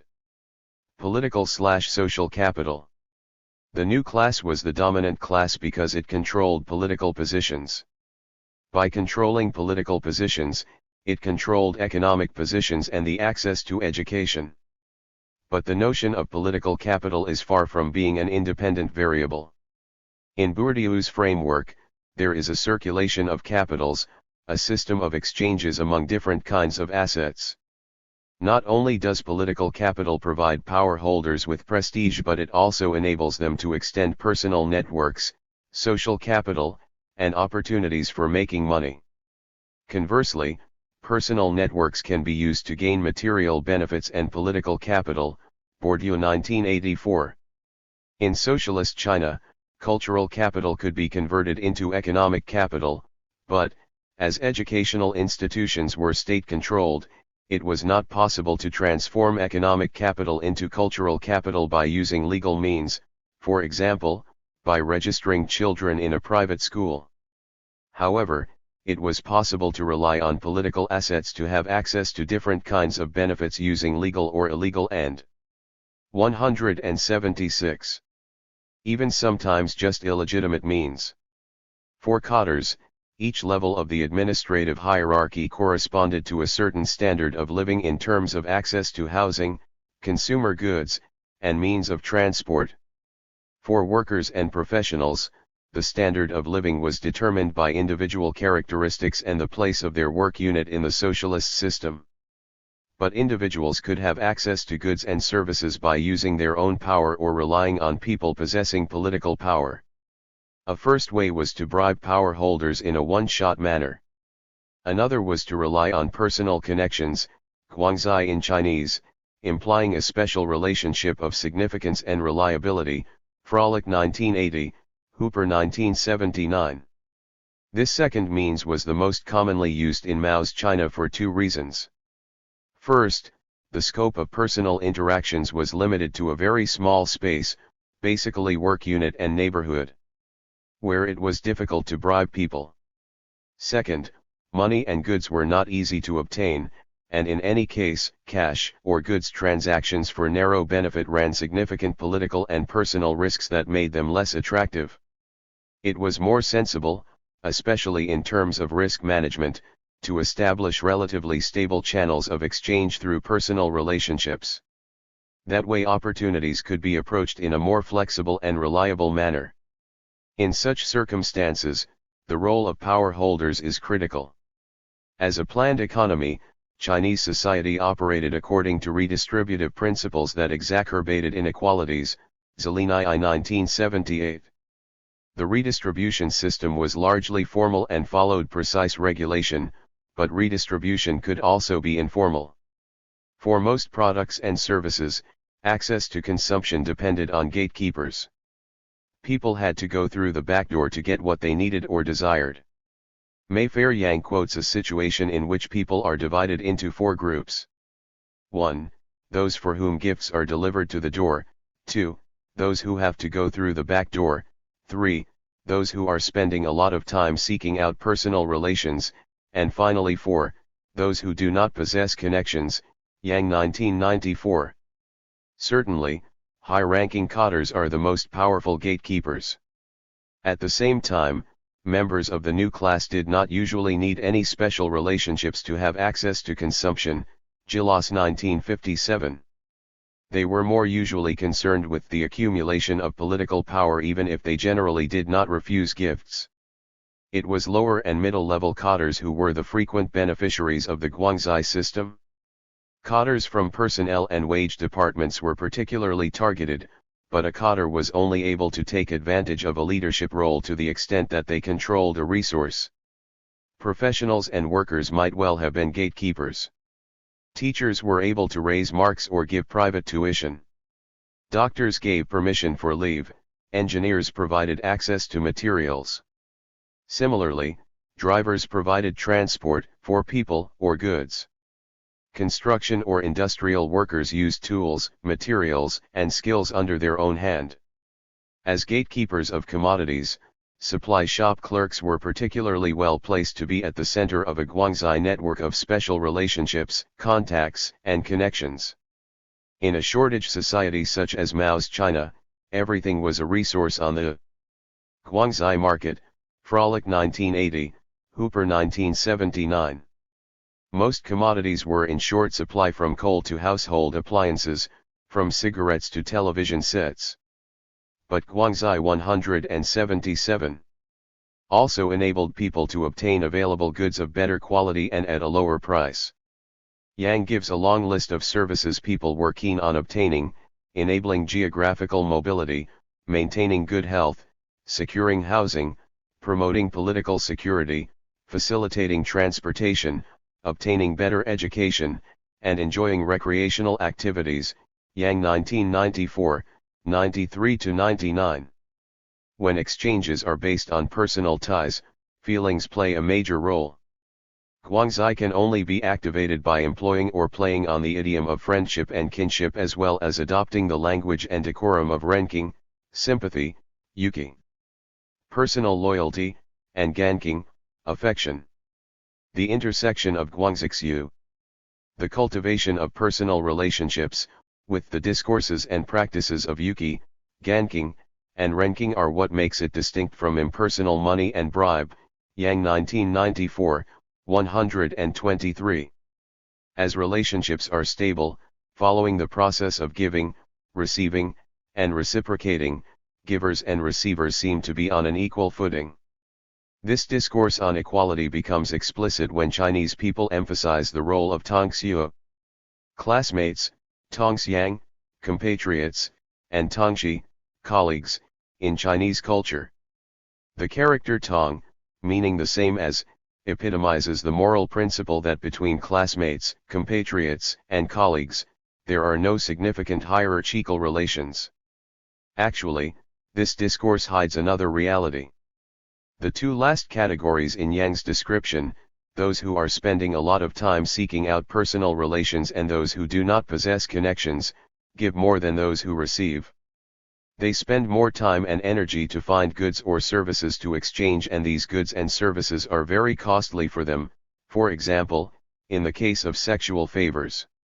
Consequently, the fact that people possess resources with asymmetric values contributes to social stratification.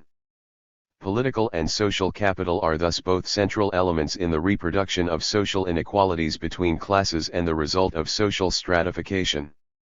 In this matter, it is important to note that individual characteristics are not the only elements that determine the quality of personal networks. Not only is the status of the work unit important, but personal networks can also be used for collective purposes. In particular, leaders of work units were able to take advantage of their networks to obtain goods and services that could be distributed to all members.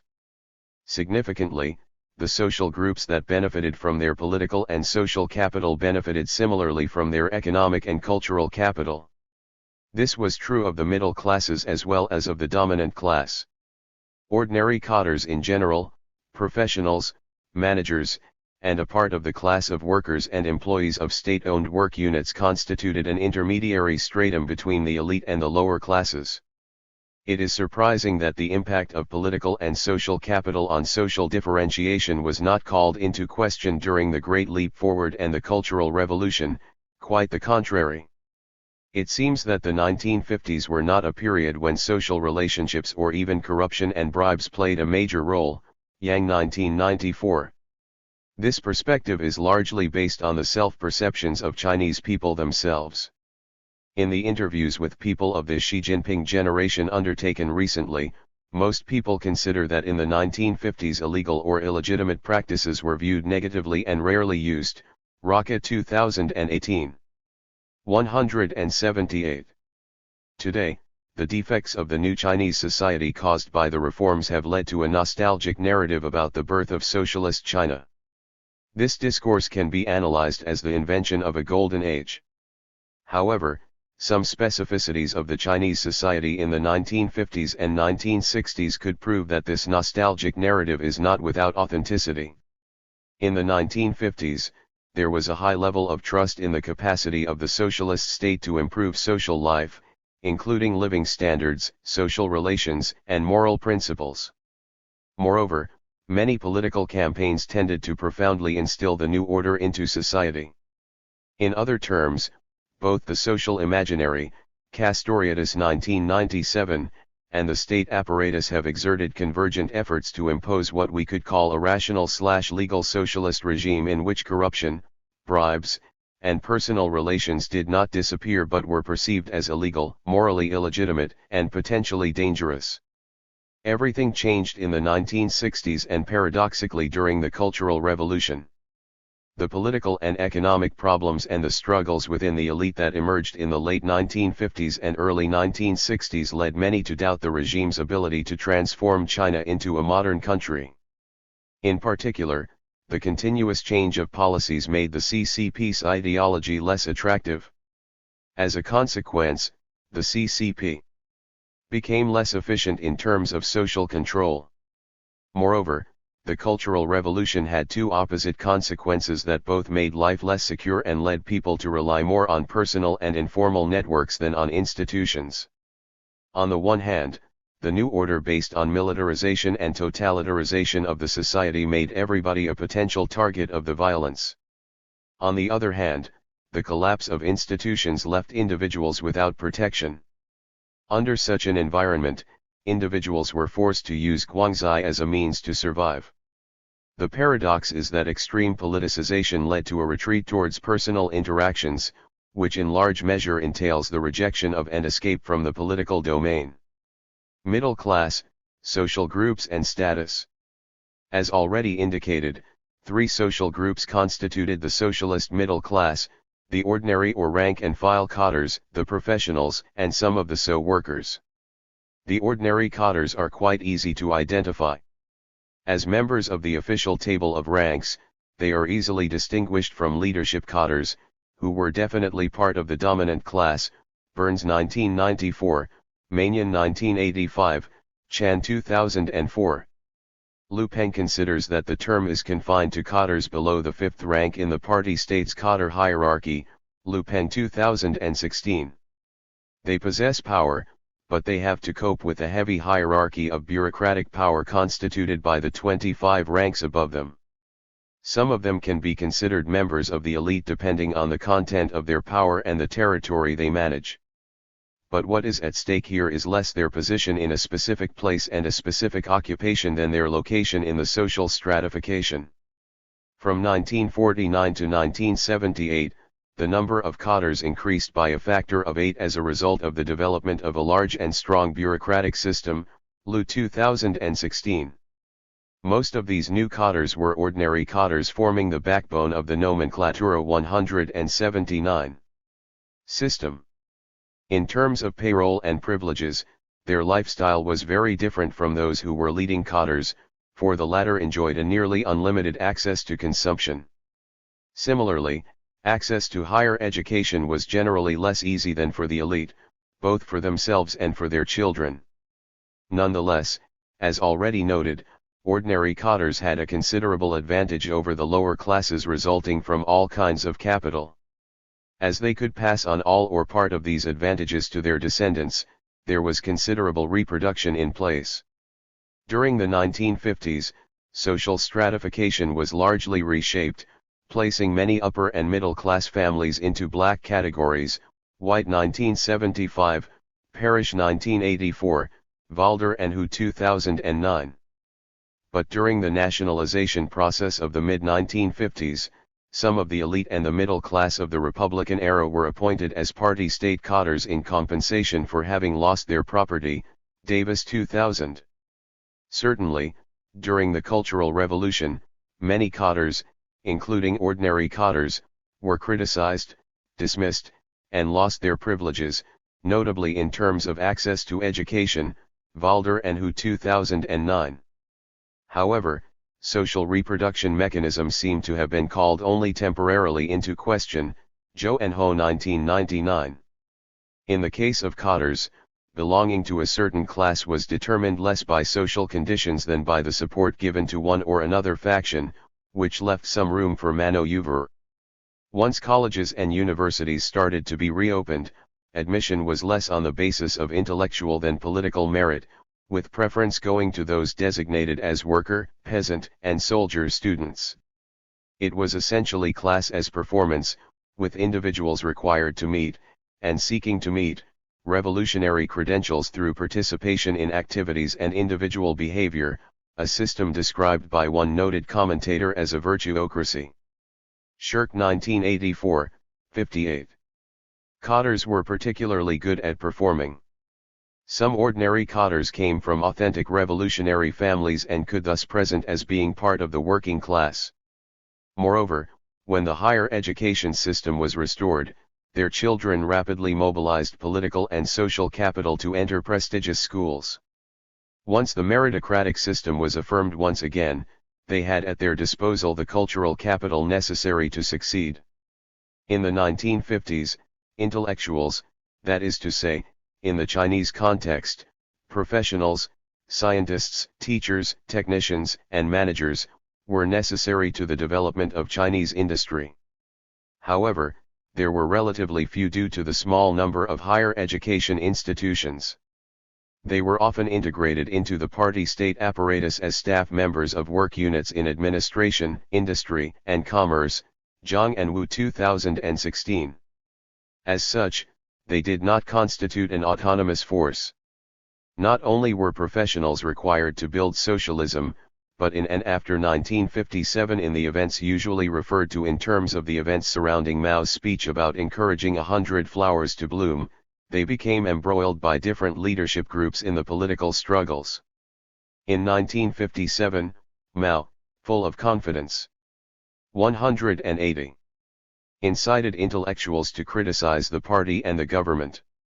The attempt ended in a tragic way but revealed the pivotal role of this group. Likewise, professionals, the experts, were one of the targets of the Cultural Revolution. It was not until the 1990s that professionals acquired total separate legitimacy in Chinese society. Nonetheless, most intellectuals, especially those who were managerial and professional staff, enjoyed far better living conditions and career opportunities than workers and employees, Bien 2002, Wu 2002, but less than the elite. Susan Shirk considered that they represented an important part of the socialist elite, Shirk 1984. However, taking into account the fact that professionals were under suspicion and considered to be more or less class enemies from 1957 to the end of the 1970s, it is difficult to classify them as belonging to the new class. As for workers and employees, they were mostly peasants transformed into workers by the industrialization process of the 1950s.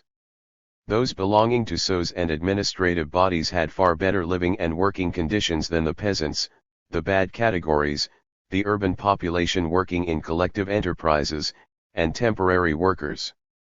In terms of welfare, prestige, access to education, and opportunities to make extra money thanks to guanxi, state workers and employees were in a privileged position. Moreover, they had good opportunities as workers to become cadres and to a certain extent could change their status without changing their class, Valder 1986. There were close relations between these three groups and the party state. First, individuals circulated between these three groups. State workers and employees as well as professionals had access to cadre status. The children of state workers had relatively easy access to secondary schools and higher education and thence to a professional status. Second, their social background was very similar. They had a local household registration, they belonged to top-level work units, Valder 1986, Lee and Perry 1997, and they were urban dwellers. The state-owned sector employed 75% of all urban workers and produced 87.6% of all production in 1970. Wang Feng 2008, 32. Third, their self-perception contributed to putting them in the same class. Until the 1980s, the first spontaneous way of identifying the social status of a Chinese citizen and placing them in their social space was to ask, "What is your work unit?" Cadres, professionals, and state workers and employees. All benefited from being able to name a prestigious work unit. Without belonging to the elite, they were aware of the fact that they possessed enough economic, cultural, political, and social capital to deserve being distinguished from ordinary Chinese. Finally, their position was closely related to the state apparatus. They were within the system and then dependent on the state. It would seem fruitful to use the words of David Ost when he described workers in East European socialist countries. As there was no sense in negotiating with relatively powerless local authorities, the state appeared to be the single class other with whom negotiations were discussed, Ost 2015. Without room for maneuver, state work units cannot be a discussion partner and the middle class was forced to be both the victim and the actor of political campaigns that had been determined by people located very far away. From this point of view, the shift of class definition from class origin to 181 political behavior put them in a difficult situation.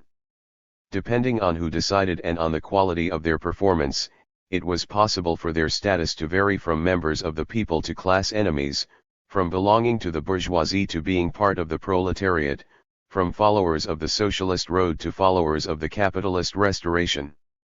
They were certainly able to defend their interests. As powerful people, they used their personal networks to obtain benefits related to goods or access to education. But these practices could not be considered as forms of resistance to the state. Consuming shortage goods by bypassing official channels creates spheres of autonomy and solidarity. Some micropower, Linderberger 2010, emerged from personal relationships, colonizing the bureaucratic apparatus.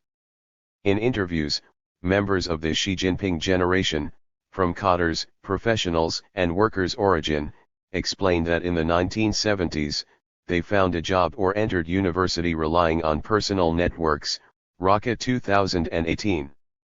These measures did not constitute opposition to the party state, nor did they weaken it.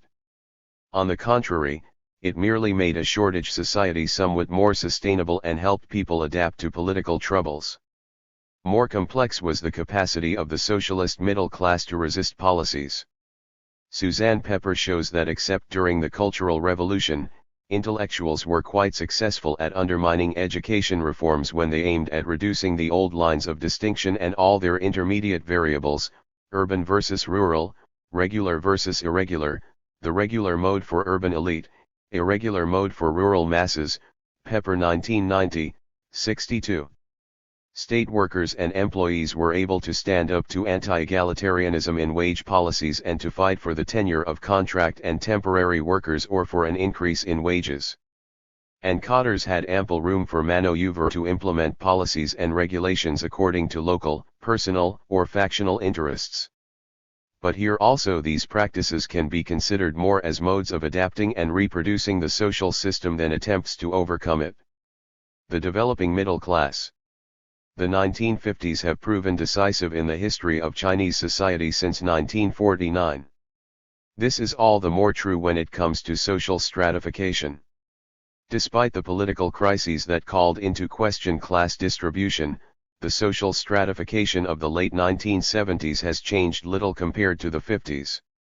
Neither the Great Leap Forward nor the Cultural Revolution was turning points in that matter.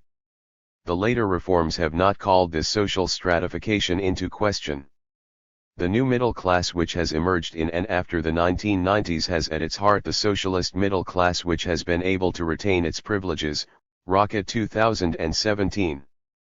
Class distribution in Mao's China was characterized by the complete disconnection between the official discourse and the apparent stratification of society.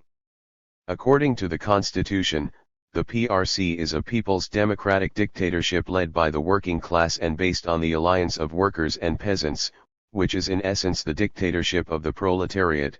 PRC Constitution 2018. Adding a stratum, intellectuals, to this two-class structure does not change much. Against 182. That discourse, this chapter has argued that since 1949, whatever the type of capital, asset, considered, economic, cultural, social, and political, three classes emerged in the socialist society of the 1950s, the elite or dominant class, the new class, the middle class, ordinary cotters, state workers and employees, intellectuals, and professionals, and the lower classes, peasants, temporary and contractual workers, and bad classes. The status of each of these broad categories was dependent not on their control of the economy but on their political standing and position. In the official discourse, there is no reference to an urban-rural divide, to the existence of a new class, to the specific status of state workers and employees, and of course to cotters in general. Far from describing what was, the official discourse intended to change social stratification in a revolutionary sense. During the Cultural Revolution, the use of class in the competing visions within the party was not in line with the two classes, one stratum pattern. It was about red versus expert, capitalist road versus socialist road, but not about social class. The CCP theory of class and social stratification remained largely at odds with what was going on the streets. Class labels were more a tool to discredit political enemies than an attempt to change social stratification.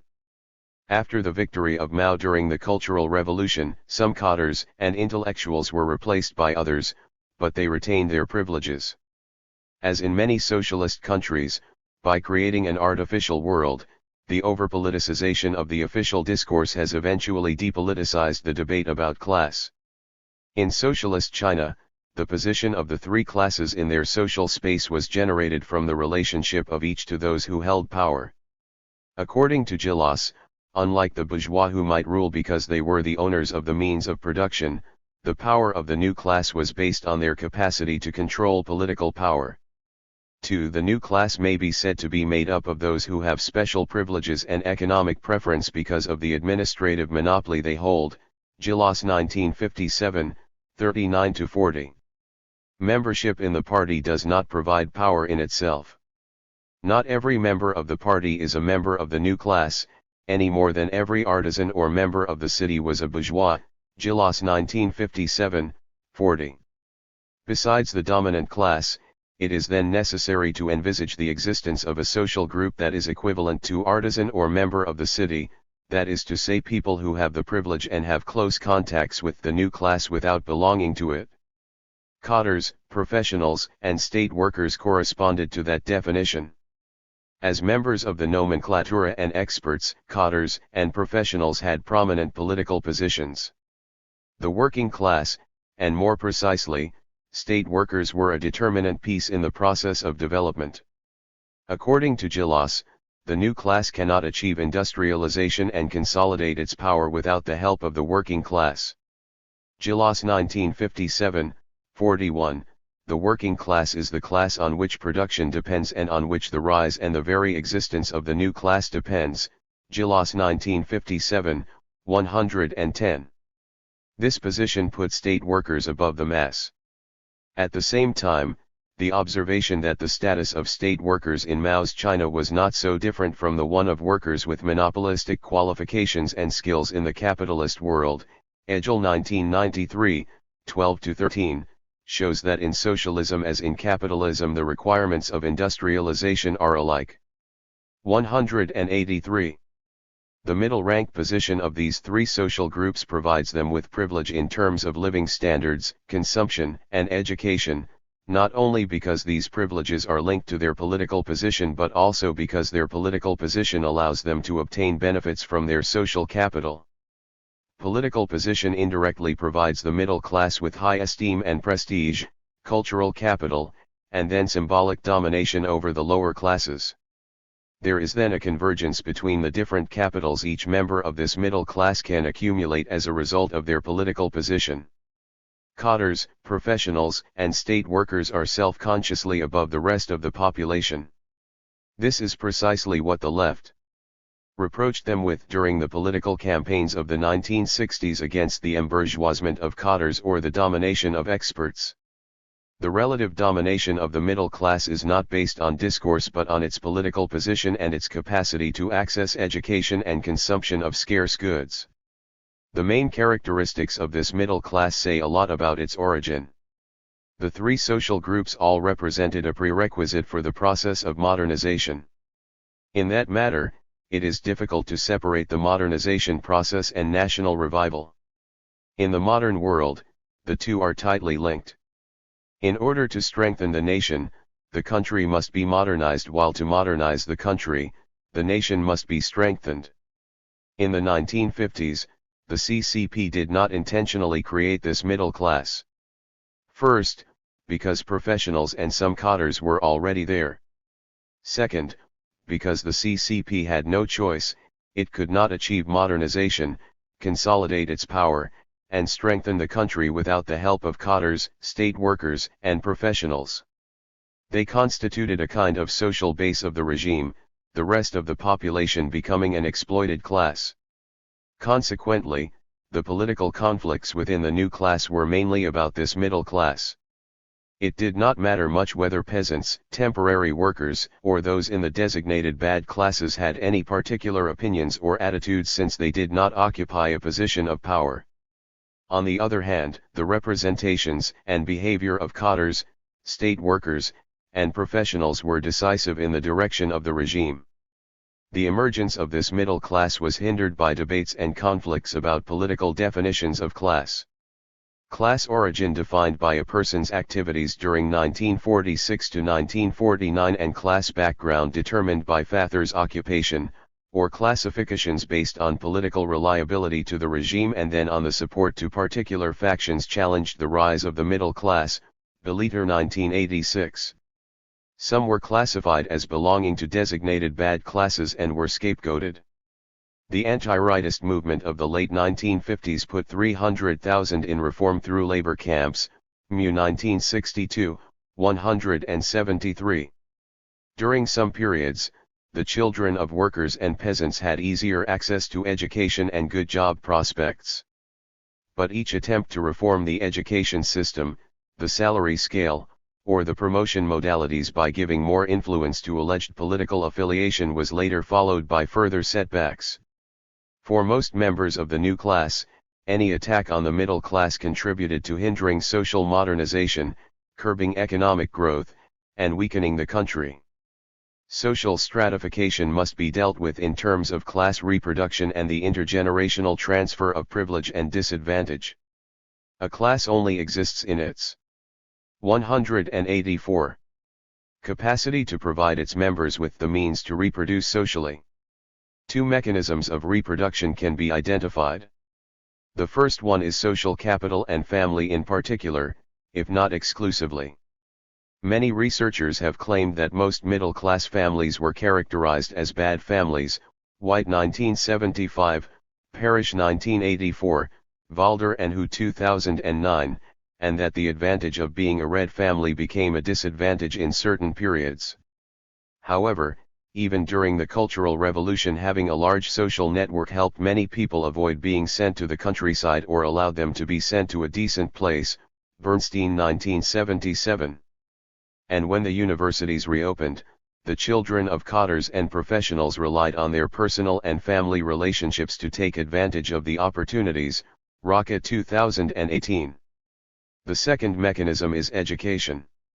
At times, the children of cottars and professionals were discriminated against for entering higher education institutions ahead of the children of peasants and workers, Davis 1992a. But, during most of the socialist period, the middle class profited greatly from its dominant position in accessing the most upscale schools. These two mechanisms allowed middle-class children to have access to employment, party membership, and consumption. In those periods when the advantages of being middle class were neutralized, Valder and Hu 2009, Liu 2016, the capacity of many cottars and professionals to perform, pretending to be read and expert, Sherman 1968, or to support the revolutionary faction when that proved useful, allowed most of them to circumvent many of the problems faced by others. Social mobility occurred within the middle class, workers becoming cottars or professionals and professionals being integrated in the nomenclatura and becoming cottars. Upward mobility was far less frequent as access to the new class was dependent on events, conflicts, and many complex factors. Ambitious people were able to take advantage of political troubles to climb the ladder, but there was no legal, rational, and formal channel to enter the elite. Everything depended on those with political power. Finally, cottars, professionals, and workers seem to have had many common characteristics but diverse interests and little capacity to establish themselves independently outside the state apparatus. Between professionals generally supporting expertise and workers keener on defending egalitarianism, interests and representations were divergent. As for cottars, they were split into different factions. The state and the logic of class struggles remain the pivotal element of political life. This emergent socialist middle class was less an autonomous force than the focus and the victim of political conflict. Clearly, this was not a social class in any Marxist meaning of the word. On the other hand, China at this time was not a socialist society that had stratification without class, not least because of the capacity of cottars, professionals, and state workers and employees to retain their privilege through generations and through political changes. As demonstrated in Volume 2, the development of Chinese society since the 1990s indicates that the new middle class, which today constitutes a larger part of Chinese society, has its origin in this earlier socialist middle class 185. 8. The dominant class in a changing polity. Transformation and institutionalization. During the first 30 years of the PRC, the development of China's social and political leadership and the relationship between the dominant class and the CCP were attended by elements of paradox and contradiction.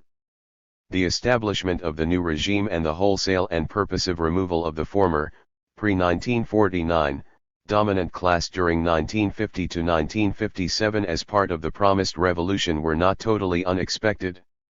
The CCP saw itself as the representative of the new revolutionary ruling class, the Worker-Peasant Alliance. In the party's view, with the establishment of national political power, the old ruling class, based on landowners, the bourgeoisie, and their associated political supporters, largely seen as centered on the Chinese Nationalist Party, would give way to the CCP as the political representative of the Worker-Peasant Alliance. More surprising was the later attack on the newly established, post-1949, elite at the height of the GPCR, or Cultural Revolution, during 1966 to 1968, when those in authority taking the capitalist road were fiercely criticized and most usually removed from positions of authority and power by the revolutionary rebels of those times, the Maoist coalition of forces comprising cottars who supported Mao Zedong and his policies, the PLA, and the representatives of mass organizations, again in support of Mao Zedong. While both the establishment of the new regime, and its leadership, and the GPCR were necessarily extremely dramatic periods for individual members of the elite in social terms, there were nonetheless elements of continuity during both periods. Both change and continuity need to be kept in mind when understanding the evolution and behavior of the PRC social and political leadership in this era. In the first place, revolutionary movements, and particularly successful revolutionary movements, usually occur when the elite splits and a portion of the former leadership and ruling class take on the mantle of social and political change, Goldstone 1991. A substantial proportion of the leaders of the CCP by 1949 had of necessity emerged from the earlier dominant class in the political. 187. Economy. As an indicator, over a quarter, 27%, of the members of the 7th CCP Central Committee elected in 1945 were identifiable as from families that were part of the then ruling classes, North and Poole 1966, 326. Amongst the most senior leaders, there were a few, such as Chen Yun, 1905 to 1995, member of the Political Bureau of the CCP, 1934 to 1969 and 1975 to 1982, who were from humble, working-class backgrounds, Zhu et al. 2010. At the same time, many more were from the former more privileged classes, such as Mao Zedong, 1893.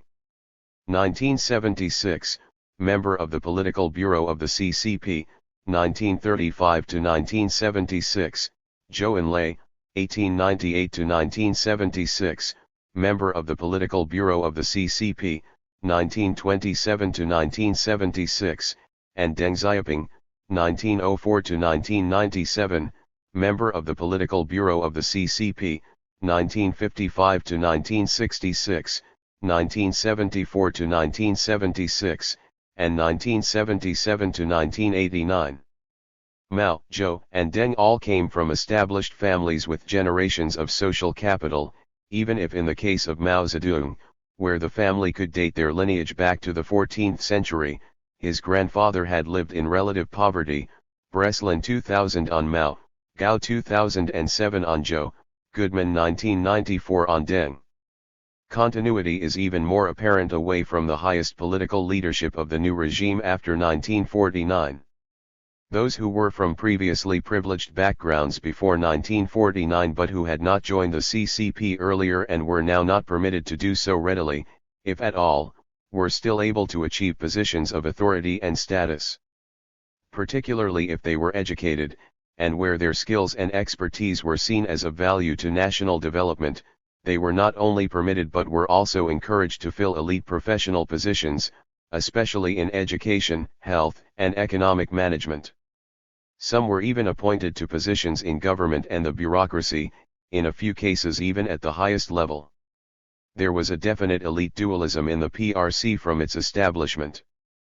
Political leadership was dominated by those who had been part of the CCP's revolutionary movement before 1949, or who were later favored to be admitted to the CCP, those who came from good and red class backgrounds in the eyes of the CCP. Those with less acceptable political backgrounds but with education, skills, and expertise moved to fill elite professional positions.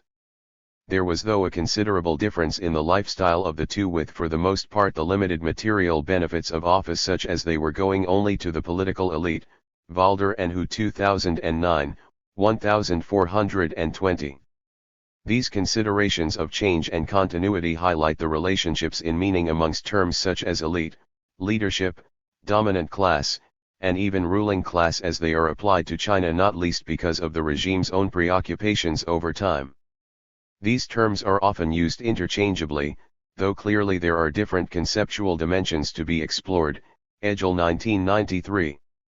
As detailed in the introduction to this volume, the dominant class is generally that class which controls capital and resources. The elite may be a similar idea to that of the leadership in terms of those exercising economic and political authority, but the concept of a class implies not just differences in wealth, status, and political power but also institutionalized intergenerational inequalities. Elites can be functionally defined and in a general, though possibly imprecise way, identified in terms of all those. 188. Holding leadership positions in the party state, the management of the economy, and the professions. In contrast, the meaning of ruling class more usually entails family influences and the intergenerational transfer of privilege. Scott 2008, 37. As Chapter 2 has discussed, there were concerns first expressed within China itself during the late 1950s about whether the post-1949 leadership of the CCP had become a new ruling class and the extent to which remnant elements of the old ruling class remained in place. Mao in particular became concerned about the remnant interests of the bourgeoisie and the possibility of what he described as bourgeois and or even counter-revolutionary elements and attitudes within the political system, Scram 1983, 55-61. Generally, these possibilities were in no sense a unique feature of the Chinese Revolution. Revolutionary regimes often face the challenge of not ensuring the over-institutionalization of the new leadership that has come to power, Gillas 1957, Conrad and Zeleny 1979. The key dimensions for exploring the extent to which elite position goes beyond to lead to the creation of a ruling class would seem to be a disproportionate material privilege, the use of authority to support that elite position, and the intergenerational transfer of wealth, status, and power. Certainly, much of social policy during the period of the Cultural Revolution was designed to counter such possibilities. On the whole, the development of the PRC's elite does not suggest that a new ruling class had coalesced by 1978, but it does send mixed messages for what was then the post-1978 future. Most significantly perhaps, the events of 1976 to 1978, immediately after the death of Mao Zedong, when those he had removed from power a decade earlier returned to positions of leadership, suggest that in the attempt to counter the undesirable effects of the politics of the Cultural Revolution after the event, the needs of the elite were placed above those of ensuring the avoidance of privilege. The political elite during 1949 to 1978 is readily identifiable in terms of all those holding leadership positions after 1949 in the CCP and state administration at central, provincial, and local levels throughout the PRC. Nationally, these include the Political Bureau of the CCP, leaders of all departments of the CCP, and members of the CCP Central Committee, provincial-level party secretaries, ministers and their deputies in all ministries and similar units under the State Council, and the heads and deputy heads of provincial-level governments. These positions encompass all the authoritative decision-makers in the political system. While the PRC is a unitary system, its scale and complexity are such that at least part of the provincial elite are necessarily part of the national leadership, Taiwes 1971, 116. At the same time, because of the size and complexity of the PRC, there are leaderships and elite positions in many localities below the provincial level, districts, sometimes called prefectures in English, counties and towns. 189. The membership, of the CCP Central Committee can be taken as largely representative of at least the central part of the national political elite and by extension to be indicative of the rest of the political elite that came to power in 1949 and that developed later. The 8th Central Committee of the CCP was elected in 1956. And its membership supplemented in 1958, the 9th in 1969, the 10th in 1973, and the 11th in 1977. Those who were the first secretaries of the provincial CCP committees can be taken as representative of those at the provincial level who should also be included in discussions of the national elite, Urey 1969, 1970, Klein and Clark 1971, Bartka 1977, Goodman 1986a. From the establishment of the PRC until the start of the Cultural Revolution, the political elite was constant to a remarkable extent. Not only did the elite come from a relatively homogeneous and narrow social background, but for the most part, the individuals who at different levels of authority had led the CCP to victory in 1949 were still in place at the beginning of the Cultural Revolution. Indeed, the longevity of the CCP's leadership runs even deeper. Those who came to lead the CCP during the Yan'an period of the War of Resistance after the Long March, 1936 to 1945, remained the core of the leadership through to 1966. With few exceptions, 5 deaths, and 2 leaders of northeast China who fell victim to a political purge in 1954, the leadership of the 7th CCP Central Committee, 1945, all remained in place at the election of the 8th CCP Central Committee in 1956, Klein 1962, and with few exceptions stayed in the leadership until the onset of the Cultural Revolution, Taiwes 1993. The political elite before the Cultural Revolution has been readily characterized by scholars not based in China as the PRC's revolutionary generation since its existence was first identified in 1962, Klein 1962. The revolutionary generation were essentially those who had joined the CCP at an early stage and had joined with Mao Zedong and his rural-based approach to revolution from 1927 on. Many had participated in the Long March from the south to the north of China, 1934 to 1935, and all had been part of the CCP efforts in the War of Resistance to Japan, 1937 to 1945, and the Civil War, 1947 to 1949. Necessarily, while they were political generalists as cadres, for the majority, their main preoccupations were either in mobilizing the peasantry or in military activities. Unsurprisingly, the social composition of the revolutionary generation follows the history of the CCP's development in other ways too. Its members were natives disproportionately from the south of China and from the provinces of early CCP activity, Hunan, Hubei, Jiangxi, and Fujian in the south and Shaanxi and Shaanxi in the north. Overwhelmingly, the political elite's revolutionary generation had joined the CCP before the end of the Long March, 1935, and, as already noted, were from the more privileged and higher social status families. They were male, well-educated, and with little foreign experience.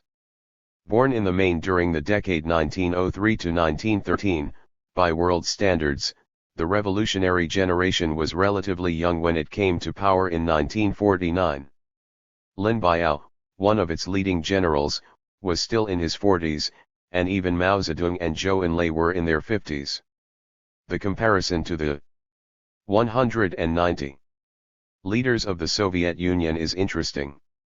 China's revolutionary generation were significantly younger than their comrades in the early 1950s, but unlike their comrades, they had aged in office, and by the start of the Cultural Revolution after 17 years, they were on average much older. These characteristics are clearly visible in the description of both members of the CCP's 8th Central Committee and the first secretaries of provincial CCP. Those who came to serve on the 8th CCP Central Committee, elected Origi. There can be little doubt that the political elite before the Cultural Revolution had the potential to become an institutionalized ruling class. Their position as the inheritors of a successful revolution always held out that prospect, especially one which explicitly offered the new elite positions of considerable authority, access to material privilege, and opportunities that might be taken to assist their families should they so desire. For obvious reasons, a state socialist system faces limits to the income that can be provided to holders of elite positions.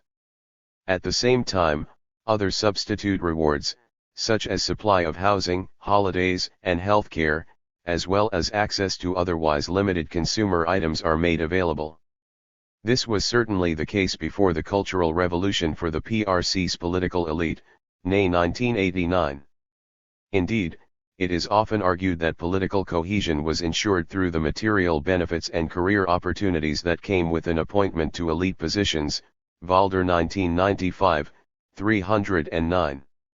There is also some evidence that at this time high-ranking cadres were able to use their influence to assist their offspring gain entrance to higher education, Zhou 2004, 96. On the other hand, the extent of privilege is easily exaggerated, as was clearly the case when leading cadres were criticized and denounced later for their extravagance in the Red Guard publications of the Cultural Revolution. The reader of those publications could be forgiven for wondering when the cadres now being attacked had any time for anything other than a sybaritic lifestyle, Goodman 1980b. While the continued presence of the revolutionary generation might suggest a degree of continued influence, by the same token, it denied a second generation the opportunity to become established. To some extent, then, this meant that there was less institutionalization of the elite as a class. The professional elite, 1949 to 1978. Although the revolutionary generation dominated the political elite before the Cultural Revolution, there were of course others even in the political elite who had come from different backgrounds and careers, including individuals who were not CCP members. The incorporation of non-CCP members from the social and economic. 196.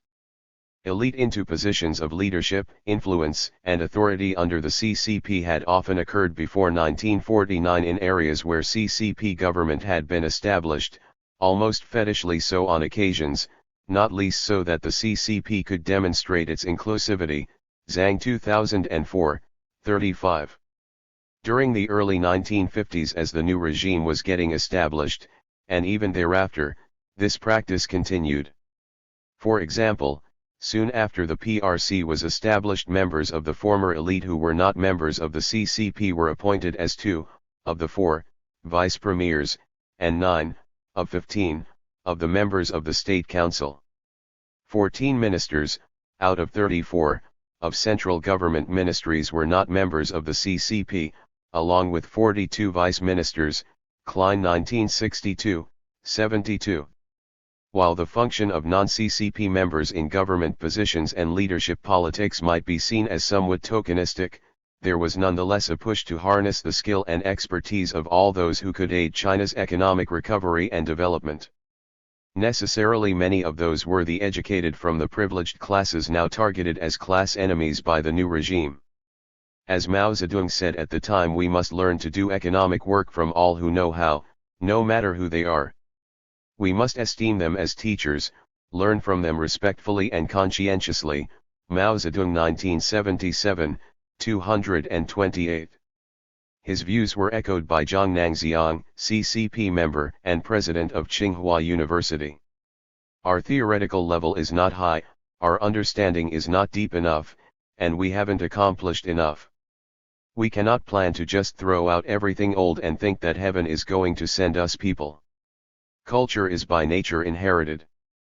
We must admit that those who were educated under capitalist society have a greater mastery of knowledge. These intellectuals, however, can be reformed and serve socialism. Andreas 2009, 73. Even later, as in October 1957, when as noted in Chapter 2, Mao Zedong had become even more anxious about the remnant influence of the former ruling class, he still recognized the opportunity and the need to utilize the human capital of what he estimated were about 5 million professionals and intellectuals. As for the bourgeoisie and the bourgeois intellectuals, the upper stratum of the rural petty bourgeoisie, the well-to-do middle peasants, the upper stratum of the urban petty bourgeoisie, the relatively well-to-do small proprietors, and the intellectuals from these strata, they do have a certain influence. The intellectuals in particular are much sought after, they are needed in every sphere. Universities need professors, primary and middle schools need teachers, newspapers need journalists, theaters actors and actresses, and construction projects scientists, engineers, and technicians. Mao 1977, 501. The professional elite which resulted from this call to arms were almost totally from privileged class backgrounds before 1949. They came to exercise authority and 197. Influence by virtue of their subsequent education, professional skills, and experience, as opposed to membership of the CCP from which for the same reasons they were excluded, Valder and Hu 2009. For the most part, the elite positions they came to occupy were in the professions, notably education, economic management, and engineering.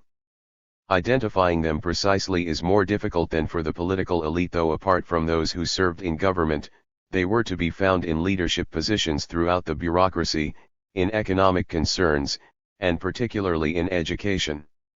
Another understandable paradox here, politically sensitive positions could be staffed by CCP members, but there were not enough of the latter to fill all leadership positions across the whole of China. Chamberlain 1972, 286, Harding 1981, 37. The quotations from Mao Zedong and Zhang Nangxiang hint at the obvious. Ambivalence with which the CCP leadership viewed the professional elite before the Cultural Revolution. Here was a recently established revolutionary regime reaching out to the very people it was dispossessing in its processes of class leveling. One result was that the check on their privileges and influence, though still substantial, was far from complete. This shows clearly in education, where of course the development of the former elite's human capital was both encouraged by the state and able to be made manifest to good individual effect, and particularly access to higher education. The state university entrance examination had been introduced in 1952. Through 1965, it continued to deliver overwhelmingly the children of the former elite, by a ratio of more than 4-1, to the country's institutions of higher education, and almost none from rural backgrounds. Andreas 2004, 3. Surveys from Tsinghua University, undertaken during the Cultural Revolution, but referring back to the earlier period, demonstrate the limited nature of class change despite the rhetoric of the revolutionary generation. Tsinghua University was and remains an elite institution, established in the early 20th century with considerable support from the USA. In an era of limited higher education, there were only 229 institutions of higher education in 1957, and still only 1,289. In 1960, it was not as atypical as it has clearly become in the last few decades. Table 8.9 provides information on the social composition of the teaching staff at the university, as of 1970. 4/5 of staff were from what might be loosely termed the middle and upper classes of the old, pre-1949, society, and only 1 in 10 from the subordinate classes. More remarkably, perhaps 60% of the full and associate professors and half the lecturers were from a former upper-class background. CCP control of Tsinghua University during the 1950s was often challenging, and there was sometimes resistance to the new ways of doing things. Professor Deng Xiao expressed his distaste for the new political leadership snippily on one occasion. In the past, the nationalists had advantages over the masses because they had money, but they never issued preferential treatment cards. Andreas 2009, 37. One strategy adopted at Tsinghua University and elsewhere in an attempt at greater political control was to attempt to co-opt the professional elite into the sphere of the party state by encouraging them to join the CCP. Zhang Nangxiang came up with the slogan that party members must become professors and professors must become party members. Andreas 2009, 70. The result was that by 1965 51% of academic staff had become CCP members, though only 15% of campus workers were CCP members. Andreas 2009, 75. There certainly were times during the period before the Cultural Revolution when the professional elite came under criticism and attack because of their assumed opposition to the CCP. The most large-scale was the anti-rightist rectification that targeted some 550,000 intellectuals following the 100 Flowers movement of 1957. Those who have spoken out to criticize the CCP and its way of doing things, as had been encouraged, soon found themselves in considerable trouble. On the whole, though for much of the time before the Cultural Revolution, the professional elite retained their relatively protected position. All this started to change with the radical policies introduced in the Cultural Revolution and the exhortation to put politics in command. High status from the contemporary, let alone the former society, became a liability, as did almost any kind of education and expertise. Government and education systems were almost completely dismantled and replaced, and highly discriminatory social policies were introduced that favored workers and peasants, and that attempted to remove elite privilege of all kinds. This impacted the children of those whose parents had a college education and were thus considered privileged perhaps most dramatically by sending them into the rural areas at a higher rate than children from families with lower levels of education. Joe 2004, 134. After 1971, they were joined by the college graduates themselves. The result of the new discriminatory social policies generally was a distinct and somewhat abrupt end to the privileges of the professional elite. Davis 1992b, 2000. Even so, and somewhat remarkably, almost necessarily the virulence of the attack of the Cultural Revolution on the CCP meant that members of the professional elite were more likely to be able to keep hold of their positions than their political counterparts. Joe et al. 1996, 782, Joe 2004, 97, Valder and Hu 2009, 1419. The extent of change for the professional elite can be seen in recruitment of their children to higher education. Once the universities were reopened, the principles of academic merit that had governed the state university entrance examination 199 before the Cultural Revolution were replaced by nomination as a worthy representative of the revolutionary classes, as either a worker, a peasant, or a soldier student. Again, surveys from Tsinghua University are indicative. Table 8.10 provides information on the social background of students before the Cultural Revolution in both the university itself and its affiliated middle school, alongside information about the social background of the worker, peasant, soldier students from the first such cohort entering in 1970. Before the Cultural Revolution, more than half the students at Tsinghua were from middle and upper-class social backgrounds. In contrast, in 1970, more than 4/5 of students in the 1970 entry were from worker or peasant backgrounds. The identification of a professional elite has led to a considerable academic literature explicating the extent to which and the ways in which there was, and possibly still remained even in the reform era after 1978, elite dualism in the PRC. In large part, discussion has centered on the importance of education and CCP membership as alternative and possibly competing channels of entry to the elite.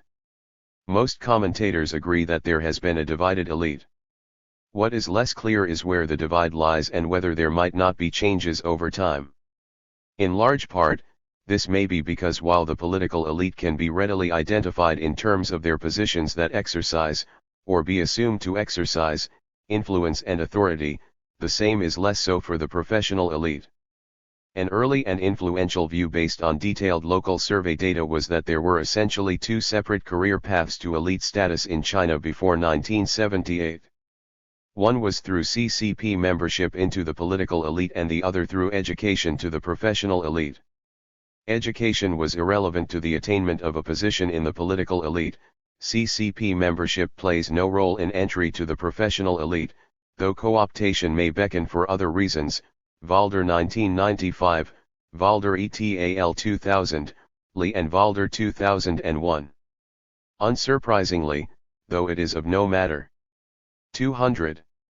To an examination of the elite before 1978, the changes of the reform era have led some to suggest, also based on detailed local survey data, that education has subsequently become a significant factor in the development of political as well as professional elite status.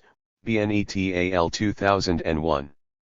The main modifications of the view of highly segmented paths to elite status have come again from detailed local survey data that has attempted greater granularity in analysis in two respects. One is that it argues not without reason that the PRC has seen quite rapidly developing and different patterns of social stratification in different periods since 1949 under the direction of changed state development strategies and political campaigns. The result of those changes is that at times, notably the Cultural Revolution, even CCP membership and educational attainment may not provide a comprehensive explanation of the factors in elite formation. The second is that the process of being sensitive to the impact on elite formation of policy change over time has identified the importance of family class background. This, it is argued, is a separate factor in the attainment of elite status, and not simply as might be thought the precursor to either CCP membership or educational opportunity, for, respectively, either the revolutionary generation, or their children, or the descendants of those from previously privileged backgrounds before 1949. During 1966 to 1976, for example, it is clear that family background played a major role in determining elite status, with those from worker and peasant backgrounds being favored at the expense of both those who had a revolutionary cadre background and were classified as being from the former exploiting classes. Joe et al. 1996, Joe 2004. One explanation for these differences apart from the variations over time, especially as before and after 1978, is possibly in the identification of the professional and for that matter the political elite. The researchers who identify the sharply segmented elite paths define their two groups of elite largely by function, not by specific position. The research discusses an administrative and a professional elite, yet for others, the composition of the administrative elite includes people working in the bureaucracy and even government who might be considered part of the professional elite. This would certainly seem to be the case for those proponents of an elite dualism based on the party-government divide. The CCP is responsible for strategy, makes policy, supervises, and provides political guidance. The government on the other hand manages the economy and social welfare provision. Zhang 2004, 167. By definition, the professional part of the elite as it emerged after the establishment of the PRC were distinctly remnants of the old ruling class, though clearly not intended to be immediately if ever acceptable individually as part of the new ruling class. The educated without CCP connections were needed by the regime but suspect at the same time, even during the 1950s and necessarily after the mid-1960s and the start of the Cultural Revolution when they became a major target of criticism. This is not to say that the professional elite had no privileges at all, just that at many times these were restricted to the honor of serving the country and the new regime, and continuing in the kinds of social and economic roles, if in a 201 modified form, they had come to expect. As a class though, there is some evidence of their resistance and opposition to the leadership of the CCP or at least the forms and ways in which that was expressed, much as Mao Zedong, and others, had feared might occur. The level of dissent was at its most public during the Hundred Flowers movement in 1957 but continued to rumble if in a necessarily more subdued way through the Cultural Revolution and even into the Reform era. Although the experience of the professional elite was somewhat different before and during the Cultural Revolution, in both periods, there is evidence that they were treated as a distinct social category by the regime. The harnessing of their skills and expertise from the early days of the PRC on has already been discussed. Those who were educated, without CCP membership from before 1949, and from social backgrounds regarded as being from the former exploiting classes had a high likelihood of becoming a professional both before and during the Cultural Revolution. Joe et al. 1996, 782. They also had a high chance of following their father's occupation. Joe 2004, 308. Before the Cultural Revolution, they had a low chance of becoming a cadre and an even lower chance of becoming a member of the CCP. Joe et al. 1996, 781, though in the early 1960s, there was an attempt to encourage intellectuals and university graduates, who were predominantly the children of the professional elite, to join.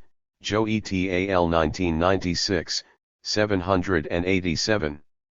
Discrimination against those from a black class background increased dramatically during the Cultural Revolution and the children of those who were highly educated had a low chance of urban employment after 1966, coupled with a high chance of being rusticated. Joe 2004, 123. The political elite in the Cultural Revolution, 1966 to 1976. The Cultural Revolution effectively disempowered the professional elite as it had emerged in the preceding 17 years. One of the more interesting paradoxes of the Cultural Revolution is that it did not do the same for the political elite. It is certainly the case that many individuals lost their positions, some of them senior leaders of the CCP. Most notable amongst these were Liu Shaoqi, then president of the PRC, and Deng Xiaoping, then general secretary of the CCP, who were named leading party persons in authority taking the capitalist road. At the same time, there was almost no change in the social composition of the political elite. This remained characterized in the same terms as before the Cultural Revolution in terms of the revolutionary generation. In this, it was somewhat internationally unusual since in the case of Stalin's purges, they had successfully ensured a layering of generations of political leadership. In China's case, this did not begin to occur until well after the Cultural Revolution, with the exceptionally convened National CCP Conference of 1985, Goodman 1986b, 215. In his 1962 article that first identified the revolutionary generation, Klein speculated on the changes that would soon come into view as Mao Zedong and his colleagues in the leadership passed from the scene. The expectations were that by 1970, when he assumed that Mao Zedong would have died, the future political 202 elite would be more representative of the country as a whole in terms of birthplace, would have less background in the military and be more technocratic, would be younger, and represent later generations of entry into the CCP. Klein also assumed that with Mao's passing and the passing of the Long March generation, the CCP would lack both a unifying leader and a unifying event that provided a sense of identity to the leadership. All these were reasonable assumptions, but none of the expectations came to pass until well after Mao's death. In the event, the Cultural Revolution put generational change on hold while at the same time creating a massive turnover in members of the political elite. It did though of course create a unifying event in the process that during 1976 to 1978 led to substantial change and the launch of the reform era in reaction to the politics of the Cultural Revolution. Committee and the ministers and vice ministers of ministries under the State Council were removed from office during this period. At the provincial level, the losses were even greater. Almost 90% of all secretaries of provincial CCP committees were summarily ousted, and over 90% of heads and deputy heads of provincial-level governments. In April 1969 at the 9th National Congress of the CCP, a new Central Committee was elected, essentially confirming, as did the rest of the Congress, the immediate results of the Cultural Revolution. Table 8.12 provides a clue to the dynamics of these changes in personnel by providing comparative information about the 8th, 1956, and 9th CCP Central Committees. It details the percentage on each of those two central committees who were from civilian or military backgrounds, at central or regional levels of operation. It is clear from Table 8.12 that the biggest change in the membership of the Central Committee in these terms was the replacement of cadres working in the central civilian apparatus of the state with regional military leaders. Although Lin Biao and the PLA were very much supportive of Mao Zedong at the start of the Cultural Revolution, the Little Red Book of Quotations from Chairman Mann was originally conceived as a primer for soldiers by Lin Biao in 1965. It seems unlikely that this increase in regional military influence or representation on the CCP Central Committee had been an early strategic decision. Rather, as events started to become more chaotic and out of control from early 1967 onwards, the PLA had to be brought into regional affairs to restore order, Goodman 1981, 53. While these changes were clearly dramatic, the social composition of the political elite changed little in contrast, either in 1969 or later as the decade of the Cultural Revolution and its new policies rolled on. Klein's conclusion from his analysis of the 9th CCP Congress and the appointment of its Central Committee stands the test of time. As he pointed out, once one removes the window dressing from the list of new appointees, the worker-peasant representatives, the changes from the pre-Cultural Revolution era are minimal and center around reinforcing Mao's own position with his longtime allies. There remains, as there had been earlier, an anti-Northerner bias in the leadership, possibly reflecting both Mao's origins and the semblance of different views on development from cadres who had been active in North China during the War of Resistance and after, Klein and Hager 1971. In addition to the 9th CCP Central Committee, which was elected in 1969, the 10th was elected at the CCP National Congress in August 1973. Table 8.1 provides information on the provincial birthplaces of the members of those central committees. The distribution of birthplaces is but little changed compared to the situation in 1956 when the 8th CCP Central Committee had been elected. The expected greater geographical representation across China as a whole had not materialized, and even in 1973, the expansion was somewhat limited, notable only for adding 5% of members native to Shanghai. Amongst the group of first secretaries of provincial CCP committees during 1967 to 1971 and 1971 to 1976, there were minimal changes in provincial birthplace save that during 1967 to 1971, there was a substantial increase in the percentage of those hailing from the earliest areas of CCP activity associated with Mao Zedong and Lin Biao in Hunan, Hubei, and Jiangxi. The obvious explanation is that of course the political elite despite individual changes was still drawn from the revolutionary generation in the CCP.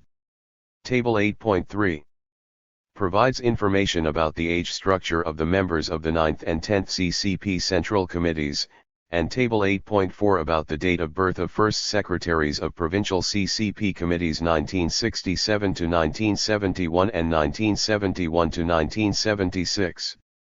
While there is little evidence that the 9th Central Committee had co-opted some younger people, that trend was not maintained in any great strength with the election of the members of the 10th CCP Central Committee who were on average 2 years older. In the case of the first secretaries of the provincial CCP committees, there is every evidence that rejuvenation was not a goal with action consequences.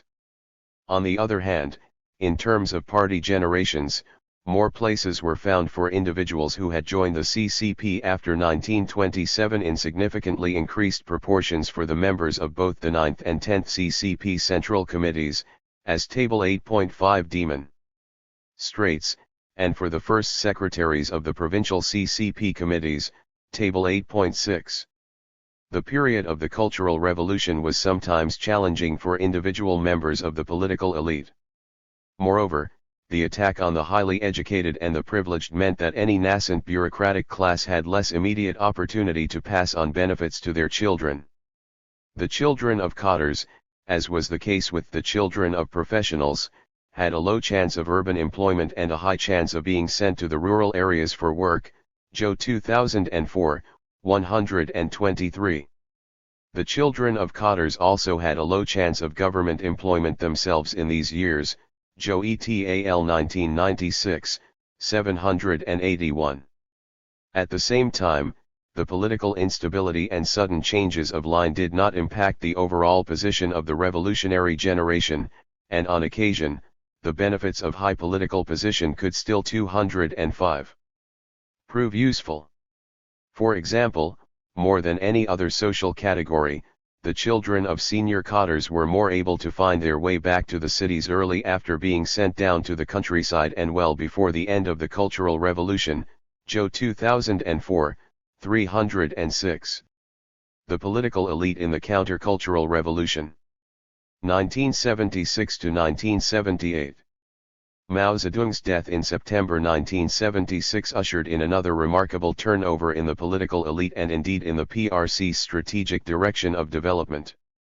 Between September 1976 and April 1978, there was another major overhaul of personnel, which led directly to the third plenum of the 11th CCP Central Committee and the momentous decision to start the move away from a system of state socialism in economic development. This time though change was to occur as probably befits a countercultural revolution without the social upheaval that had occurred during 1966 to 1968. In truth, the countercultural revolution had started much earlier. Deng Xiaoping was brought back to active duty in the leadership in 1973. He and Zhou Enlai became associated with the push to emphasize China's economic development under the banner of the four modernizations: the improvement of industry, agriculture, technology, and national defense. At the same time, many leading cottars and former leading cottars showed once again that they were quite capable of acting in their own interests if the occasion arose.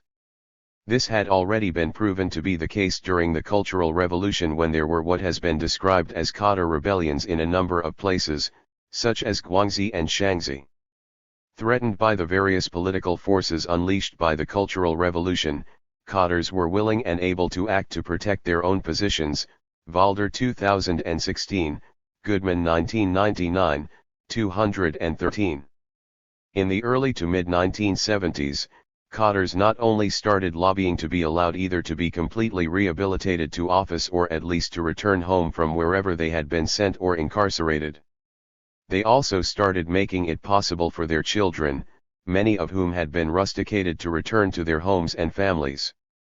In general, young people with higher educational levels were able to return earlier than others from the rural areas to which they had been sent during the Cultural Revolution. The children of high-ranking cadres were even more privileged in terms of being able to return more easily to urban China.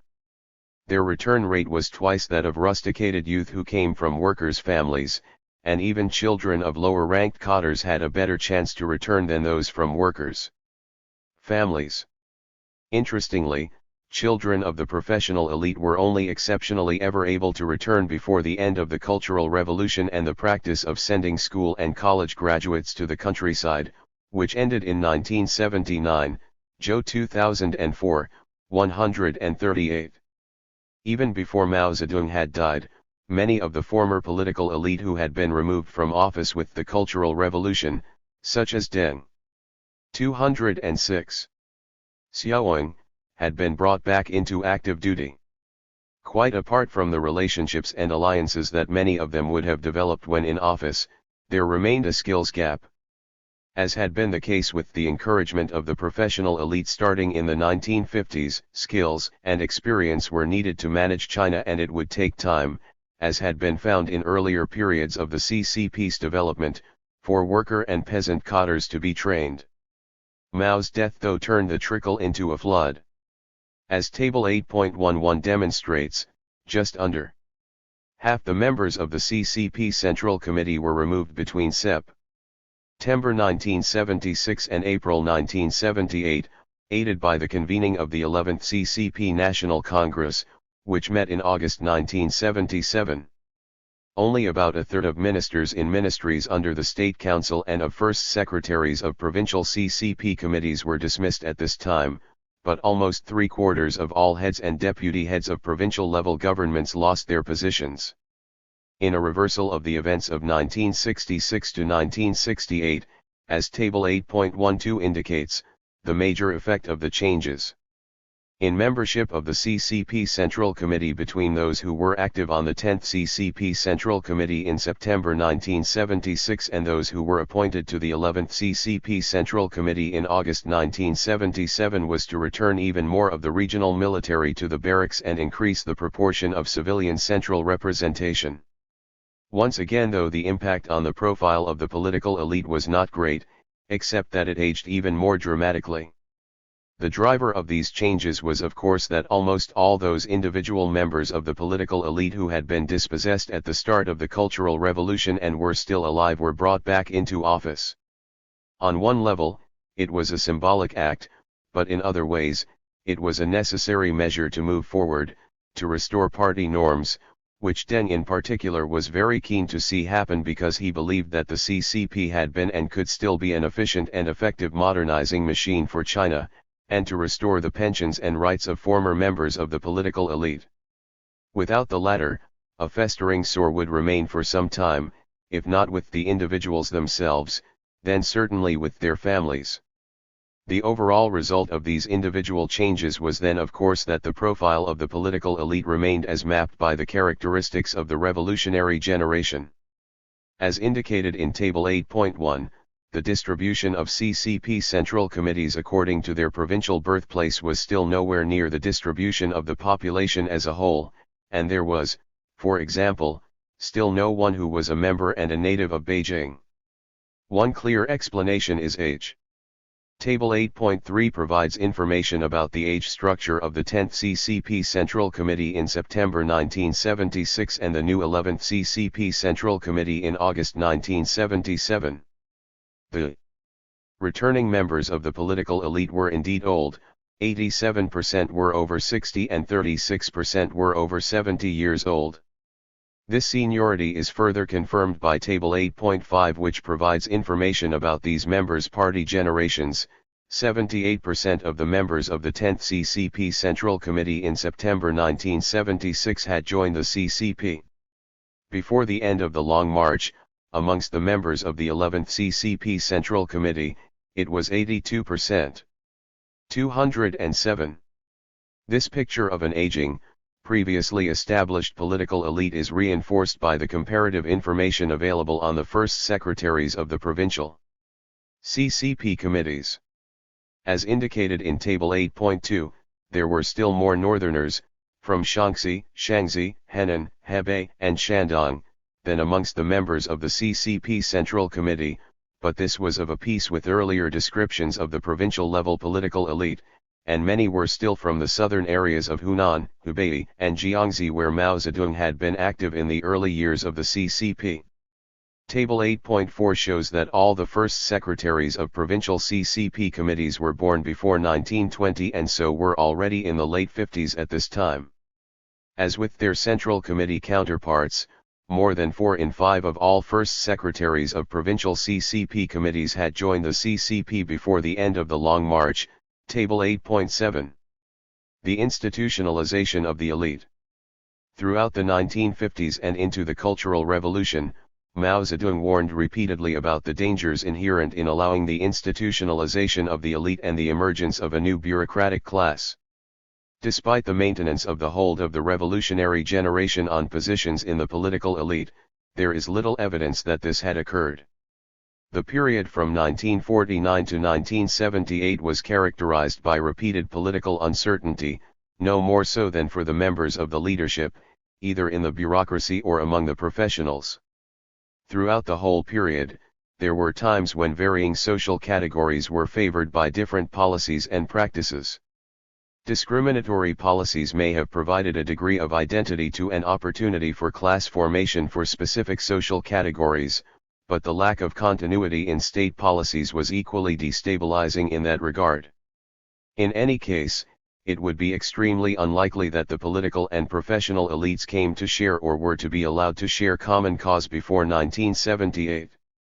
The intergenerational transfer of influence was certainly important throughout this period and especially during the Cultural Revolution, when the state-defined formulas of class background became a major determinant of the individual's life chances. Moreover, children's occupation was largely determined by their father's occupation. On the other hand, there were severe limits to the intergenerational transfer of privilege. In the first place, entering the workforce may have been determined by the parent's occupation and family background, but the career development of an individual, being permitted to join the CCP, becoming a cadre, or receiving greater economic benefits and non-monetary incentives, was not similarly determined. Joe 2004, 308. And then, second, by 1978, the intergenerational transformation of the elite had largely been put on hold. The elite by the end of the Cultural Revolution was not that different from the elite of the early 1950s, with many individuals still in place. If the overall impression is that by 1978 political change was moving in circles, there were nonetheless signs that change was not far ahead, even before the 208 landmark Third Plenum of the 11th Central Committee. Changes had been signaled as likely not simply in the development strategy to be adopted by the CCP and for the PRC, but for the emergence of a new leadership. The promise for the future was of a new technocratic elite that would combine the functions and possibly even the personnel or the kinds of personnel who had occupied positions in the former political and professional elites. The modernization program favored by Deng Xiaoping, Chen Yun, and others in 1978 had its origins in earlier discussions during the early 1960s and again mid-1970s. Unlike the Cultural Revolution, it put economics rather than politics in command and, to that end, favored educational qualifications and political routinization. In themselves, these developments do not necessarily entail the institutionalization of the elite. Were there to be a political will to combat such tendencies, ways could still have been found to provide some balance. In the event though, as with the large-scale restoration of those who had lost office a decade earlier, there was a tendency to react strongly against the politics of the Cultural Revolution and in the process to embrace a desire for a new normal. Conclusion. Class definition and policy implementation. The chapters in this volume make clear how crucial the concept of class is to understand the worldview of the Chinese Communist Party, CCP, and its plans for action. The CCP defined itself in classic Leninist terms as the advanced representative of the proletarian forces that would bring about liberation for all. This despite the fact that the country was overwhelmingly rural with a small, immature working class concentrated in a few urban centers that were penetrated by foreign powers. This reality caused the party leadership, especially Mao Zedong, to shift class definition away from Marx's economic determinism to employ more subjective definitions that provided the party with the flexibility to adapt policy to the actual lived environment. As Goodman highlights, Chapter 2, Mao Zedong increasingly began to define class according to subjective criteria, reaching its zenith during the Cultural Revolution when it seemed that the class driving the revolution forward was defined by those who showed fealty to Mao himself. This was the peak of the CCP's rejection of the economic determinism of class that was rooted in Marx's thinking. However, Mao was not alone in showing this flexibility when interpreting class as the motivating force of revolutionary progress. Jiang Zemin and Xi Jinping have both recognized that the middle class plays an important role in helping China meet its development goals and, indeed, is a product of the party's economic policies. Not surprisingly, this fluidity in class analysis, as the chapters make clear, has meant that policy implementation has been problematic. On occasion, confusion about classes and class labels created significant policy missteps for the party.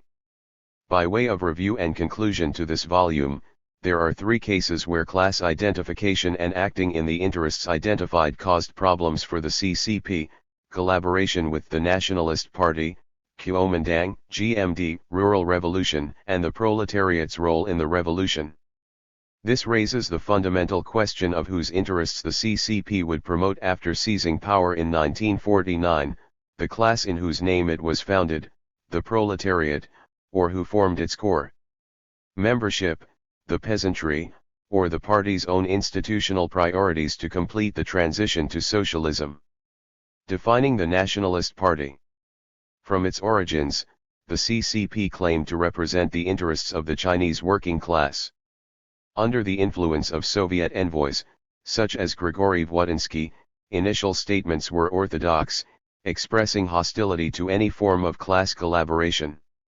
The party's first manifesto, November 1920, sought to carve out a space distinct from other radical organizations. The manifesto showed little understanding of the situation on the ground. The bourgeoisie was to be destroyed as the key target of struggle, leading to the establishment of a Soviet form of government. The influence of anarchism was clear in the declaration that the political ideal of communism was the abolition of state power. 1 The sectarian hostility to the bourgeoisie was approved at the First Party Congress, which called for the overthrow of the capitalist classes by the revolutionary army of the proletariat and the adoption of the dictatorship of the proletariat to complete the end of class struggle, abolishing classes.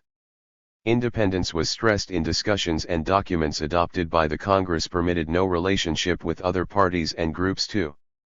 The sectarian approach did not sit well with either the reality of China's circumstances or with the evolution of Comintern policy.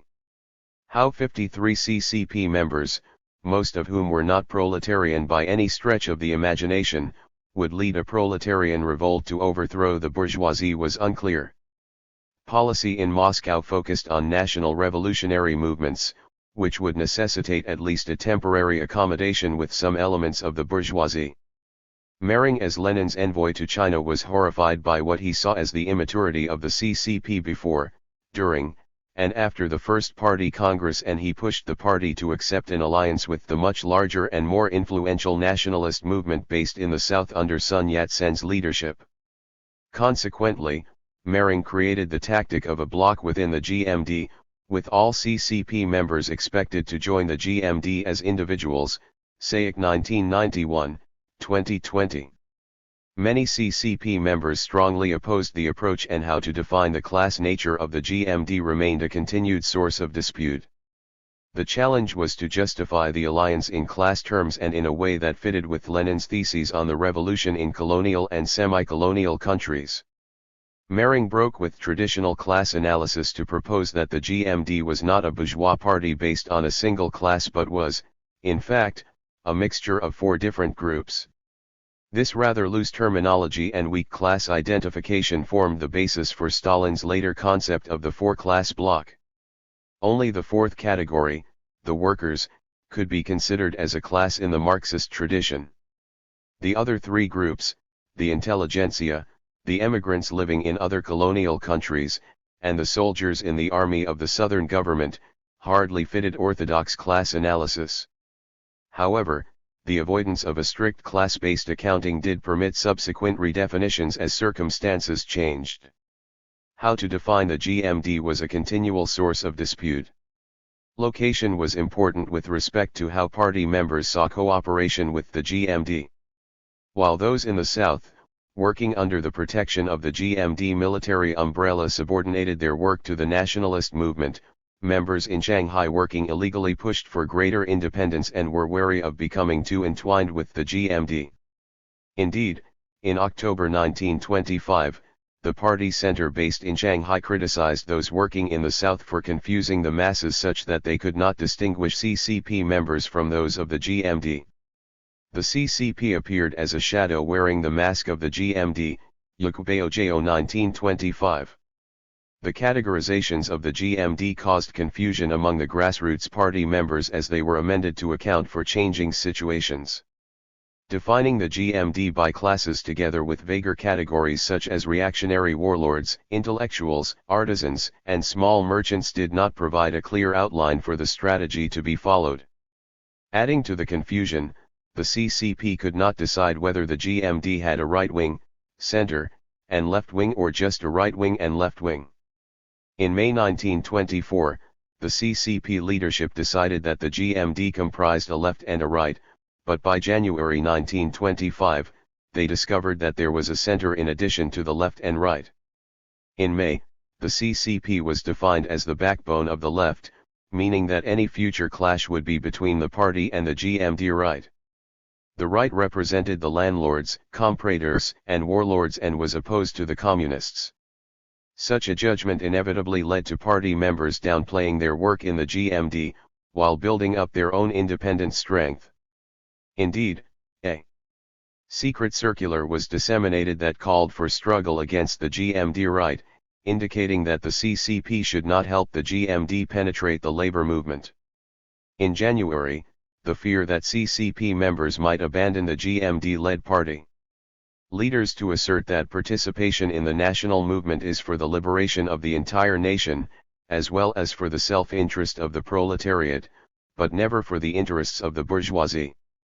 The right, as before, comprised the military, bureaucrats, politicians, and capitalists. The left was made up of the workers, peasants, and radical intellectuals, while the newly discovered center comprised the revolutionary elements among the petty bourgeois intellectual class. The center was numerically small but was deemed important as many were leaders of the GMD.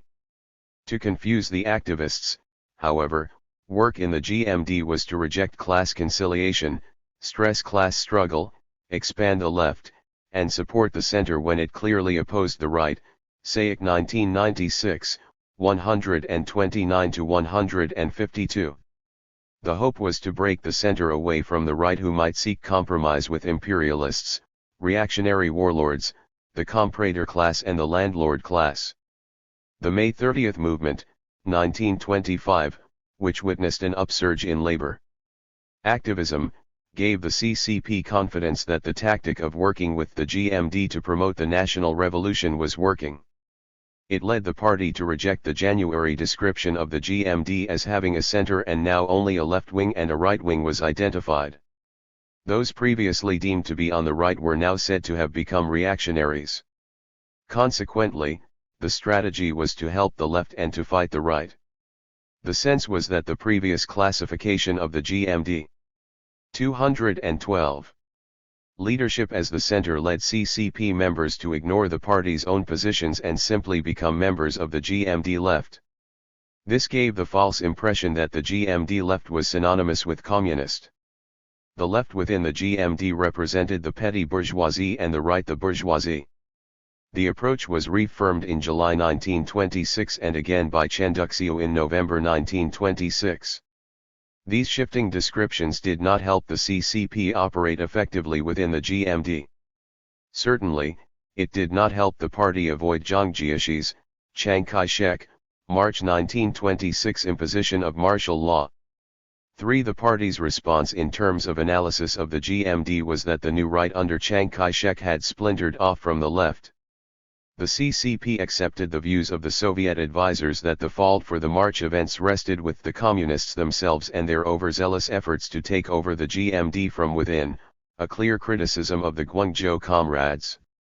Yet again the nature of the GMD was redefined as now consisting of 4 blocks: the reactionary right, the new right comprised of the reform movement of the bourgeoisie, including Chiang Kai-shek, the left comprised of the resistance movement of the middle and small merchants, and the workers and peasants represented by the communists.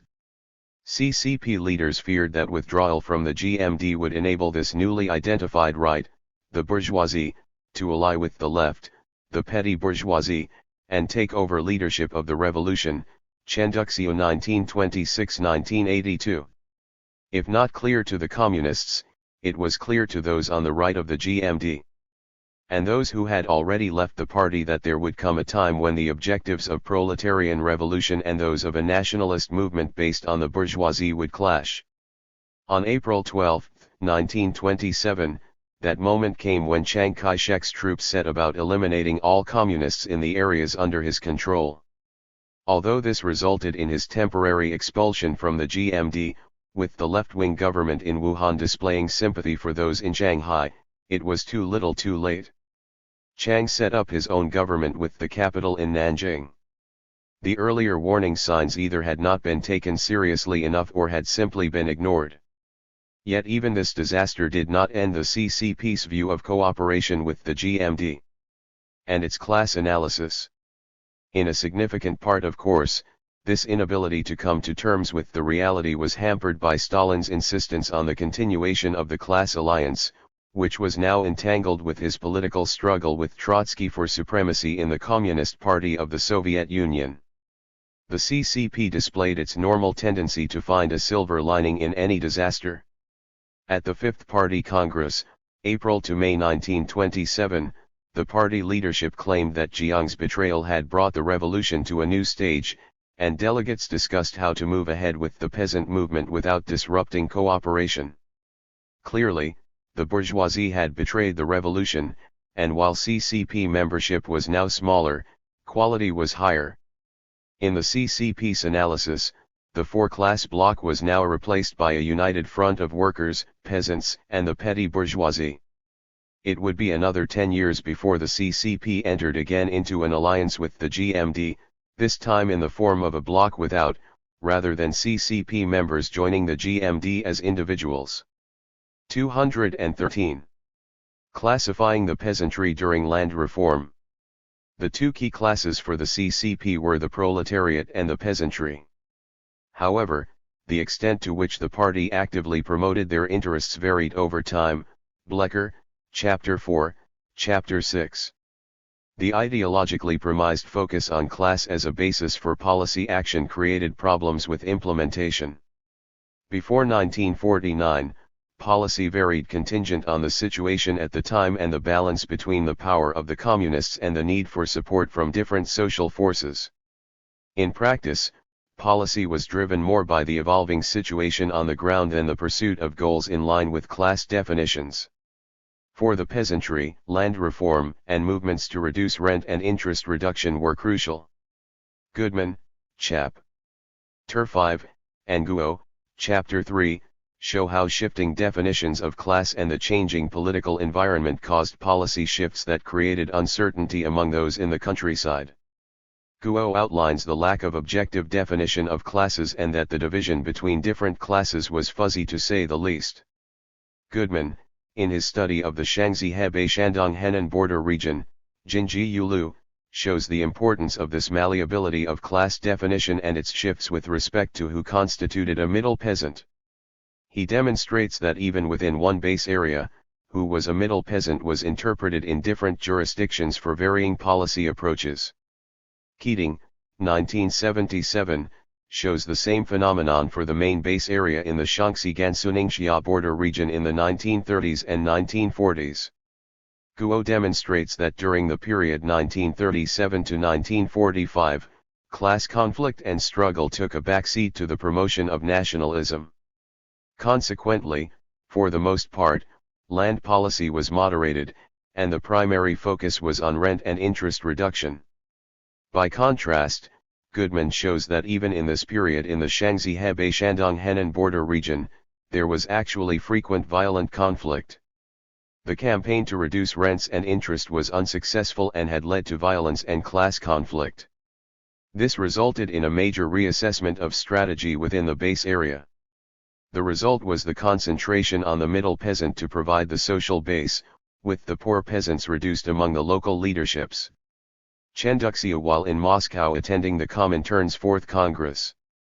November 1922, recognized the peasant problem, but the party did not address it seriously until its Fourth Congress in January 1925. However, even then what was proposed hardly amounted to a plan of action. Subsequently, as Guo shows, multiple attempts were made by CCP leaders to come up with a definitive classification of classes in the countryside.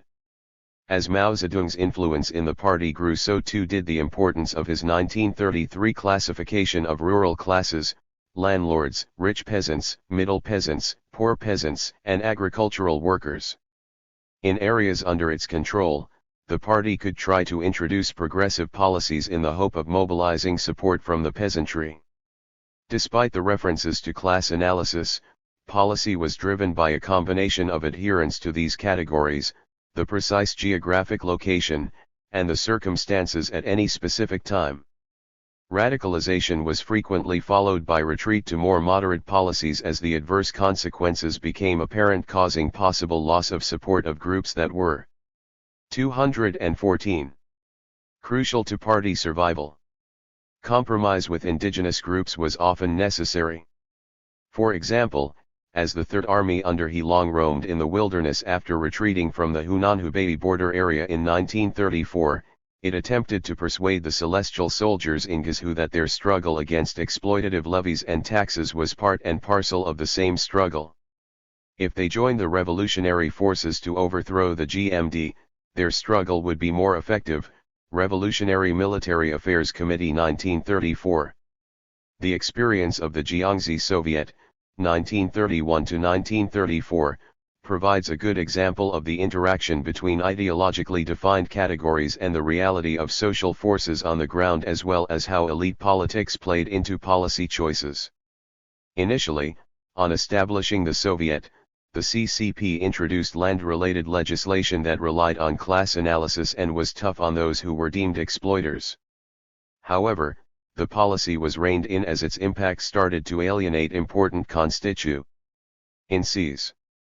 Guo, Chapter 3, notes that the same phenomenon occurred earlier in the Jinggangshan, 1928 to 1929. The Jiangxi Soviet February 1930 land law proposed the equal division of land and called for drawing on the fat to compensate for the lean. The more radical measures met with resistance from some of the original founders of the base area. They were concerned about the stripping of land from locals, especially from those who were not thought to be harsh landlords. This concern was compounded by the fear that a radical approach would undermine support from wealthier peasants who were needed for financial and logistical support. As elsewhere, the key debate was who was a rich peasant and who was a middle peasant, together with where the line should be drawn with respect to land confiscation. As a result, the November 1931 Soviet land law, despite calling for the confiscation of land without compensation from feudal lords and landlords, militarists and village bosses, gentry and other big private landowners, offered middle peasants a better deal. They were to be exempted from land distribution if the majority supported it and were allowed to sell the property. Land nationalization was dropped, and there was no mention of collectivization. To prevent actions running out of control by pressure from below, force was not to be used to enforce policy, and a full explanation was needed to be given to the peasantry. Moreover, Land owned by the temples and their religious institutions could only be turned over if the peasants agreed willingly. Debates based on the situation on the ground became caught up in elite politics at the party center in Shanghai. The push for a more radical approach followed the dismissal of Bukharin, the Comintern head, for his support of a moderate policy towards wealthy peasants. This approach was denounced as a rich peasant line that could only deliver socialism at a snail's pace. In June 1933, party leader Bogu, on arriving in Jiangxi from Shanghai, launched a land investigation movement. Until September, policy was harsh, with many middle peasants now reclassified as landlords. The tough policies were designed by Bogu to assert his authority over the local leadership in Jiangxi, including Mao Zedong. Indeed, to humiliate Mao, Bo placed Mao in charge of the movement to correct previous policy. However, again responding to local concerns, by October, many of the landlords were reclassified. 215. As middle peasants. Just to baffle the locals even further, beginning in January 1934, rich peasants were attacked, and it was only with the deteriorating military situation that this ideological merry-go-round ground to a halt. In the Shaanxi-Gansu-Ningxia border region in the late 1930s and 1940s, moderate policy was driven both by the need to appeal to nationalist sentiment in the war against Japan and the same negative responses to harsher policy by those working on the ground. The class-based radical policies of Jiangxi were avoided with the focus on rent and tax reduction rather than the redistribution of land. The earliest supporters of the CCP were not the exploited peasantry but rather displaced social groups in the countryside such as students, school teachers, bandits, and secret societies. Strong support came from those angered by the loss of land because of the inability to pay taxes or the interest on loans. For them, the enemy was the local authorities, not the local landlords. Indeed, low tenancy rates meant that many peasants did not pay rent. Selden 1995a, 22. The January 1942 Politburo decision on land policy sought to appeal to a broad coalition of classes in line with the approach to the revived United Front with the GMD. While peasants were described as the basic strength of the resistance to Japan, most landlords were described as patriots, and even some members of the gentry were viewed positively. Once rent and interest reduction obligations had been completed, landlords were allowed to retain any remaining funds. Decision of the CC 1942, 188-192. Productivity was vital, and thus the contribution of rich peasants to the local economy was not only encouraged but was desperately needed. Thus, actual practice for the most part was embedded in local realities. Far from the romantic notion of the peasantry as natural revolutionaries, the party had to work hard to gain peasant support and to keep it. However, often once the support of the poor peasantry was gained, it was difficult to keep them aligned, and there was the push to radicalize policy once again. On taking control of an area, the CCP had to show that it was different from other roving bandit and military groups. The social revolution was fundamental to this, and thus we see the documents and writings filled with definitions of class categories and class analysis to drive policy. This was difficult for many peasants to digest, as the notion of class was new to them. For most peasants, life was organized around clans, lineages, and divisions by age and gender. In some areas, there were no landlords, and the concern was survival in the face of a harsh nature and the local taxes. This is the theme of Chen Kai's memorable 1984 movie Yellow Earth. The film ends not with the peasants rallying behind the distant CCP but rather with a rain dance to obtain relief from the drought that threatens their crops. Yet when the party felt secure in its territorial domain, policy tended to become more radical, often pushed by the peasants themselves. Once mobilized, they proved hard to control and would push beyond the boundaries laid down by the party leadership. As noted, the Jiangxi Soviet provides a good example, but once the nation slid into civil war without the need for the United Front, policy radicalized again. In May 1946, policy abandoned rent and interest reduction in favor of land confiscation. The approach of equal distribution threatened the parties carefully. 216. Nurtured relationship with the middle peasant. The leadership soon came to see this as undermining their fight against the GMD. They became alarmed by the tendency in the newly liberated areas to reclassify middle peasants as rich peasants and thus opening them to undergo land confiscation. As a result, land reform was slowed during 1947 to 1948, but the tendency towards radicalization did foreshadow the brutality of land reform after 1949. At a major meeting in Zabapo, July 17 to September 13, 1947, Liu Shaokai, 1947, 686 to 693, reviewed policy to date, its positives and negatives. This, of itself, is interesting as Liu had spent most of his time in the white areas rather than in the bases overseeing land reform.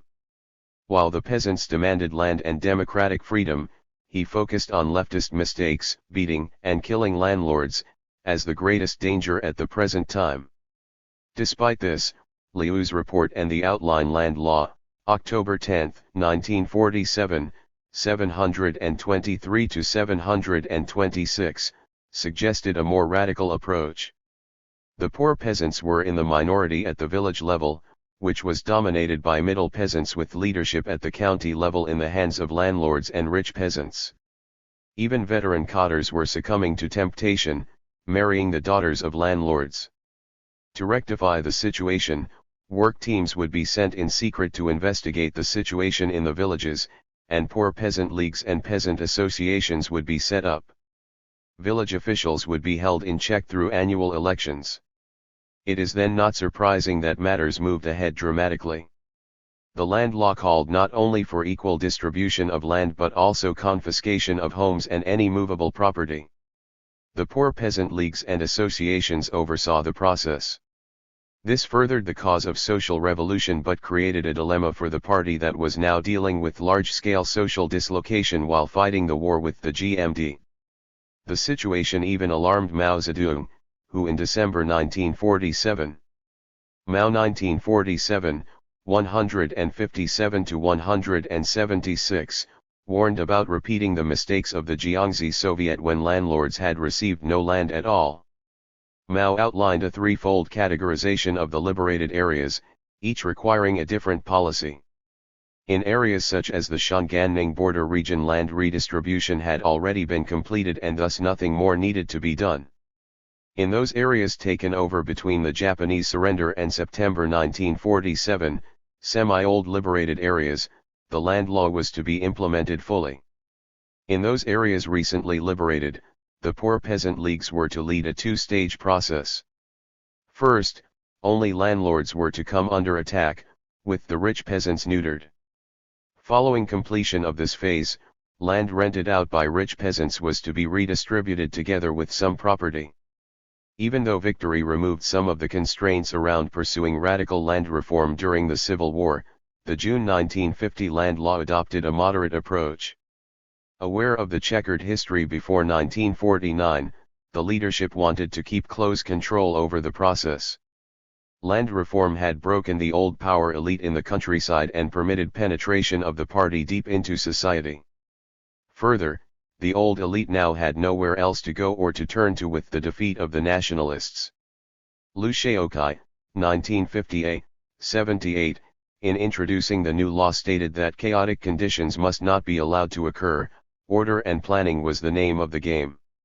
To help local officials weave their way through the complex situation, a 217 five-fold category was presented: landlords, rich, middle and poor peasant, and farm laborers. Again, definition of the middle peasant was the most problematic, and they were defined as working the land without engaging in exploitation. Land was to be redistributed to the laborers and poor peasants, but with the expectation that this could be done without alienating the rich and the middle peasants, who would have their land protected. For landlords, it was quite a different matter. Their land was to be redistributed, unless they had clearly supported the revolution. Fending off criticism of possibly pursuing a Bukharin-like rich peasant line, Liu stated that the focus was now on production. Despite this, in many places, The process was far from orderly and measured. The whole process of land reform had been a learning experience for the CCP. Initial support in the rural areas had come not from the poor peasantry but rather from the elite and itinerant folk, local hoodlums and bandits who had little to lose. The older generation seemed nervous about the new masters, but the CCP did attract some of the village youth as well as those who were single. This made class-based policy implementation complicated and left the party in the tricky situation of trying to initiate a peasant movement without peasants. Bianco 2001, 177. The peasantry's actions had been mainly defensive and displayed neither class consciousness nor nationalist sentiment that could mobilize them against the Japanese invaders. In East China, material incentives were most important for mobilizing the peasantry to struggle against the Japanese invaders. Chen 1986. With this as the background, the CCP should be congratulated on the way it not only survived but also eventually thrived in its remote rural bases. Over time, in the base areas, the party did create a more balanced membership, recruiting poorer peasants as it drove out the rural elite and bandit elements. Support was always conditional, but hard work had created a party that was more in line with the image the CCP sought to portray. The proletariat, the indispensable class. As noted, the party lost effective contact with the proletariat after the defeat of 1927, but it still claimed the right to lead the revolution and to act on behalf of the working class. Although the party increasingly drew recruits from the peasantry, it is difficult to call it a peasant party in terms of the interests it promoted. Bianco 2001. From its outset, the CCP saw itself as the representative of the working class. The initial policy followed orthodox Bolshevik lines. The old system would be overthrown by proletarian actions to promote strikes and industrial action that would in turn spark the social revolution. Yet, throughout the entire period before 1949, even in major cities such as Shanghai and Guangzhou where there was a real working class, the party found applying this class-based strategy difficult. The dearth of party members in Shanghai hampered work, and most of the early members were drawn from radical intellectuals rather than from the working class. The party had to compete for influence with local place associations, such as the Green 218 and Red Gangs. In the South, the GMD held the power, and in the intellectual sphere, the anarchists initially exerted greater influence. For the most part, class-based struggle in urban China during the 1920s yielded few positive results, but it did deliver a number of disasters. Even the major Hong Kong seamen's strike during the winter of 1921 to 1922 had little CCP engagement. By the end of March 1922, some 120,000 workers were involved, and they extracted a 15 to 30% wage increase along with other benefits. The most important consequence was the impact on Mering's thinking. He dismissed the role of the CCP and praised the organization of the GMD during the strike. He compared favorably the organization of some 50,000 workers into labor organizations with the poor progress in Shanghai, Mering 1922. This convinced him of the need for CCP members to form a united front with the GMD. Two caveats should be noted. First, while it is true that there were strong links with the Seamen's Union, neither of the two strike leaders were, at the time, members of the GMD or of the CCP. Second, Mering arrived during the peak of the strike activity and developed a high regard for the strike and GMD actions.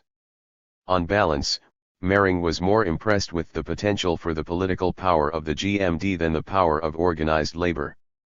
In the 1920s, the two bright spots for the labor movement were in Anyuan and the Hunan, Jiangxi border, and with the railway workers in the north of the country. The actions of labor in both places ended in disaster for the CCP. The crushing of the Northern Railway Workers' strike in February 1923 exposed the limits of the CCP's ability to rely on the working class alone to promote its agenda. The preceding months had heralded a high tide for the labor movement, which encouraged many in the CCP and also in Moscow to view the development of a proletarian, mass communist party as a real possibility. The CCP naively thought that the northern warlord, Wu Peifu, was sympathetic to their work and would allow them to organize to press their economic demands. They saw a parallel situation to the military umbrella in the south that gave the communists protection. However, Wu was not a closet socialist, and on February 7, troops loyal to him crushed the strike movement, killing around 30 and wounding a further 200. To strike fear into the workers, one of the key leaders was beheaded and his head hung on a bamboo pole.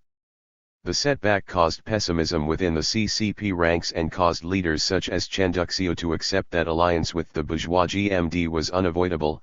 SAIC 2020, 167 to 175.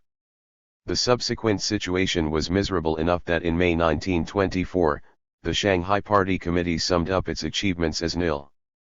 Prior to the failed railway workers' strike, miners in Anyuan, Jiangxi Province, had been successful in a peaceful strike. The area was under the military control of a warlord who claimed to be a socialist. Unlike Wu Peifu in the north, he did not turn his troops on the striking miners, and the outcome was material gains for the workers and even official recognition and support for the communist-controlled labor organization. 3 future CCP leaders had led the actions: Liu Shaokai, Li Lisan, and Mao Zedong. Li Lisan raised the slogan "Once beasts of burden, now we." 219. Will be men, Perry 2012, 9, 65-73. The region formed a bastion of CCP strength during the 1920s and was known as China's Little Moscow. With a population of 80,000 at its peak, fully 1/5 were members of the CCP. However, in a warning of what would happen in 1927 in Shanghai, China's Little Moscow was crushed by a military assault on the Anyuan Workers' Club and its affiliated schools. 3 workers were killed, some 10,000 were dismissed from work, and 2,000 were sent back to their home villages. Perry 2012, 115-127. The success of the Northern Expedition and the May 30th movement, May 1925, revived hopes for a proletarian class-based revolution. The party leadership met in Beijing in September to October 1925 and was in an upbeat mood and adjudged that the working class had demonstrated clearly its leadership role in the national revolution. Material demands needed to be combined with political struggle. In Marxist terms, they were arguing that the proletariat should not just be a class in itself but a class for itself. The leadership criticized its members in Anyuan for not conducting sufficient political work and for not putting in place plans for a secret organization that would allow it to survive the attack and to form the base for a Bolshevik mass party. Perry 2012, 125-127. The euphoria was underpinned by a rapid expansion in party membership, which allowed the party to look more proletarian. In May 1925, 57.3% of the 297 members were defined as working class. By September 1925, 78.5% of the 1,080 members were deemed to be working class. Smith 2000, 111. As a result, the party now saw its mission as transforming the organization from its original small group structure to that of a centralized mass party. In the rush to expand, workers did not have to understand Marxism, and as long as they displayed class consciousness and loyalty to the party, they could be admitted. However, this bravura hid a fundamental weakness. Despite increasing numbers, the party did not have enough members to take over organizations from below, and it relied on a top-down strategy. This weakness would become clear once the party was threatened in 1927. In May 1926, Chen Duxiu proudly declared that the party oversaw 1.25 million workers. This was based on the number of workers in organizations who attended the Third Labor Congress. In reality, the CCP had not constructed a mighty colossus but rather a Buddha that turned out to have feet of clay. SAIC 1996, 2. The lack of grassroots activists and engagement meant that the working class did not rise up in sufficient numbers to aid the party once troops loyal to Chiang Kai-shek began their onslaught in April 1927. The progress of an urban, proletarian strategy of uprising was destroyed. By 1933, all members of the party center had moved out from Shanghai to the Jiangxi Soviet, marking a definitive end to the urban revolution. A White Area Bureau was set up to guide future work. The party center had no effective link to the proletariat until it took power in the Northeast in the late 1940s. The party continued to stress that it was the representative of the workers and peasants with the proletariat as the leading force in the revolution.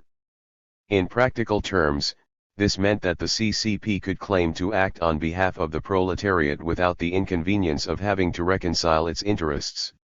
It was not until May to June 1944, however, that 220. The CCP leadership highlighted the primacy of work in the cities over that in the countryside. Central Committee, June 1944.